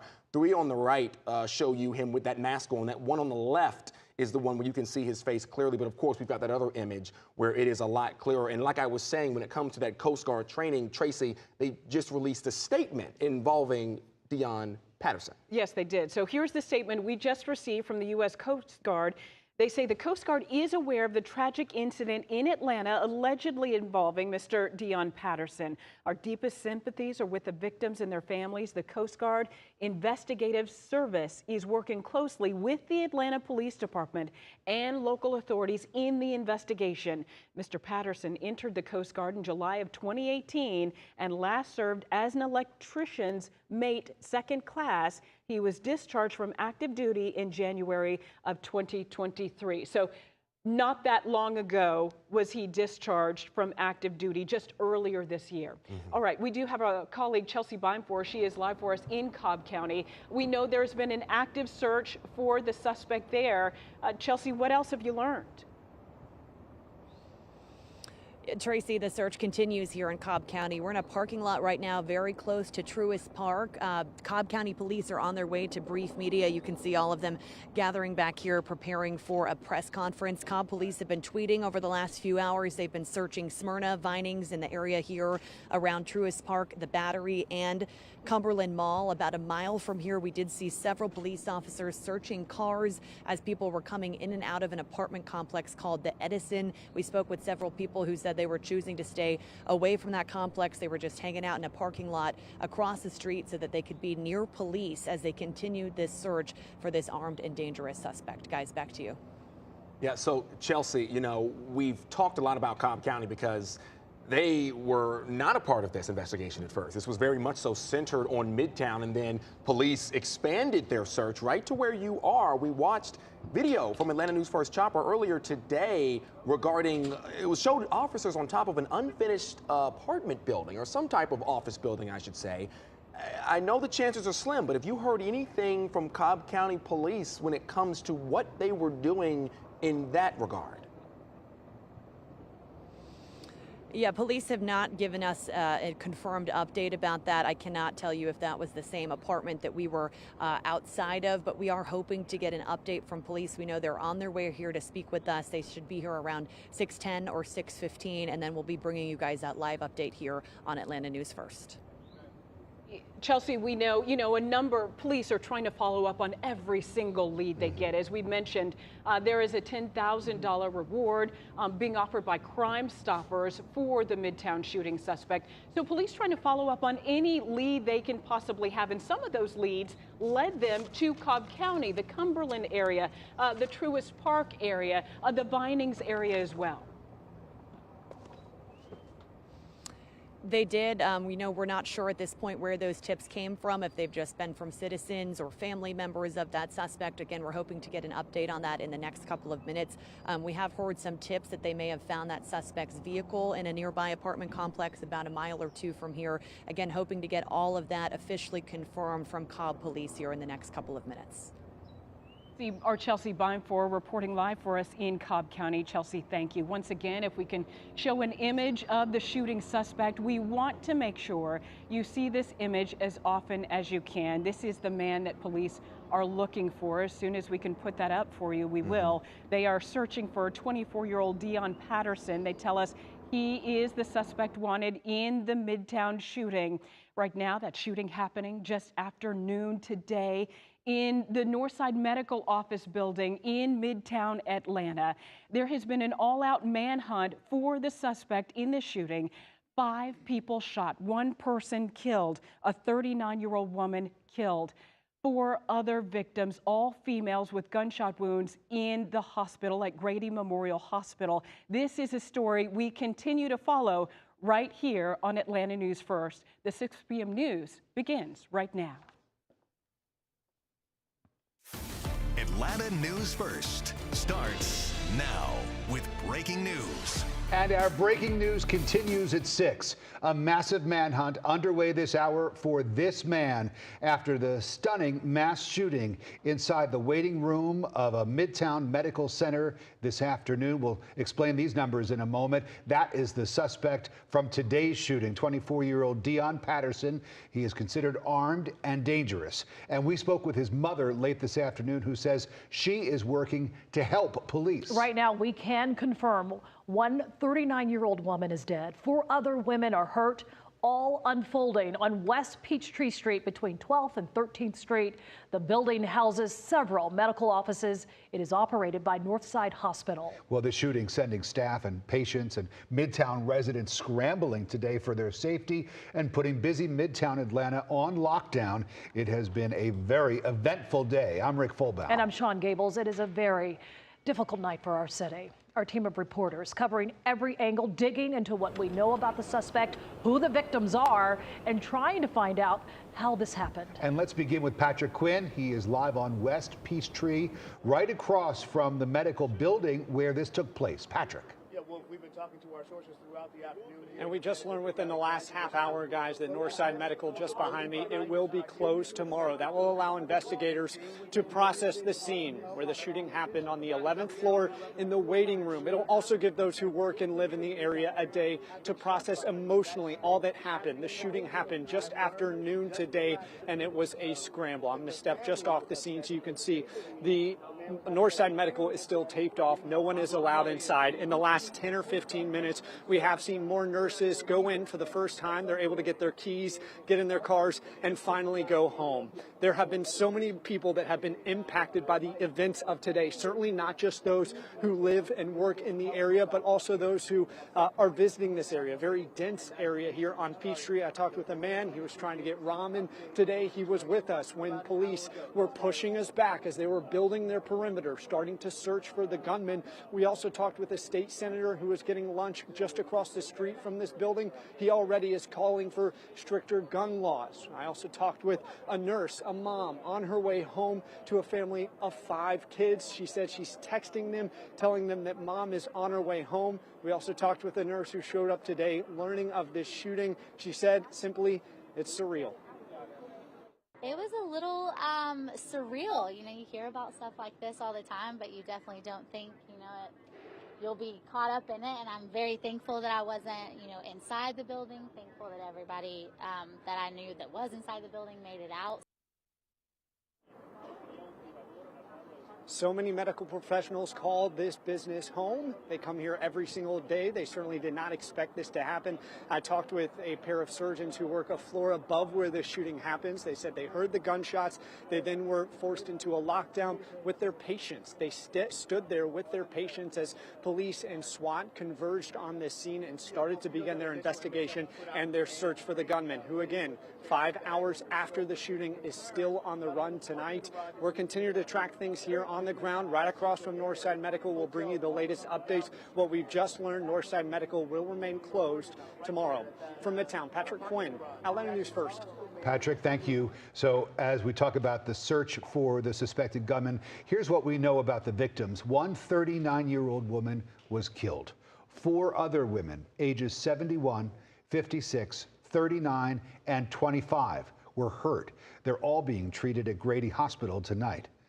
We're waiting for a press conference to begin any moment now from Cobb County, where the search for the suspected gunman has stretched into. Let's take a listen. Cobb County Police Department, PIO. Earlier today, the city of Atlanta experienced an active shooter event. We did get information that the shooter may have come to Cobb County, so we began to actually check our flock cameras. We actually went back and did discover that the vehicle had entered Cobb County. The vehicle has since been recovered by Atlanta PD, so for more information about the vehicle, you need to contact them. Around 12:30, by looking back at some of the cameras, we did spot what appeared to be a suspect in this area, which is why we have such a heavy presence. This was a couple hours after the incident, so this was around 2:30 or so that we actually discovered that the shooter was possibly in the area. So we are still searching right now. We have not had any eyewitness confirmation of the suspect. This has all been video that we have observed from our flock cameras and our real-time crime center. That's the only additional information we have right now. We do believe that he might still be in the area. So the car that was recovered, where was it recovered, please? Where was the car found? I believe in a parking garage. The vehicle was recovered in a parking garage on, what's the name of that street again? Heritage Court. Okay, and where's that? Is that near the Battery? It is near the Battery. Is it near a store? Is it near a hotel? It's a parking deck. It's just near the Battery. What are flock cameras? Is that That's an actual trade name, flock. Those are license plate recognition cameras. The cameras that spotted him, were these security cameras, surveillance cameras on buildings that actually So provide images of him? our real-time, I don't know exactly which cameras. Our real-time crime center has different cameras that come in. They're DOT cameras, flock cameras, and some the flock cameras are owned either by us or by private organizations. And they captured images of him in this area? Images of the vehicle. There were images of him that were seen or recorded at 12:30. And where is that? I don't know the exact area, the exact location, but it is in this area. Yes.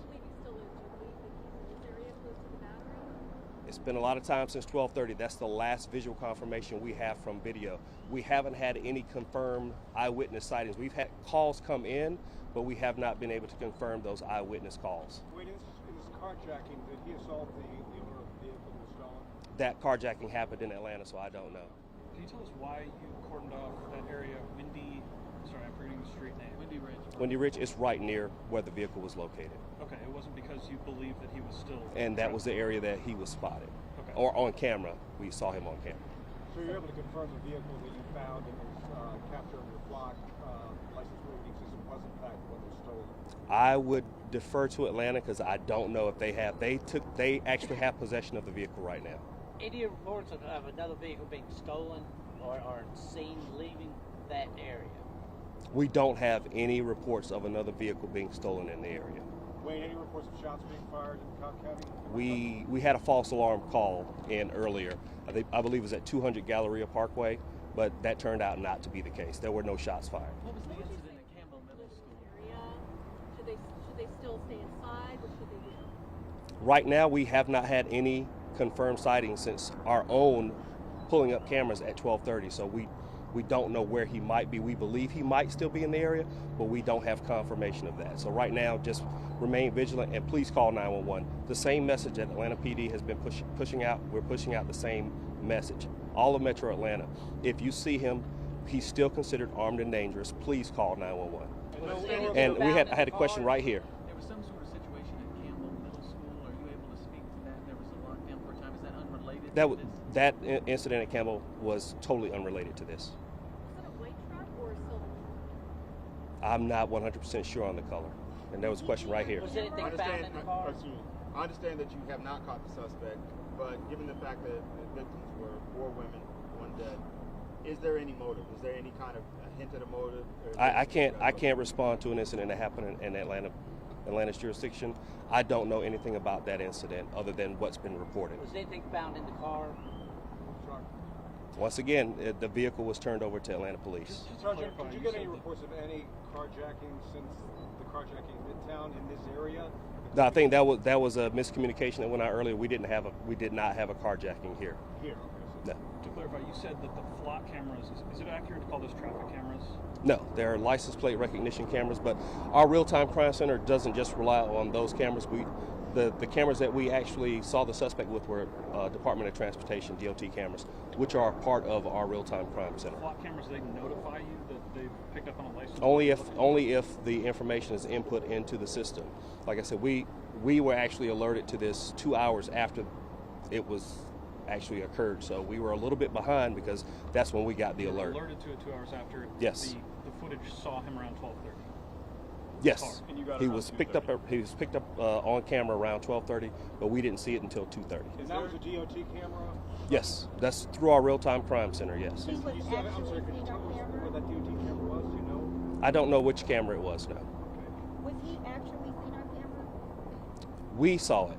We don't have an individual verification from an eyewitness, but he is on camera. Yes.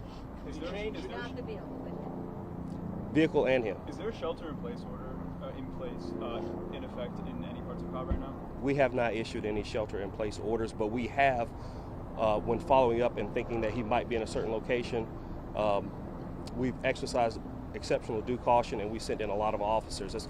I think there's been several videos around where a lot of officers have been responding to locations. That's because we've had unverified accounts that he might be at the location, and of course, when we arrive, he's not there, and we find out it was not that person. We've had several calls come in already, but we still want the public to call in if they do believe that they see him. Was the image clear enough, Sergeant, that you could see whether this guy had changed clothing? You know, he was wearing a brown hoodie. I mean, was the image clear enough? I don't have any specific information about the image other than our investigators believe that it is him. So I don't know about clothing details. I think, Denise, you had a question? There's still a huge police presence over near the Battery at that apartment building. You guys have been in and out of that building, but you're still at that location. Is there a reason? The last known location on video for him is in that area. So we still haven't had any confirmation either through video or through independent eyewitnesses that he's not in that area. So that's why we're still concentrating heavily in that area. What's he doing in the video? Is he sneaking or just trying to look normal? I don't have any information about his behavior in the video other than just confirmation that it was possibly him. Cobb County ever had any interactions with him with the police department? I don't know about his history, and even if I had criminal history, I wouldn't be able to discuss that with you. Do you know if he has any friends or family that live in Cobb, or why he might live in Cobb? I don't know that. Don't know. Do you know the name of that apartment building right here? Is it Edison? Is that the name of it? I don't have the name of the apartment. There have been several. I know there's several apartment complexes around here that are close enough to that area where the camera picked him up. So that's why we've been concentrating in that area. So I think there are a couple of different complexes in the area. The model of the car, sorry. The model of the vehicle? Check with Atlanta Police regarding the vehicle. Do you know where the camera was located? Was it on a street light? Was it on a pole? Where? Most of our DOT cameras are on the traffic light level. They're up in that area. So, but I don't know where this particular camera was. So you said no visual confirmation since like 12:30. Do you have any indication that you're closing in on him? You've got everything that I've got. That's all I got. But the last visual confirmation we have was 12:30. Last confirmed visual confirmation or visual image we had was 12:30. Guys, that's all I have. One more time, where was that? Sorry, I missed the top. Where was that image taken? That was taken from a DOT camera. That's the last known image was at 12:30. So that was here in Cobb County? Here in Cobb County, yes. Any other specifics on where that was? Yes, in the area it was near. You are watching a live press conference with Cobb County law enforcement where they are confirming that the last confirmed sighting of suspected shooter, 24-year-old Dion Patterson, was captured by a network of cameras that the law enforcement in Cobb County used called the Flock system. The 24-year-old was last seen, visually seen on those cameras in Cobb County at 12:30. And we should remind everybody that the shooting, the first reports of shots fired at the hospital, at the Northside Medical Center building, were at 12:08. So this all happened very, very quickly. The report of shots fired, and then this suspect allegedly got into a vehicle and drove up to Cobb County. That vehicle is now in the custody of Atlanta police. It was spotted not far from the Battery at Heritage Court in a parking deck. And this is an image of the man that police are looking for. This is 24-year-old Dion Patterson. He is suspected of shooting 5 people at a medical facility in Midtown. One person now confirmed it. That's a 39-year-old female. 4 others are in the hospital, ages 71, 56, 39, and 25. Let's talk more about those victims. Our team coverage continues with Atlanta News First reporter Megan Packer live at Grady. So, Megan, we just heard from Grady's chief medical officer within the last hour or so. What's the latest on the victims? Ricky tells us that all 4 women who were brought here to be treated were shot, so being treated for gunshot wounds. As of that last update about an hour ago, one of them was still in surgery. So this is a multi-hour surgery for extensive injuries. The trauma surgeons here at this Level 1 Trauma Center at Grady have been working nonstop now for hours. A second patient, we're told, is out of surgery and doing well. A third had a procedure here in interventional radiology. The doctor says you may have that done if you have injuries to your blood vessels. So those 3 patients either are in or will be in the ICU. A 4th is in stable condition in the trauma center. She did not need surgery. Again, the wounded victims' ages are 71, 56, 39, and 25. They're all women. Chief Medical Officer Dr. Robert Jansen would not specify where they were shot or if they were shot once or multiple times. But I asked him if the surgeons had any particular challenges working with these gunshot injuries. Well, 2 of them are particularly serious, the ones that went to the operating room, and the one in the interventional radiology was in critical condition too. So all 3 of those are very serious injuries. And Dr. Jansen says the hospital here was ready for this. He says that their trauma surgeons, their trauma nurses were ready for this. They had empty rooms ready for these patients, so there was no delay at all in getting them to treatment. So he says he was very proud of his team here today as they work to continue to treat these patients and hopefully save some lives here tonight. We're live outside Grady. I'm Megan Packer, Atlanta News First. Megan, thank you. And our investigative team is digging into the suspect Dion Patterson's past, trying to learn who is he. Investigator Rachel Polanski is joining us now in the studio. So, Rachel, what have you learned? Yeah, quite a bit. We have been digging into Dion Patterson's background for the last several hours. Now, the U.S. Coast Guard has confirmed that Patterson was a member of the service, entering the Coast Guard in 2018 and last serving as an electrician. He was discharged from active duty this past January. Atlanta News First Investigates has also been digging into his criminal past, and according to Clayton County court records, in 2017, Patterson was charged with driving under the influence, leaving the scene of a crash, and improper lane change. Now, prosecutors decided not to move forward with that case. In 2020, we also found a traffic violation out of St. Louis, Missouri. So where does he live now? Well, Patterson's most recent address is in Jonesboro, which of course is 20 miles south of Atlanta. Before that, he lived in Maryland, near the Baltimore-Washington International Airport. Atlanta News First Investigates continues looking into several other tips and leads, and we will update you as we learn more. Sean, Rick? Rachel, thanks very much. Atlanta News First Zach Summers is live in Midtown now, where he's been since not long after the shots rang out. It's still an active scene. And Zach, you spoke with a man who was inside the building when that shooting unfolded. I can't imagine what he was feeling. Yeah, I mean, who can? But, you know, this part of Midtown, much part of Midtown, was told to shelter in place for several hours as police were sweeping the hospital looking for possible victims. And, of course, that shooter, who we now know police say got away in a vehicle after he carjacked it.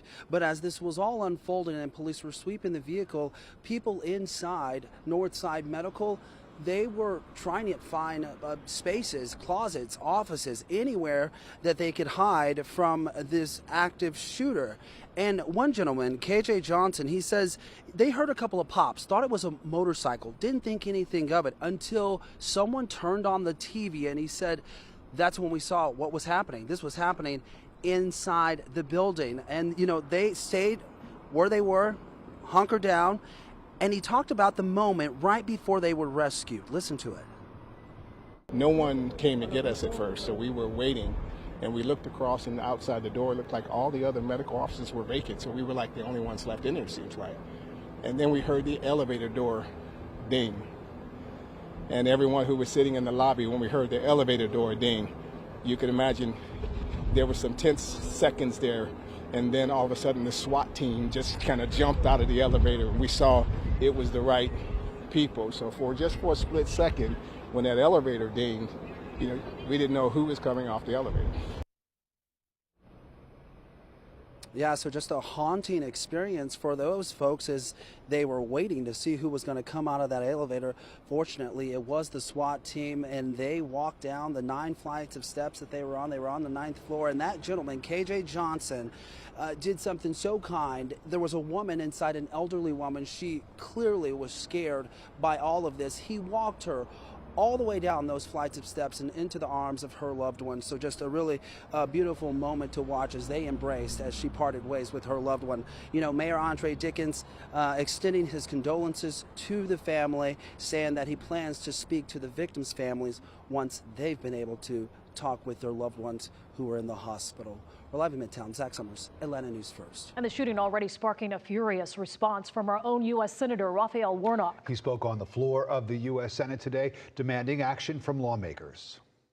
I think that the unspoken assumption is that this can't happen to me. Well, sadly, today the national epidemic of deadly mass shootings has touched our home once again. Atlanta News First investigative team checking out and finding this is the 10th mass shooting in Georgia this year.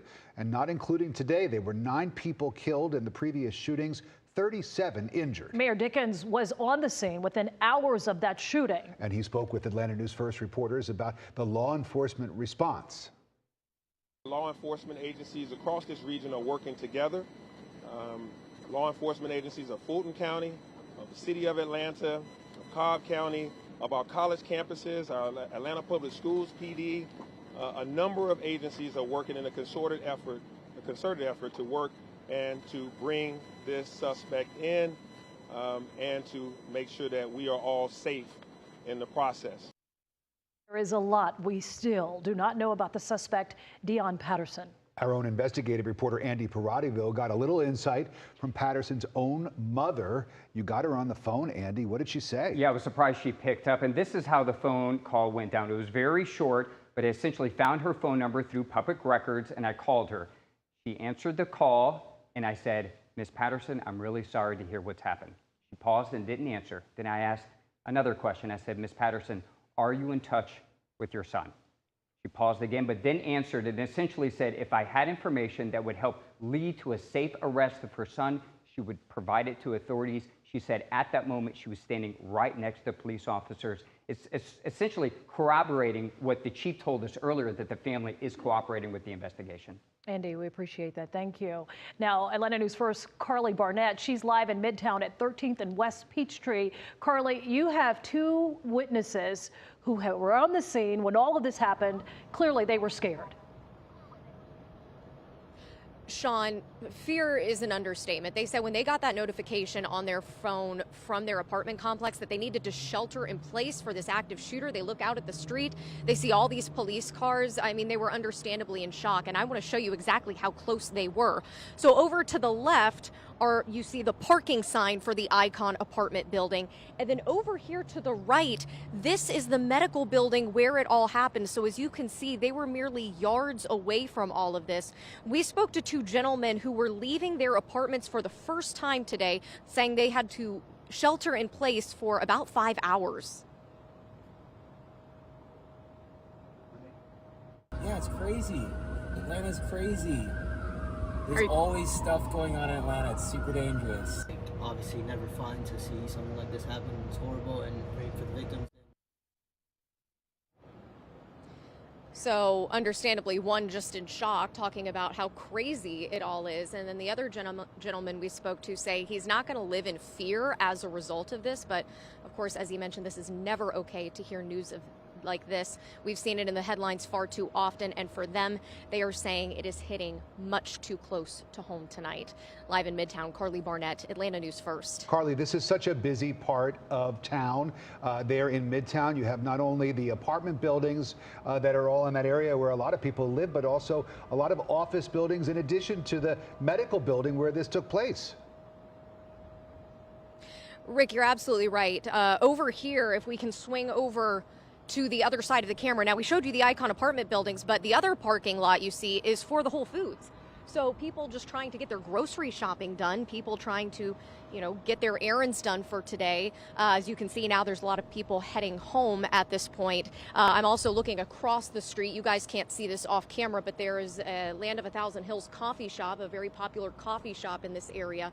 So this is certainly a place where people work. This is a place where people live and shop and just go about their daily routine, which unfortunately was disrupted today, to say the least. Nothing routine about this tonight. Thank you, Carly. Atlanta News First Tori Cooper is live for us also in Midtown. And Tori, you spoke with a business owner.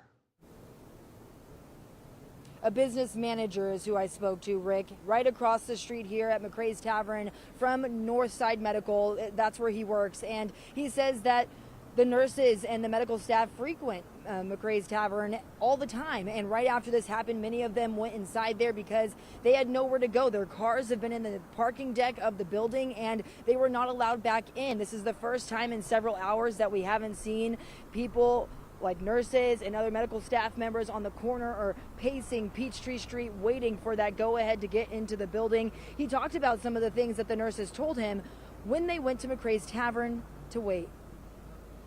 They pretty much told us the guy started on the 11th floor. Some of them were on the 9th. They could hear it. Another surgeon was in the middle of surgery, but he had to keep doing surgery. He couldn't stop. And then, once everything was calmed down, I guess that's when he stopped. Some of them just finished up their lunch now, but I know a lot of them, their cars are also in their parking deck, and they can't technically go home yet until they've done with all of this investigation and stuff. He also said that they had to go on lockdown in his restaurant and just to make sure that everyone was okay so that the police and SWAT team that was here on Peachtree Street could continue to investigate, and they wanted to make sure that they were clearing the building. So that's the very latest that we have out here, and we're going to continue to bring you every angle of what's happening. Tori, thank you. Atlanta News First Chief Investigator Brendan Keefe is here. And Brendan, you have been looking into flock cameras and how Cobb used them in the search for the suspect. Yeah, we were just talking about this a few hours ago, that this is the technique police would likely use. And indeed, that's exactly what they used in this situation. The automated license plate recognition system, this one branded by Flock, that's what Cobb County uses. And remember, we talked about how it works. There's fixed cameras, and then there's cameras on patrol cars. And what they do is they look for alphanumeric patterns, license plates, and then they run them against stolen vehicles or some sort of alert, be on the lookout, that kind of thing. Unfortunately, in this case, they didn't get the alert until 2 hours later, because that is when that information was put into their system, and then it immediately got a hit. That was at 12:30 that the car was spotted in Cobb County, the car that was carjacked in Midtown, believed to be by the suspect. So then they went looking at the DOT cameras. They used that information to go back in time. It's almost like time traveling back in time to see what happened before you discovered the information. The ALPR system, in this case Flock, alerted them to the time, 12:30. That's 22 minutes after the shooting. The shooting at 12:08, they get the Flock alert. 2 hours too late, but they go back to 12:30 and they check the DOT cameras, and they actually see what they say, according to Cobb County Police, the suspect behind the wheel. They then flood the zone with all sorts of SWAT team, police officers, that kind of thing. But it was that response, unfortunately 2 hours too late, but they were able to travel back in time to at least see where he was when he was there. Brendan, the story here seems to be the delay, because almost 2 hour delay, he's already got another jump start of where his next location possibly is. Will there be changes? I mean, we saw this before. We had a mass shooting less than a year ago. Yeah, this system is only as good as the information you put into it. And in this case, we're probably going to find out that the license plate information wasn't put into that system until 2 hours later, and that's when they got the alert. And that should have been put in sooner, but that involves communication between Cobb County and Atlanta Police. They work very well together. Did they work quickly enough in this situation? But then again, they didn't know he was heading toward Cobb until that information was put into the system. All right, well, there's still a lot to unpack. We appreciate that update. Thank you, Brendan. Atlanta News First, Chelsea Beinport. She's live where we're hearing from Cobb Police soon on their search efforts.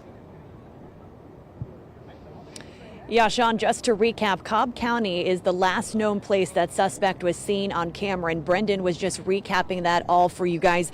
But Cobb County police say that the last known area where he may have been seen was near Heritage Court. That's in an area just a little ways away from the Battery in Truist Park, and it was in an apartment complex where they found that vehicle. We're going to take you to some video from the search efforts that we've seen out here. Cobb County police were also searching an apartment complex called the Edison. We saw police searching cars as they were entering and exiting that complex, presumably looking for the suspect. We also spoke to a tow truck driver who said he was sitting out in his truck near police so he could feel safer as this search continued.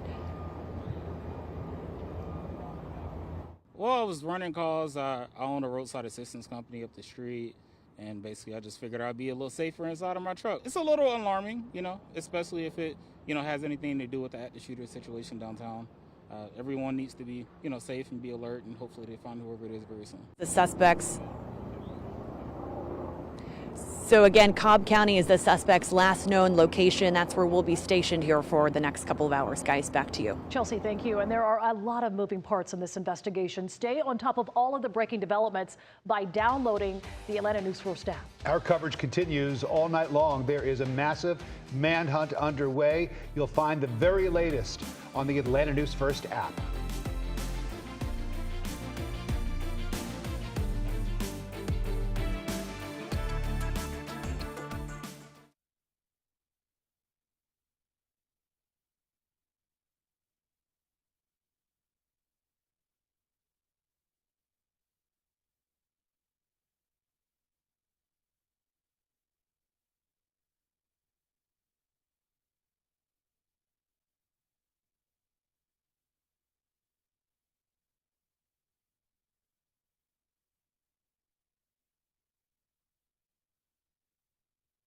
Several other arrests were also made in connection. I just wanted to thank the person who had the courage to call in the tip. Another interest rate hike. What it means for your wallet. I don't think anyone's ever prepared to pay more, but the world is moving forward. Russia is accusing Ukraine of trying to assassinate President Vladimir Putin in a drone attack on the Kremlin. I would take anything coming out of the Kremlin with a very large shaker of salt. The immigration crisis at the southern border, why it's only expected to get worse. This is really not an El Paso issue, it's an international migration issue. U.S. citizens getting out of war-torn Sudan. CBS News went aboard a Saudi Arabian Navy ship sent to the African nation to evacuate refugees from the latest fighting. So we're going back to America and going to a safer place. And the Rock and Roll Hall of Fame is your favorite on the list of inductees. And if you want me, then come on get me now.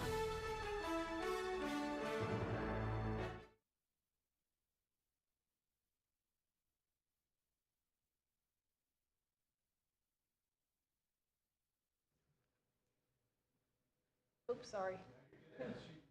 Oh, you were? Yeah. Let me see. I was trying to get.